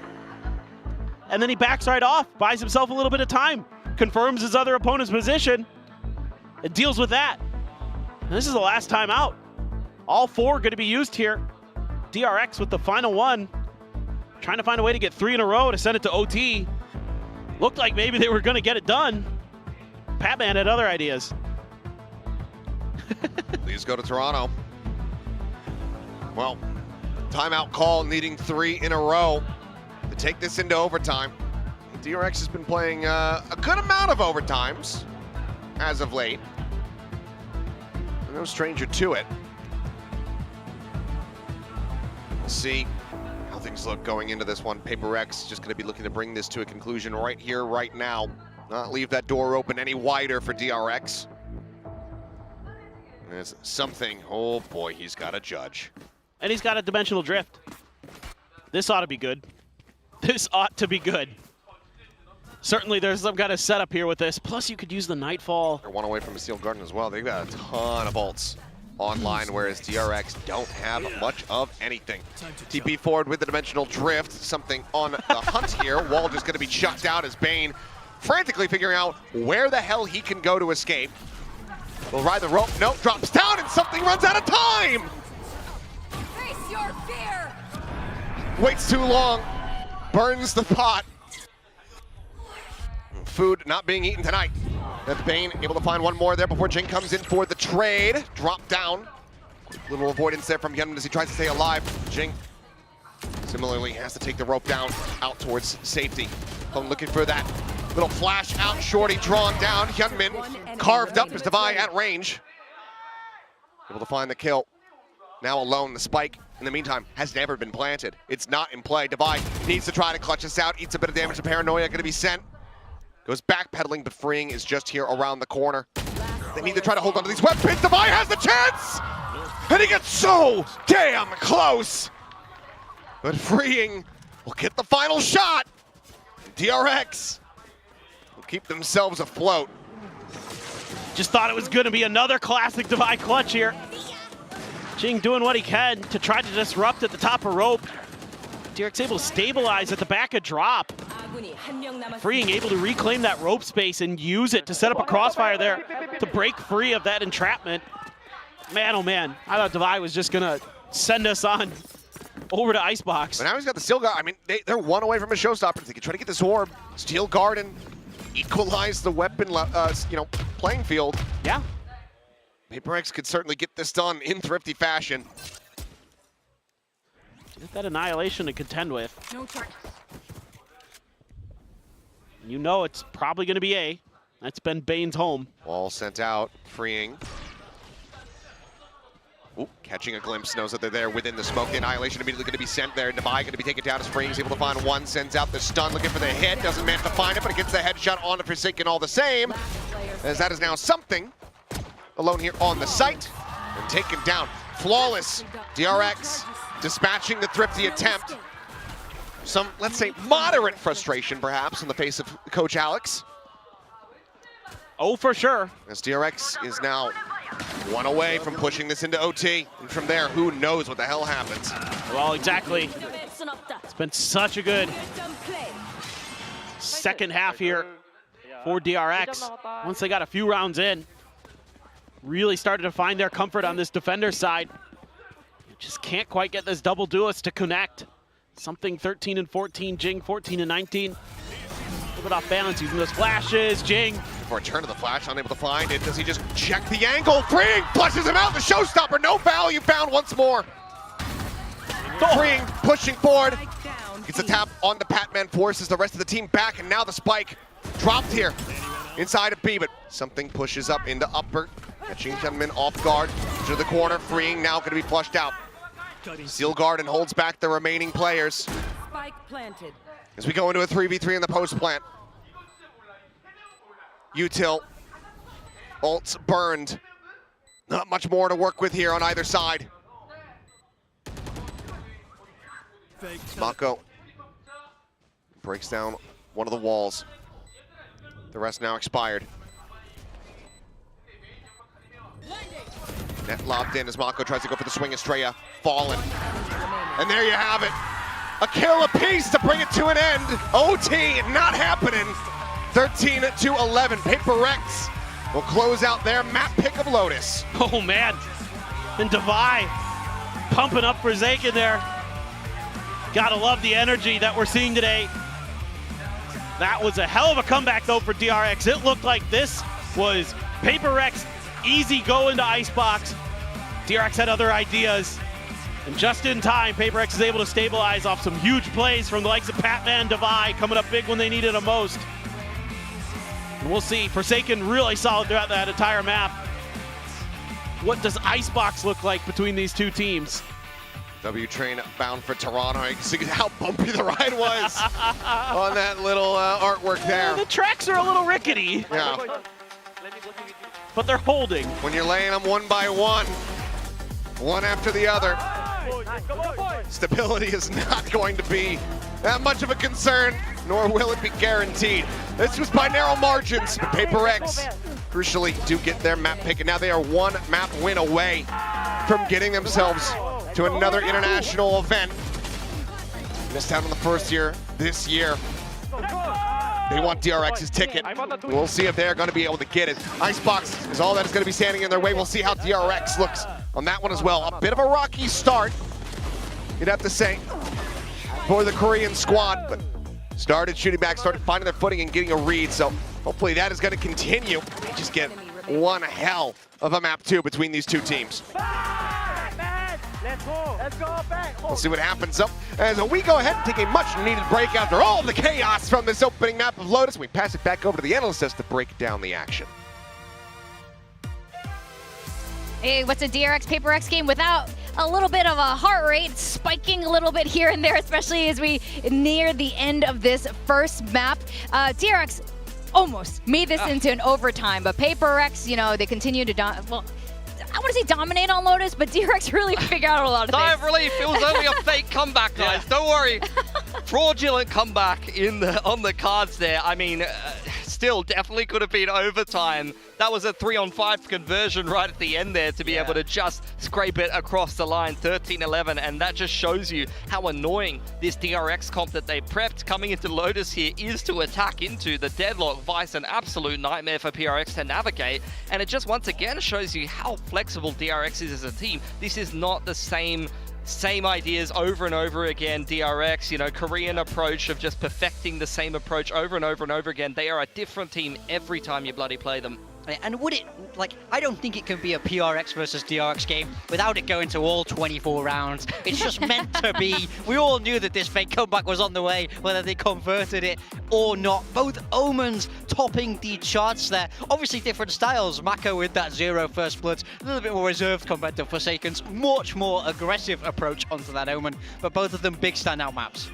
Yeah, and Devi really stepping up here. 20 frags. And I think this is a good sign. This is a really good sign for the side of PRX here. Every single one of them performing, every single one of them keeping their cool. Also, Patman in that clutch moment there. Just absolute steady hands for a guy who's a complete rookie here in Pacific. And Morgan, I think you've prepared something. I wanted to tell you all a little story. This is something that, you know, I think it will really capture the hearts of many right now. I hope you're all sitting comfortably. I was out of town on Sunday, and I heard my friend Alex had retired to the countryside. So, rightfully so, after such a stressful time coaching the world's most chaotic team. How have things been? I asked, and he said, it's all good. Life is a lot more chill now. I've had a lot of time for farming. We walked out towards the back, and I was hit by the most foul, eye-watering stench. And I turned to him, and I said, Alex, what's that smell? And he looked me dead in the eyes, and he said, my goats are never washed. They can never be washed. Wait till chapter 2, a train tears through the farm and it's violent. But we're back. The goats are not washed. One map away from Toronto. Yeah. I like that story. Breathe Thank it you, in. Harry Potter. Get it in your veins. It's happening. Maybe don't breathe in the stench. Maybe not. But, bad stench. Look, Yeah, they are never washed there.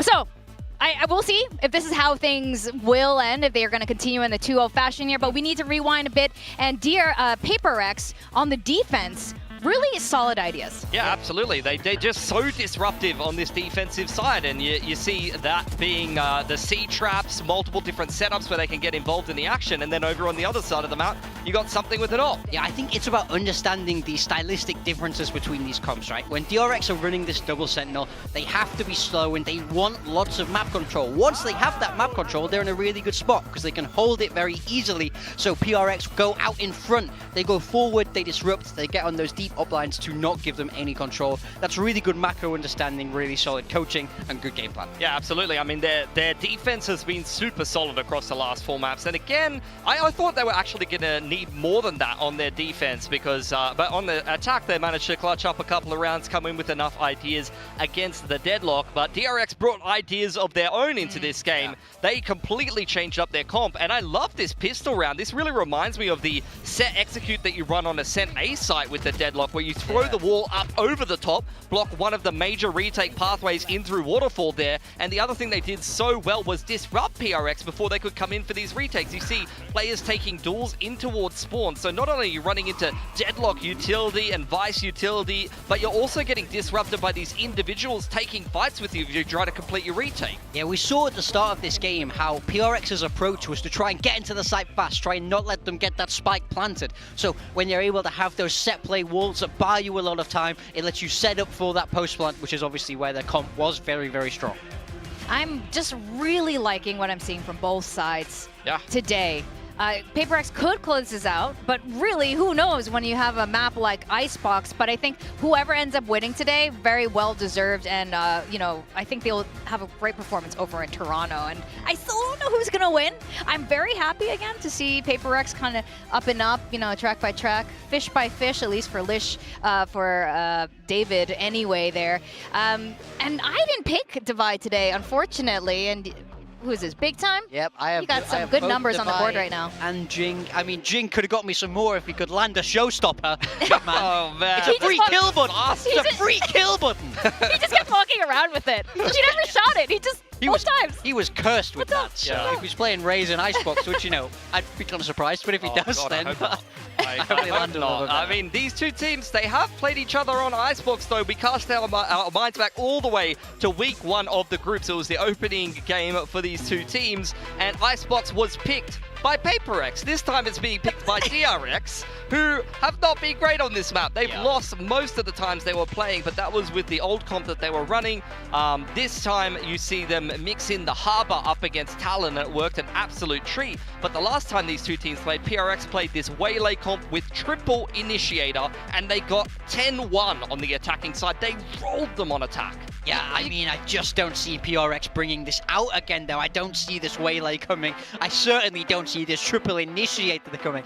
We're way away from that meta right now, and I think that's probably partly why DRX wanted to pick it. PRX have not shown a particular willingness to play this map. I think they're trying to spot the gaps in the map pool, where sometimes when you're doing these map vetoes, you want to project strength, right? You might not necessarily want to ban it out all the time, but you just kind of hope it doesn't go there, and I think that's been the case with PRX and this Icebox map. So very, very targeted pick, but again, as you say, it's not been good for DRX either, so I have no idea what to expect here. Do you want to see this? You say probably not. We probably want to see the Waylay triple Ini. You don't want to see it again. Please don't do that to me, PRX. It was weird.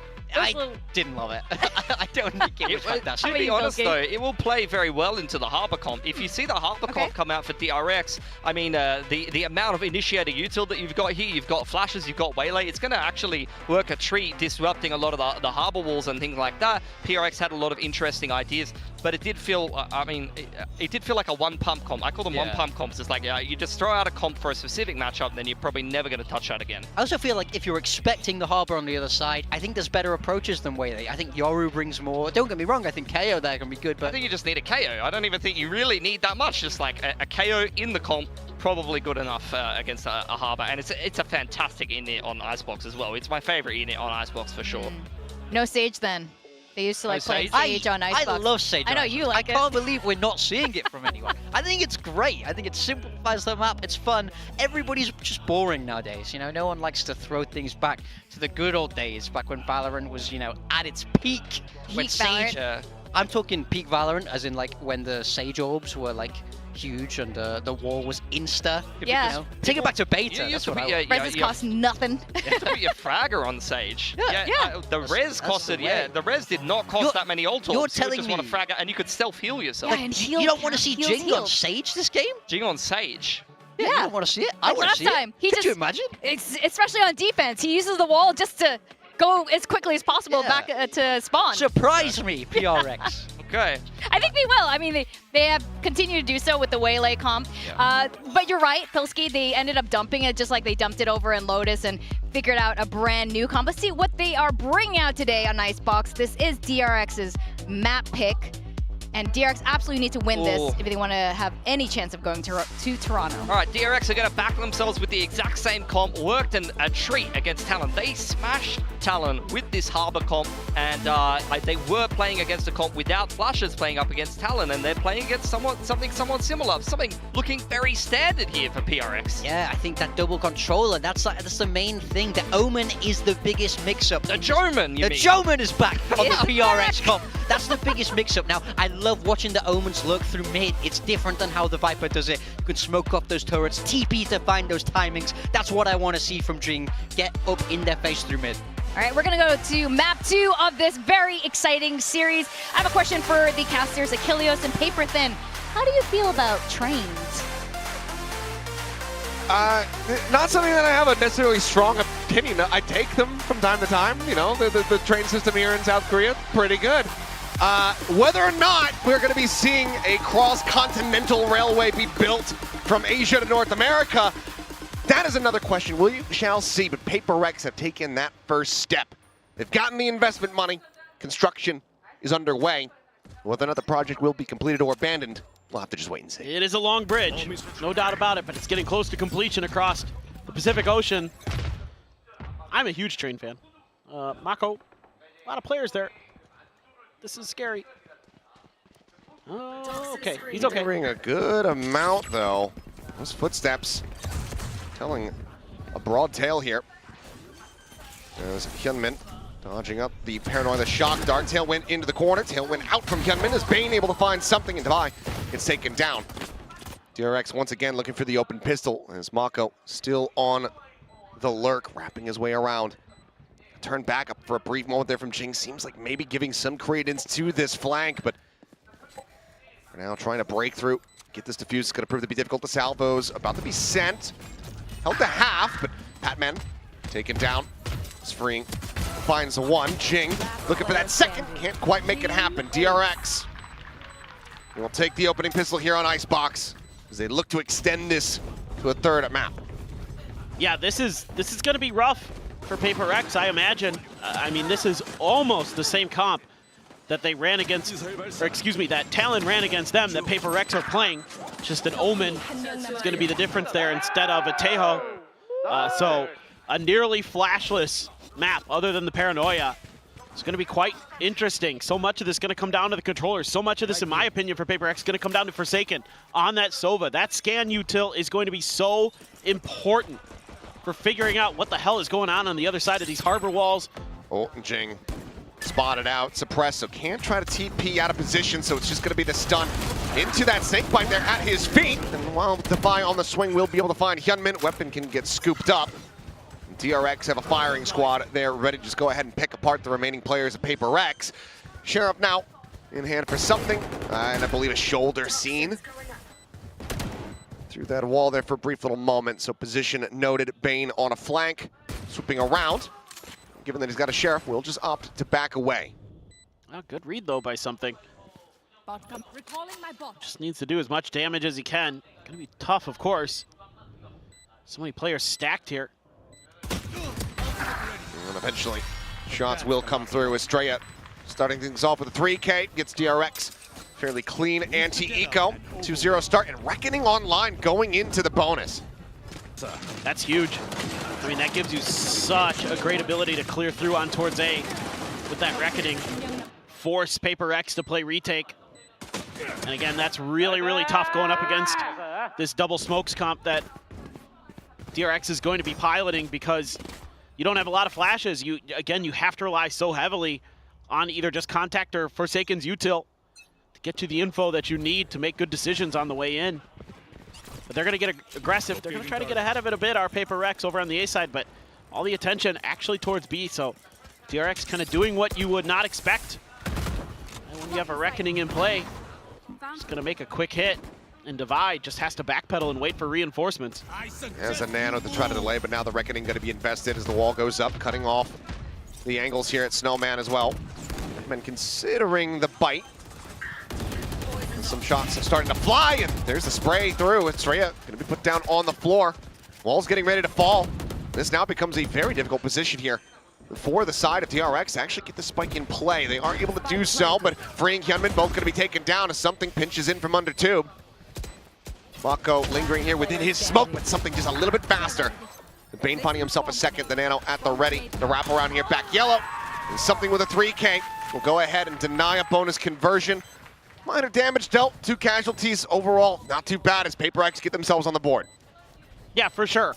And overall, I just really like the understanding of the situation here for PRX. Just knowing that the Reckoning's in play. So your option is to either just let them get A for free and try to play for retake, or get ahead of it, send a bunch of players out, take A control, Divide wisely, just backpedaling the whole way once he starts getting contact. Let them play for this site. Use some of those long-range guns and something getting them hyped up. Rifles abound. And now we really see what the meat and potatoes of both of these teams looks like. Early dart there, trying to set up for this aggressive push. Does allow them to get into a nice forward position. Shaken going to be sending the drone. Bane does get spotted out. Something on the prowl. Up and over the top, dropping down. Dash at the ready. He will just slowly back away. Pings coming through. Bane swooping in. He's getting closer here to making contact against one another. Now backpedaling out, and the pressure is there. The pinch coming through. Looking to try to take him down here at mid. Swing in. Bane somehow, though, winning out this fight. Free player wraparound now. Mako trying to note it from behind at Garage, but ends up falling to the wayside. Spike at the same time gets planted here on the B site. Forsaken, only player forward as everybody else cuts across through mid. The fuse now starting to get held. Manages to get that up to half. Salvo's going to be sent in on the back end of that one, but cannot find that kill. Cloudburst going to be thrown down. Estrella finding one, looking for the spray. Push out of the wall. And it is just going to be that round starting to really spiral out of control here from PRX. Felt like they were in a strong position, but Bane finding that kill changes the plot. I fully agree with you. It's, all I can think about is that kill for Bane. Really changes that round. Makes it way more difficult for PRX. They can't take as much map control as they like. They can't control that space. Over towards the attacker side spawn, they have to loop back through tube. And DRX is happy to let PRX go through that way. They've got those crossfires set up, got the walls they can throw at it. Similar ideas, but a much weaker buy behind this. TPing ahead. Oh my god, Jing. Okay, well, they're just going to go aggro again, and this time get rewarded for it. The kill that they couldn't find in the first round, or the previous round, I should say. They were able to find it here. Freeing taken down. And that is your post-plant util, a lot of it out of hand. As PRX getting themselves a thrifty to close the gap down to 1. That would be devastating for DRX. No doubt. Knives out as well for something. He is so good with those. Can really be a difference maker potentially in this round. DRX though, patience. Checking every possible angle. Double drift under tube. Mako trying to clear out whatever util may be here at the plant spot. You still have 3 players. Eyes on this position. Hyunmin creeping towards mid. Might get a peek here from Patman. Staying stagnant here for the moment. Where did that go? I don't know. What happened to that? I was just looking for it too. Did it just evaporate immediately? It just didn't show up on the map. Okay, it didn't show up on the mini map, so I was very confused. Same. Oh, tons of damage. Spike planted straight, giving his life for the cause there. Now you've got 3 players versus 5. Hyunmin on this flank needs to go absolutely monstrous for the team. As swing out, pulls the trigger, doesn't play it patient. Just lets him know where he's at. Knives now swooping forward, something able to find one. Bane transfers in for a second. Hyunmin's position noted. The plant not really gonna be for him. Up and over the top it goes. Tries to get the spray down, but Forsaken collects the weapon dropped on the spike by Estrella previously. And he will narrowly clutch this out to ensure the thrifty PRX find another round win. That's just crazy stuff from PRX. This early kill from Jing. Such a tempo setter. Estrella there has to give his life for the cause. And that puts you at a 3v5. Bane fragging out on this map, looking good. Yunmin doing his best. Great switch, but Forsaken coming in clutch. Another hero stepping up for PRX, something with that up. This is where things get scary. You do have Hunter's Fury. Bit of damage going to be taken there from the salvo. Oh, the jump up, the drop down. I think you might have seen here is Hunter's Fury now also going to be opened up. Forsaken fishing, but I think he heard it. Tag's not found. He heard the jumping.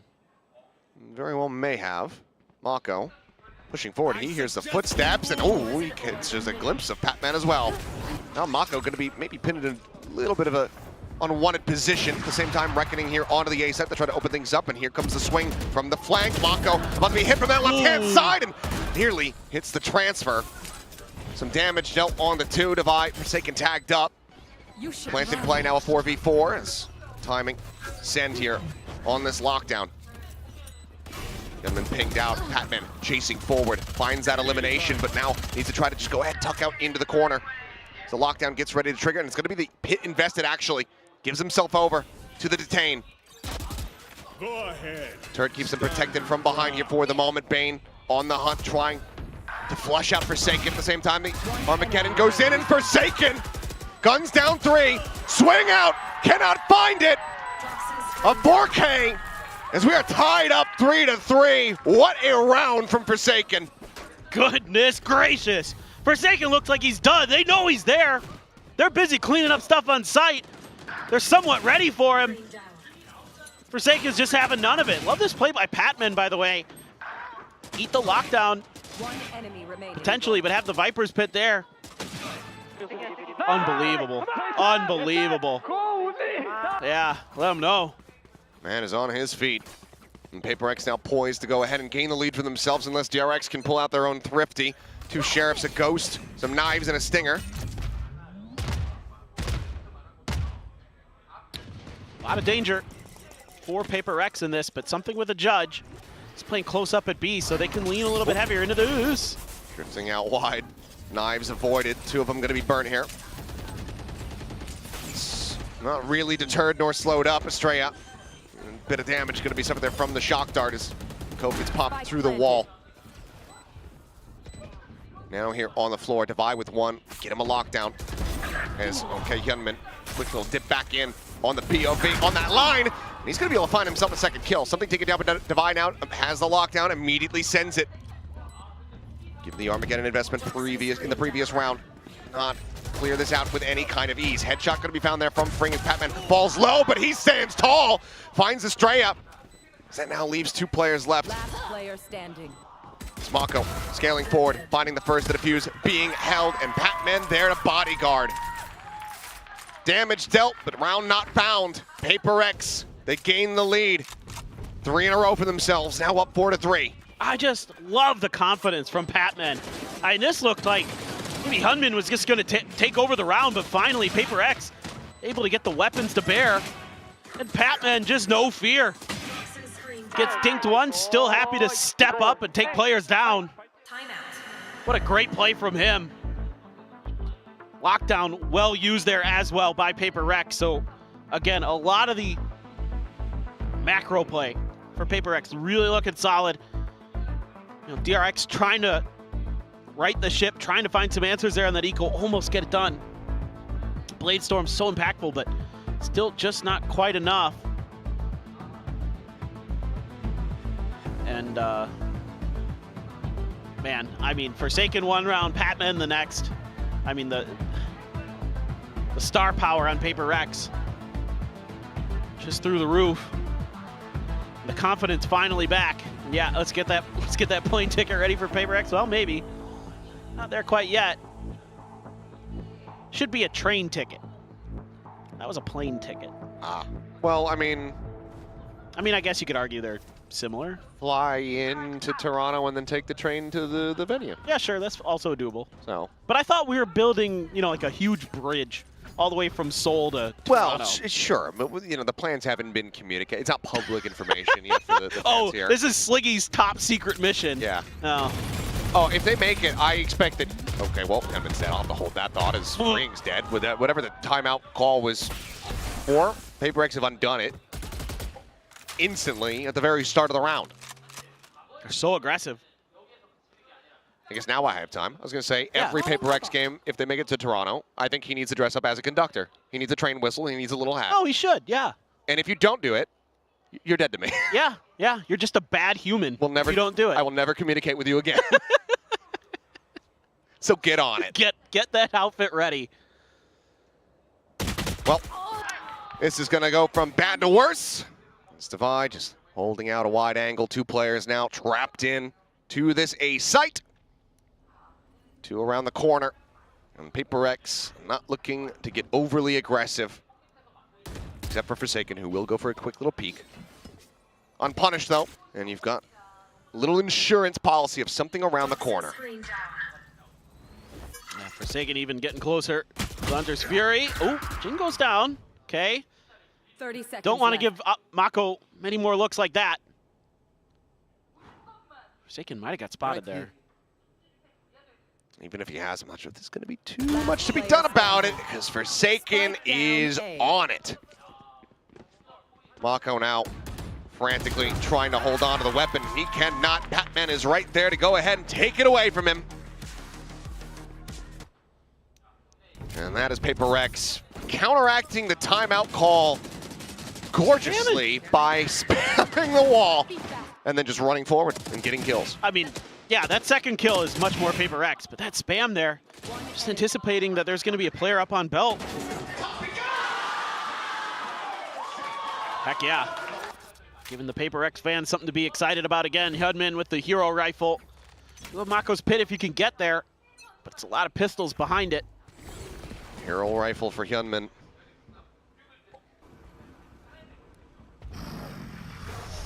Jing, so aggressive. I mean, this space they take at A early is so frustrating for DRX. Does Bane have any information about this at all? Seems like the drop not heard.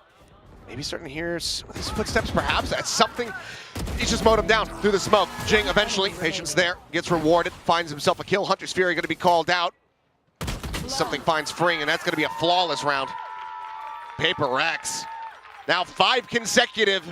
Get up to 6 on this defense. They look so good right now. I mean, again, the map understanding their win conditions to get ahead in multiple ways. Like, not only does this early aggression on A just net kills and make things difficult, but it gets ahead of the controller utility. That makes this Harbor Viper comp scary. Puts a ton of pressure on them. There's so much that's layered behind this idea that is working out extremely well for them, on top of their just cracked mechanics. I mean, you gotta love this as PRX. You don't have to worry about any flashes. You can just run at people and shoot. Yeah. It's the best day ever. They've now gotten themselves 6 round wins, guaranteeing at least a tie at the half. That's after not cleaning up the pistol round. And from the defending side, tap of the spike, something out wide, sends out a shot, and Bane will go ahead and get alerted as Mako does note that flank coming down from mid. Batman thinking that he was going to be able to spring a trap. Mako keeps them in the round here for now. The wall, or rather orb will fall. Forsaken joins it. And it seems like DRX will go ahead and break this round win streak that PRX had established. Get themselves a 4-6 score line. Cash aplenty. But PRX not looking to get, too silly with it. They'll just back away. I wouldn't mind seeing Devi go out there and die. Try to get a little bit closer to that lockdown, but... Just a caveat the rest of this. Have a follow-up to your statement. What statement? It's just I wouldn't mind if you just went and just died in this round. That'd be fine. Well, yeah. I have reasons for everything. To go hunting. Yeah. But I mean, like, you can get closer to the lockdown is my point. Yes. No, I don't disagree. There's still a lot of damage to be dealt. But I think the call is, okay, we don't want Bane to get any closer to his lockdown, freeing to that Armageddon as well. Yeah. 2 more rounds to be played out. He's going to poke and prod around mid. Yeah, spotted. He's going to die around mid. Mako will be able to find it. That's okay. But he already had that pit, so. Yeah, you give it up to the right person, no biggie. No biggie at all. All right, Estrella has his ult again. Great win there for Bane. Something's just threw his aim off a little bit with some movement. One of those bullets went wide. So a little bit of miss micro there. Cost him potentially against Bane. Operator available. One away from a Blade Storm as well for something. Again, though, a lot of scaling ability here for DRX with this Reckoning. Orb goes up there in mid. Jing as well, scaling further and further down two, but double face out, and that's going to clear the turret. They keep the op hidden here for the moment. Mako pinging out the position, though, damn near perfectly. But does he know what weapon's behind it? If they can lock this mid-angle down, this B hit has to be really clean for DRX. Swoop out. Seems like they didn't know. Op catching them off guard. Something brings it out. Now down a player. They're flanking that potential A pressure that could be coming out. Very quickly gets nullified as Jing shifting over. Snipes him in out of the skies. 2 kills found for him before getting traded out. 2v4. Tap on the plant. Mako trying to see what kind of response he gets from it. But now he's backed away. Spots out Patman here. Wide swung from Snowman. Mako able to find one, but being unable to find Forsaken. If he hits that shot, this round may be doable, but instead it's going to be Forsaken collecting the final 2. 7-4. PRX guaranteed the advantage here at the half. This is just great creative stuff from the early part of the round again. This time they're showing different looks to DRX. It's been a lot of early A pressure. Goodness gracious, Jing. But that gives them so much map control here. They have that mid, they get that kill. They know that one of the lurkers is dealt with. That allows them to just plant their feet there, and Estrella just pushing forward to try to get the spike down. Never gets to use the Reckoning, still has it. Still have the pit. Only one more round to use them. Oh, confidence play from Patman, but shot's going a little bit wide. Hyunmin able to chase in, finds that kill. Mako trying to get himself entrenched here in tube. There's Estrella. Cove down, shock dart avoided there. Goes for a little bit of a safer plant. Minor damage going to be suffered. Now stays in a forward spot. Drone to try to flush him out the wall. Falling, something scoped in. Finds Hyunmin. Estrella now. Flush out with Bane covering fire. Able to find one. Pinches in from mid. His wall gets raised in the opposite angle, and Bane is just holding this down, keeping his IGL alive. Now Mako up over the top. Springs the ultimate trap. And it is just Devi left. DRX 7-5 here in their grasp. There's Devi running out of time and options, and everybody disconnected here away from the site. Even the Armageddon layered in, because why the hell not? Bane will go ahead, started off the defense there. Will finish it. DRX rescue the half as much as they possibly can, but now they move to the defense. It needs to be immaculate. Yeah, this just felt like a hard read from PRX. They're assuming that with that Reckoning there again, the last time they saw it, it did go B, so they're like, okay, surely this time, hey, Patman, you could play a little bit aggressive, maybe get some space, get some map control. Nope, got shot right down.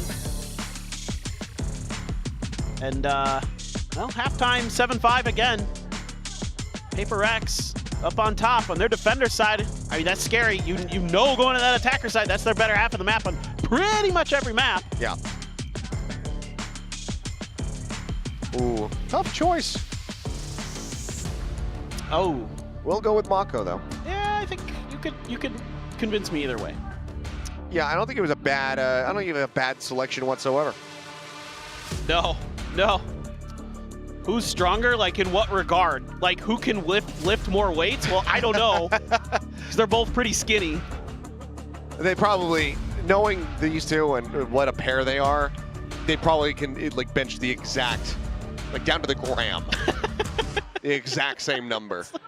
They can bench the bar. Yeah. Yeah. Maybe. Maybe.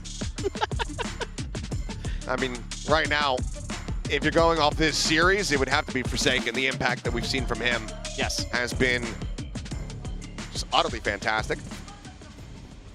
He has really stepped up. And I think that that's a great sign for PRX in the long run. If Jing doesn't have to be the hard carry like he was last week, not that he had to be the hard carry there, but if he doesn't have to be, and they can still come out with clean, pretty good victories, convincing victories, that is going to be a very big boon. Well, if you can get Devi, everybody something firing on all cylinders for that PRX team, we know what can happen. We've seen it before. We've been there. And they're going to stack up pretty heavily over towards A. Alarm bot at the front. Other than that, it's just Hyunmin. Really a anticipation of a B hit, even the harbor wall being put out. But they're going to get a rude awakening here shortly. Just how much damage can Hyunmin do? As the Sheriff and the Tailwind still not yet popped. And it's going to be some damage exchange here between the two Jets. 9 HP the difference. There's just a couple fishing shots, nothing really going to be found. Salvo's sent out, but Plant still able to be stuck, not quite on the mark. Front box Plant here from Forsaken.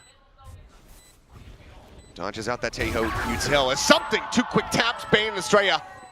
Both dead on the floor. Ping reveal as well as Hyunmin completely, utterly spotted out alongside Freeing. Mako now re-wrapping around, gets himself towards the rafters. And something collects himself a 3rd kill. Looks for a little bit more, but it won't matter. It's going to be a flawless pistol. PRX. 2-2 in that regard across this series, but now, once again, up by 3 rounds. God. Something just so clean here. And a little bit of early round patience from PRX pays off. Because they've got DRX just completely bamboozled. Just seemed like it was a pretty hard read that this was going to be B-side, leaving Hyunmin on his own, and right after the harbor wall had been used, so it's a good timing as well for PRX. Just kind of waiting for the clock to tick down. That's when they make their strike. A little bit of extra utility even squeezed out of DRX before they get there. So the retake just never had any legs. I mean, Jing waiting there with a paranoia at screens, the recon util good, something good, all good. Hard to do it better than that. Just Mako alone here on site for the moment. Tucks back behind as Paranoia went across. DRX quick to try to pivot and get into position here. As Bane eating quite a bit of damage. Biggest firepower that they have with that Sheriff. Now down to 60. Push out, shots flying. Hyunmin somehow with the classic at that range is able to go ahead and take down Jing. I don't know, by the bundles. As Plant is not yet in. Forsaken pushing forward. He's trying to bait Hyunmin out here on the peak. The retap now coming through. Damage suffered onto something. Looking for the peak of the tap. Forsaken draws down the Guardian. Needs a bit more damage as Hyunmin finds a second.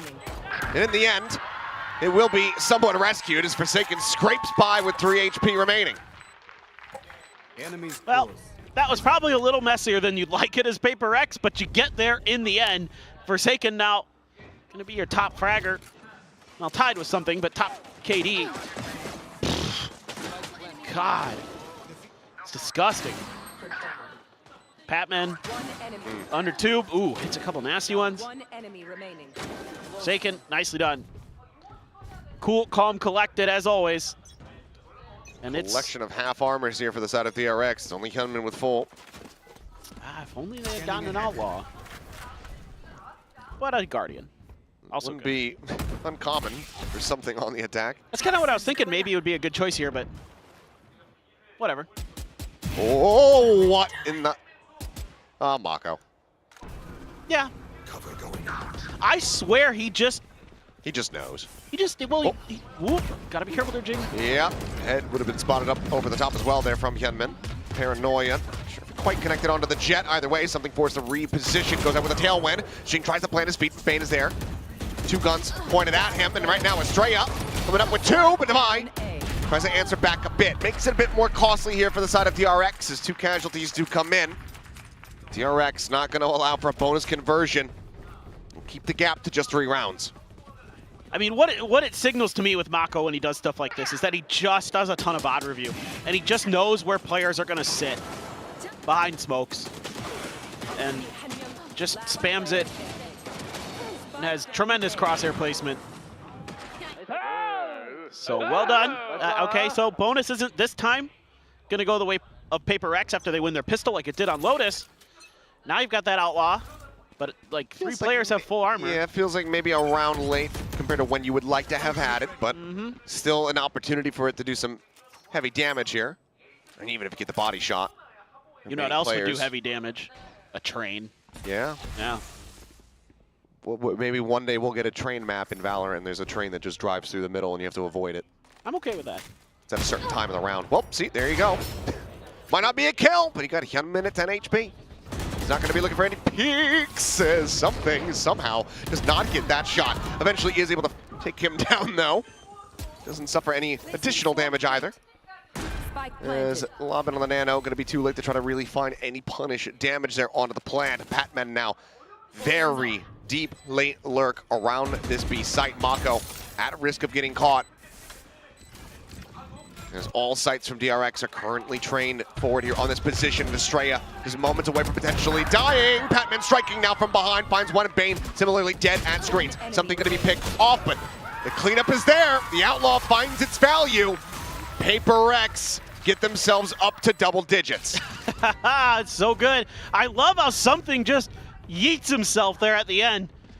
Sacrifices himself for the cause so his teammates can get these kills. Good opening Outlaw shot. Sets up that opening kill. And then they just flood onto site. Reckoning be damned. PRX getting ever so close. Timeout here. A lot of pressure on Termi and DRX to get this turned around and turned around quickly. By the way, I have some beef with you. Yeah? I have some bones to pick. Go ahead. I was listening to your broadcast last week. Yeah, what was the problem? Well, first of all, you said, whoever's sitting next to you, you'll back them up, unless it's me. Yeah. A. Have you not noticed that yet? No, I have, but... After all these years. This is a bit, shut up. B. B, you made a pun last week. Okay, this is what actually upsets me. You made a pun. I did. And I immediately regretted it. I'm so jealous Yeah. of Komodo right now. Because I made a pun in front of him. Yeah. Oh. Yeah. Well, you're the one who's going to be judged in the long run. I guess you're just going to have to suck it up and move on with your life. I mean, that's really the only choice I have, so yes. It's good to have you back. Yeah, good to be back. All right, well, scattered by here for a scattered DRX. It's PRX looking to take some very aggressive space, and Estrella does narrowly come away with that kill. Gunman similarly on the forward peak, finds something. Drop down Herd. As Devi up over the top, not quite being spotted, but Estrella not noticing.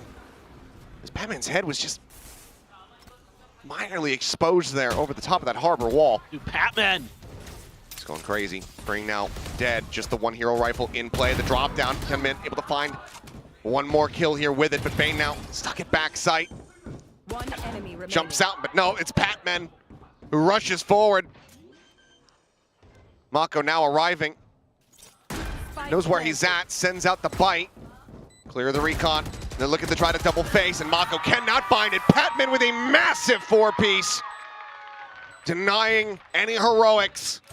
DRX can get damage, but they cannot get the round win. Just, I mean, a good start here for DRX. They're up 5-3. Patman puts on the mask and the cloak, goes hero mode. One enemy remaining. This is absolutely ridiculous stuff. Goodness, he has been such a find here for PRX, and he is fitting in so well. 16-9 now on the Viper. 2 rounds for PRX to go to Masters Toronto. Gunman. Solid start as Jin gets taken down. The Hunter's Fury in reply here. Forsaken getting the hit. Estrella going to be taken down. A 1-for-1 exchange at the end of it all. Smokes for walls. Patman on the corner here of the window. Peeks out, alerts. Bane sights now turned over towards mid. He didn't clear it initially. They wait a little bit. Goes for it now. Got to check kitchen. You got to make sure you didn't walk past. Stealth drone, nothing spotted. Forsaken does make his way across the mid. Thought maybe they would double back after the drone. Doesn't see anything but Bane at risk here being caught, but it's a little bit of early damage and tucks back around the corner. Patman unable to find that kill. just go ahead, slide his way through tube, but now has the catch as Mako pinched up over the top. Hyunmin a little bit too late. The shots did not get found. Spring eventually will be able to find it, but something goes up and over the top. Hyunmin dead. Player advantage massively in their hands as Devi with the up cuts down freeing.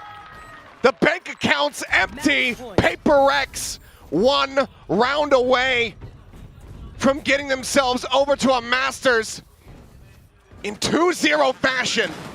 Dude, this round is all Patman. The way he is playing this tube is so good. The trickery he is employing, popping the turret, sliding back down, using his poison cloud to slide under the tube, catching him completely off guard. The timings, the movement, the efficiency. Dude, Patman, that is brilliant work. Now Devi just gonna hold the line. Knives out. Hyunmin over the top, just below him there is something. Drops down, gets ping revealed. Hyunmin now going to have to reposition. PRX similarly thinking twice about working their way forward into that site. Pit available for a post plant. No ults to speak of at the moment here for the side of DRX. And Armageddon, if Freeing can find a kill. They've taken just enough time. They threw out one single smoke over at Pipes. That's got DRX at least leaning an extra player back over towards A. Drone as well. So PRX really trying to sell that they're still thinking about A. When we can see, this is certainly more of a B hit. I like the change of position here for Bane. A little bit further back in kitchen. And Mako taken down. I thought maybe it would be at risk if the op could get onto a wider angle, but something has just been so damn clean. The drift under tube, Freeing turning back, but does he get timinged? Patman on the hunt, but Freeing finds a headshot. Armageddon now at the ready, sends it over towards yellow. Hyunmin updrafted, finding Devi. Forsaken gonna be taken down as the ult goes across. Paranoia not connecting, but something's blades do. Falls down to 8 HP. And it's he and Jing, the duelist duo, to try to see if they can keep this from going on a little bit longer, but they cannot. Bane will find 3 kills to keep DRX afloat. 5 rounds in a row is what's needed, though, to try to take this into overtime. Huge step up here from the DRX players. Some of their individual moments. Even though you lose one early, Freeing, great recognition. Immediate understanding from DRX. They gotta be watching for Patman under that tube. He's found ways to slip the net. And they gotta be diligent. Bane, good stuff. There's still hope here. We've seen what DRX can do. We saw it on Lotus. They can run rounds together. They can challenge. Hyunmin with the op. Lockdown for Bane. Op as well for Devi still. Let's see what PRX has in store. TP deep over at Snowman. Mako sights immediately turned back towards that position for a brief little moment at least. He's holding close, catches a glimpse, and something's going to be taken down. Reads it incredibly well. Mako turns back and finds the lurk. Locating targets. DRX fighting back here, tooth and nail. Looking to at least bring it to 4 remaining chances. I'd just save here as PRX, to be honest. Yeah, their money is going to be a bit out of sorts. As there's a reset on the aim. Strayek collecting 2. And now it is just the operator in the hands of Devi. And the call to save might just have to be made here, as the spike is out in no man's land. There should be no world where Devi does this. He's gonna make a go for it, maybe. Just get out, my friend. This is long since over. He's been having a hell of a day, but this might be a bit of a stretch. So we'll just go ahead, save, go for the operator. Has no idea if there's anybody flanking him here. And we'll just play this out as quietly as he possibly can. 20 seconds to go by. DRX will get themselves an 8th round win. Yeah, they just shut the door here on B. Mako, not fooled at all. You cannot fool the master. He's one of the best in the business when it comes to smoke trickery. And he is just head on a swivel, ready to go for an attempted kind of cheeky crunch play from the side of PRX, and wins his duel against something and immediately turns his attention back towards Jing. This is, what a timing there as well. As that poison cloud is blooming. Makes it a lot harder for something to react. 사람만 따보자 얘들아. 할 수 있다. All right. Timeout now. Gonna assume PRX. Talk about this a little bit more. It's the first one they've had to use. Yeah. They've been in a fairly comfortable position. I mean, when you look back at the round sheet, how this has developed, they've been in a solid spot, started off the half with that pistol win. So now, looking to pump the brakes here for just a moment. And then get those gears turning again to try to bring this to a conclusion, to avoid OT, to avoid a third map. To have it be over and done with. As both of these teams have to be prepared for another series tomorrow, a longer one at that.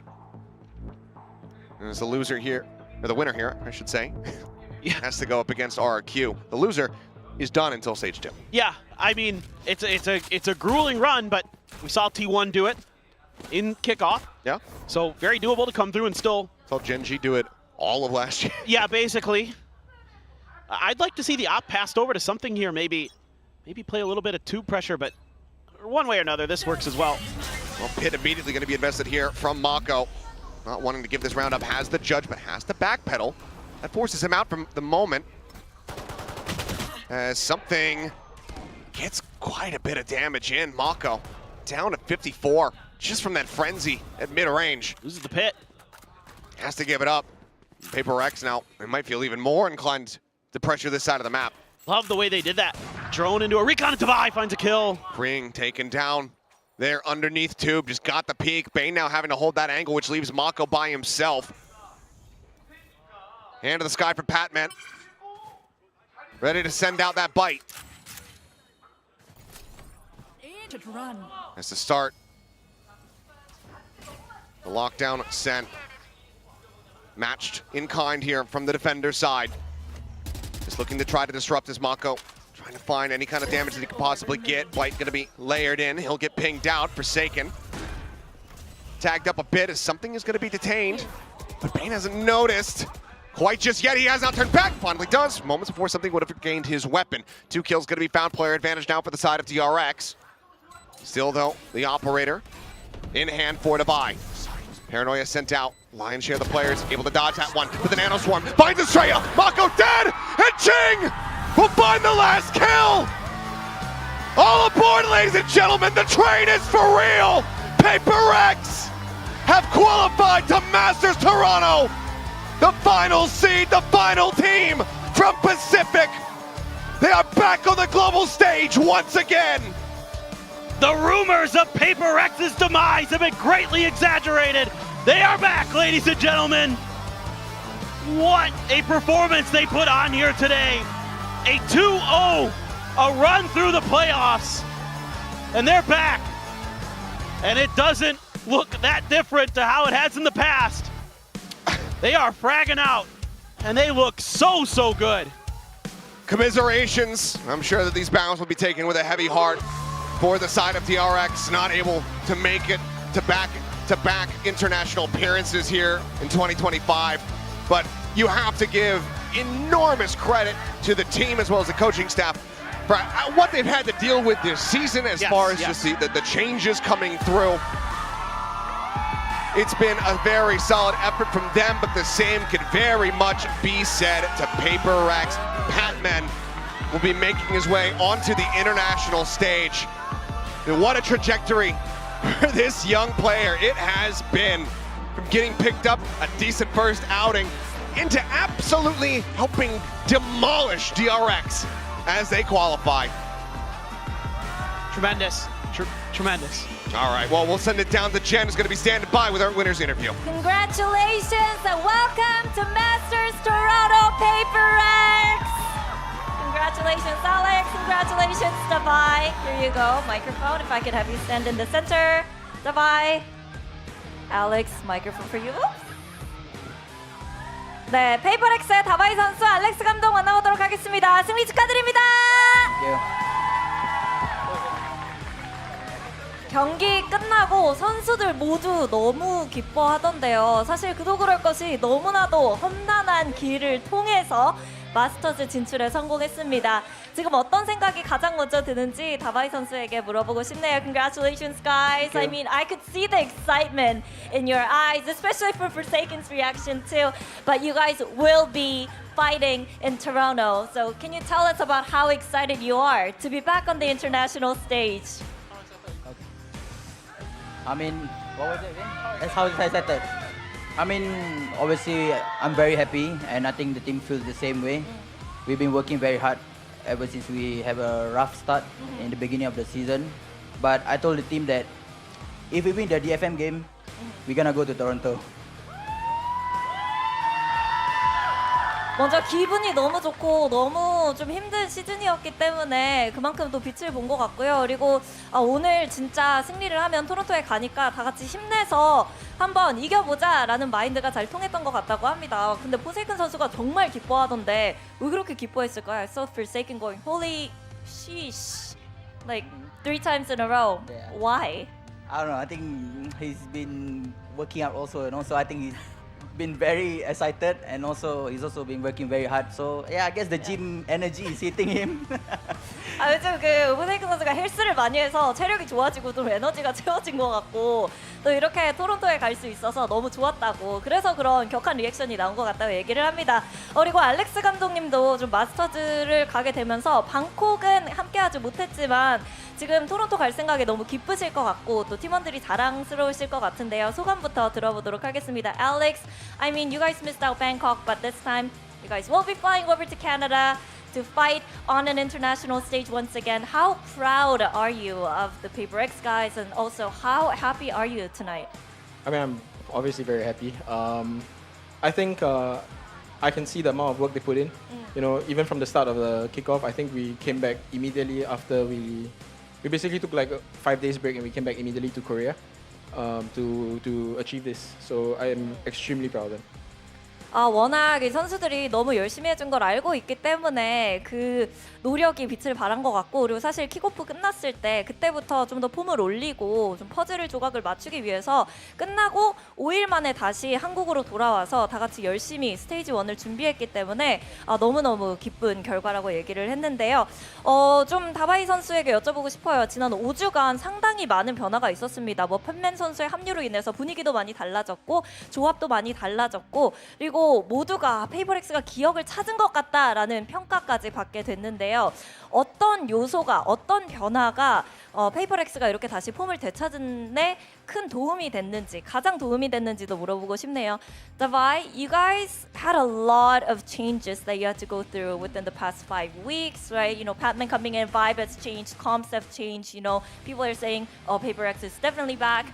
You were saying, "We're back." So what do you think the biggest factor was when it comes to PRX remembering who they were and you guys getting back into that prime form?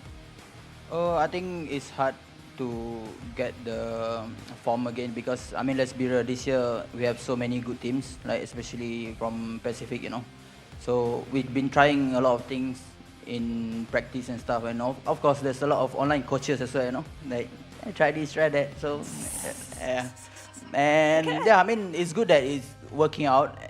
I mean, to be fair, we had Pac-Man on the first game. We knew that it wasn't enough time yet to get the chemistry together, but we believe in the process, and also thanks to you guys that been supporting us. You know who you are. Ping pong rituals helped you out too? Yeah? I mean, ping pong is quite fun, but I'm not that good. Okay. 먼저 워낙 그 퍼시픽 팀들이 쟁쟁하기 때문에 열심히 일을 했어야 됐었고 워낙 열심히 노력을 한 게 빛을 발한 부분도 있었지만 그리고 팬맨 선수가 처음 합류했을 때 당분간은 좀 삐그덕거릴 수 있겠다라는 걸 좀 감안을 하고 열심히 노력을 했고요. 팬맨 선수 적응 이후에는 너무나도 좋은 결과를 만들어낸 것 같고 확실히 이렇게 하나로 똘똘 뭉쳐서 열심히 하고 그리고 좀 약간의 그 온라인 전문가들의 피드백을 받았다고 해요. 그 중국 레딧에서도 좀 피드백을 보면서 약간 비꼬는 것 같기는 한데 고쳐나갈 때 고쳐나가고 스테이지 1 동안 정말 많은 변화를 도입을 하면서 스타일을 찾아갈 수 있었고 그래서 좀 그 탁구가 많이 도와준 것 같냐고 하니까 탁구 재밌고 도움이 확실히 되는 것 같지만 다바이 선수 스스로는 탁구 잘 못한다고 실력까지 공개를 해줬는데요. 여기에 대해서 또 알렉스 감독은 어떻게 생각하고 있는지 궁금합니다. 성공적으로 폼을 끌어올리는데 어떤 부분이 가장 도움이 됐을까요? I want to hear from you, Alex. What do you think enabled you guys to get back in form, figure things out quick enough so that you guys can book your way to Toronto?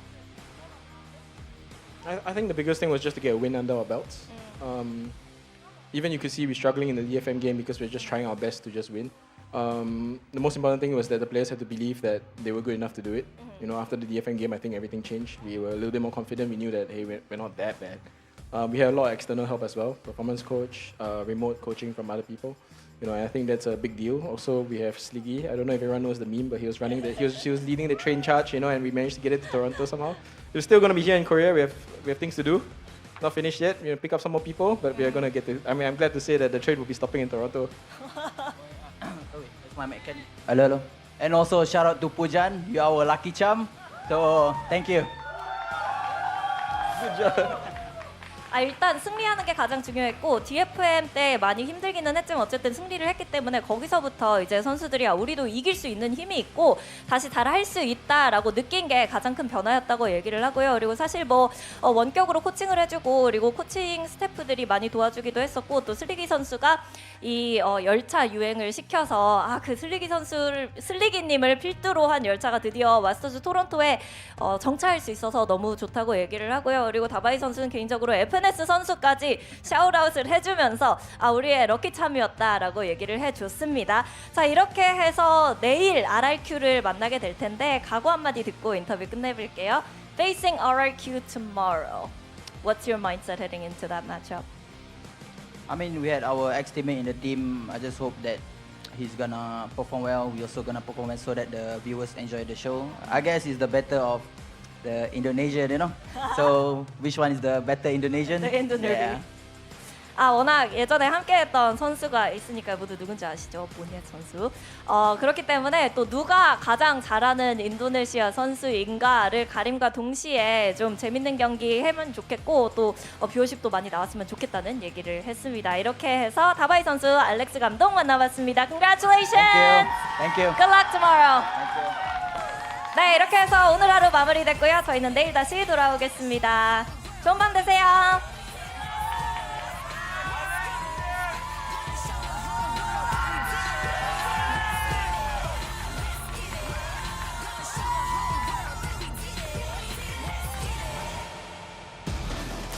PRX is going to Toronto, baby! We've been waiting for it, and thank you for your sacrifice, the fuel, the coal in that terrain, sending them all the way across to another continent, ending this match in a 2-0 fashion against DRX. Big time! You said PRX were the underdogs today. Yeah, I really thought they were. I felt like DRX have been a much more formulaic team, and I thought they almost should have got their ticket against RRQ earlier on. I was really, I really believed PRX could do it, but I really did feel like they would be the underdogs. But I think PRX really crumbled under the pressure that PRX were able to put on them today. Absolutely. I mean, it's what a turnaround. You look at kickoff performance into the start of this group.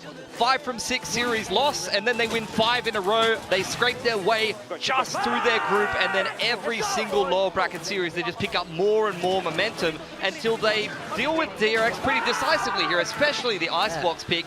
For DRX, that one's going to sting, and that means that both Masters representatives from Pacific have been ousted in the lower bracket here. No DRX, no T1, and it's all new representatives for Pacific. And that, if that doesn't tell you something about the competitiveness of this region and how many strong teams we have here in Pacific, I don't know what will. Yeah, there's no doubt about it. They really had to run the gauntlet. First it was T1, former Masters winners, then it was Boom, top of the group, and now DRX, a huge stable here in Pacific, and I think they took them all down rather decidedly. There is no doubt in anybody's mind now that they deserve to be in that top 3, and they deserve to be flying to Toronto. Absolutely. This is going to be the first time we have 2 Southeast Asian teams basically we have a majority Southeast Asian teams going to a international event here. And of course, DRX, it's unfortunate, but like you said, they showed really promising signs here, and I can see why that a few of us did pick DRX. All the Koreans, the casters, the talents, they picked DRX, but it wasn't a biased pick necessarily. DRX looked very good, but PRX, just like everything was keeping very calm, very cool, very collected throughout. Yeah, I mean, DRX are the known quantity. They're the reigning champions of Pacific for a reason. I think they've just had to undergo a lot of changes, unfortunately, and a lot of complex, like, roster instability that they've been trying to overcome. They really could have taken Lotus here. The Icebox pick I wasn't necessarily convinced by, and I think that they are still trying to discover what their style is, get Estrella kind of into the team and actually integrate a little bit better. And some of the players' individual performances, I feel like, have had a bit of a fall off for Kickoff, particularly in this series, but you can't take anything away from PRX. They've just been playing better and better, and yeah, I'm loving watching their style at the moment, and I think that they looked at that Icebox pick and they were able to solve not only that, but also the tricky Lotus comp that DRX tried to pull into this series. Yeah, this is the kind of team, the kind of form you want to see a team go in for Masters Toronto. Same thing with Gen G earlier today. This is a form that we want to see. This is not just beating the Pacific teams. This is global level play that we're seeing coming out here. So I think this is going to be really exciting next month when we finally get to that point. Now, who is your match MVP? Because so many of them perform so well.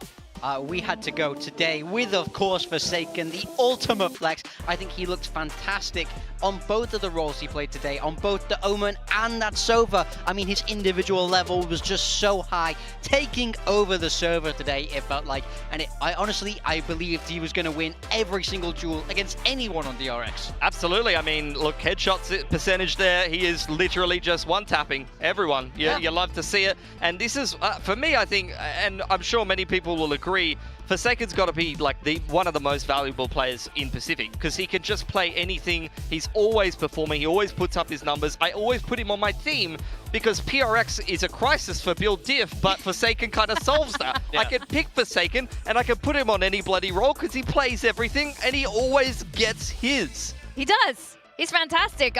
We saw one of the coach interviews happen when they interviewed every single playoffs coach, and the player that they most would want on their team was Forsaken. Oh, yeah. He was the number one. There's no one who wouldn't want Forsaken on your team. Exactly. I feel like he can do absolutely everything. He's a coach's dream. I will say, like, huge shout out actually to Patman though. Like, the rookie season to come into a team that has so much pressure and expectation on them. He's had to flex into a bunch of different roles. And in this series, how many clutches did this guy win? How many rounds were they on the ropes and he was actually able to come up with some really big multi-frags, some clutches and things like that. So he, honestly, Patman had a ton of impact this series, and I very much considered giving him the MVP. I think Paperthin did choose him as his MVP candidate, and I think, like, to see a rookie come up clutch in a make or break series like this on a big team when you haven't played in Tier 1 before, he has absolutely exceeded expectations. Yeah, the last time we saw a rookie perform to this level was Karon last year on Gen G. We did see the rookies get pushed to the limit today. We were observing Hyunmin a bit, Cushy as well. I think these are all the kind of experiences, the kind of stress you have coming near towards the finals, and you need to get this kind of experience before you go to the international stage. And Patman, like you said, is looking very steady there, even in the most clutchiest of clutch moments. Now, we do have one last game we do need to wrap up today, and it is the build diff. And here are the builds we had today. Today's probably the first time I didn't go for Jing as my duelist, and Pilsky went for Jemkin here. These are most of these players were pretty solid. You didn't go for Jing, you went for something instead, and something just went crazy on this Icebox. I think you've looked this up again today. Yeah, I've seen him play ping pong. He's on. He's so on today. It's just the ping pong form. Is that it is. I mean, you could trust him to put on the duelist if you think he's going to get on Chet. I mean, we highlighted it in the pre-show, but this PRX team, all of them have their signature duelist agent that they do so well on, and the rest of the boys trying to fit the comp to make sure that you can put something on Jet, you can put Jing on the Raze, and then the rest will work itself out. That's right. Well, this has been a fun game. The winner is going to get an Acer Predator laptop. Pilsky does win today. I wonder who did you pick that? Congratulations. Congratulations. Thank you, everyone. Fantastic game today. Yes. Very well great, done. good. GG. Very well done. Who were your key guys? Okay, definitely Forsaken. Everyone, what do you mean? Yeah, actually everyone was pretty solid. Good picks I'm here all I'm around. a bit better at build diff than I am at sorting my cable out, but yeah. And we have the total scores, of course. Drum roll here. We don't need a drum roll. Why not? Give it to me. We were never going to close the gap. Like, you have absolutely destroyed us this season. Picks have been insane. You picked Francis on a life game. You've picked the correct PRX players every time. You knew Texture was on a heater, and I picked Famous like a fool. And like, you've just absolutely destroyed us. She's back from the future. I am back from the future. I'm ready to become a tier 1 coach. You are off Fraud Watch. I officially denounce you from the Fraud Watch. You are not a fraud. You know ball. Yeah, thank you. Host Pseudo, the Valorant. All right, well, we've been seeing great games all around today. I think this has been a stellar start to this particular weekend. But what that means is that PRX and RRQ is going to be facing off tomorrow. We saw Devi speak just now about facing off his old teammate, Monyet. We know RRQ and PRX are also good friends here. And all three of them will be going to Toronto. But of course, there are a lot of other stakes on the line here. You do want to get in that grand finals. You do want those championship points because champions, it's not over, right? Like after Toronto, there's champions happening as well. Yeah, and like I said, with how much parity there is and the different performances you're getting from a lot of these teams, that's going to make the champs points towards the end of that stage 2 look something insane. Like, I don't know who's going to be snacking that extra spot, but I'm looking forward to these games as well. Both best of 5s, lower finals between RRQ and PRX. That's a mouth-watering fixture there. And then the rock-solid Gen G just waiting there in the grand final with a veto advantage, wanting to once again prove they are the very best in Pacific. Yeah, absolutely. These are games you do not want to miss. All 3 of our Toronto representatives duking it out for that top spot, and I wouldn't want to be anywhere else. All right, so I did ask you guys last week who you thought was going to be in the grand finals. I agreed with you, Pilsky, that Gen G will probably be one of the grand finalists. Awesome. I got it right. I don't even remember what I said. You just say Gen G, and you said definitely an RRQ. Yeah. But how do you guys feel now? I don't know. I think RRQ against PRX is a very tough one now. It is a tough one. I think either RRQ or PRX will be in the final on Sunday. I don't even do real analysis. That's so insightful. You can take that to the bank. Oh, okay, yeah, wow, okay, that's a great prediction. Yeah, I don't even do real analysis. I just ask Reddit what the curse of the day is, and look, RRQ always lose to Gen G. You know, Masters winners always get knocked out in the lower bracket. Like, all of those things have come true this season, so that's all I need to know. Well, one thing, you guys, if you missed the beginning of the show, it is also Pilsky's birthday. Happy birthday again, Mitch Pilipowski. Best present, honestly. Like, I've followed PRX and their core for such a long time, and so many teams after they fall off, they don't manage to make it back. So it's great to see these guys back on the international stage again. Oh, I'm glad that's what you use your birthday wish for. That's nice. I used it to get rid of Morgan. What do you think? He's not going to be here tomorrow. I'm gone now. He's gone? I'm gone. I've already seen him slip on a hill in Korea before and injure himself, so that's definitely on the cards again. Well, we will be having more guests here on the desk over the next 2 days, so maybe that is when you are going to get the boot big time. But anyway, have a really lovely evening. Have great birthday libations tonight. Pilsky, big time. Wonderful as always. And guys, I hope you enjoy today's show. We're going to have more tomorrow. I'm Victoria. This is VCT Pacific signing off. Have a wonderful evening, everyone. Bye. Bye. Go get those train tickets.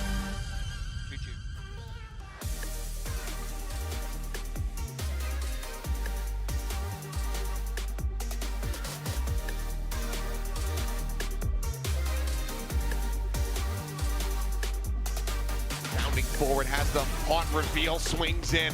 I don't think Crazy Guy had any idea of his position, but Gushy similarly able to go ahead and catch Foxy9 off guard, but then Texture's still there. Vandal recovers, but he is just strafing forward, and Texture. A little bit of misalignment there to begin, but eventually gets himself the 3K. Walls raised, but he's still managing to find the spray right through the corner of the floor. Knows that a couple shots came through. He's looking for Cowan. Drop down Foxy9, finding 3. Monyet Chipkin dead. Foxy9 on for the ace. As Foxy rips them limb from limb.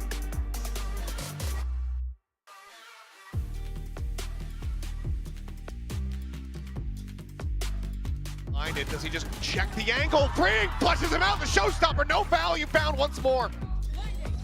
Net lobbed in as Mako tries to go for the swing. Estrella fallen. And there you have it. 13-11. PRX from the flank. Mako about to be hit from that left-hand side and nearly to flush out Forsaken at the same time. The Armageddon goes in and Forsaken. Guns down 3. Swing out. Cannot find it. A Borke. Unbelievable. Unbelievable. They are back, ladies and gentlemen. A 2-0. A run through the playoffs.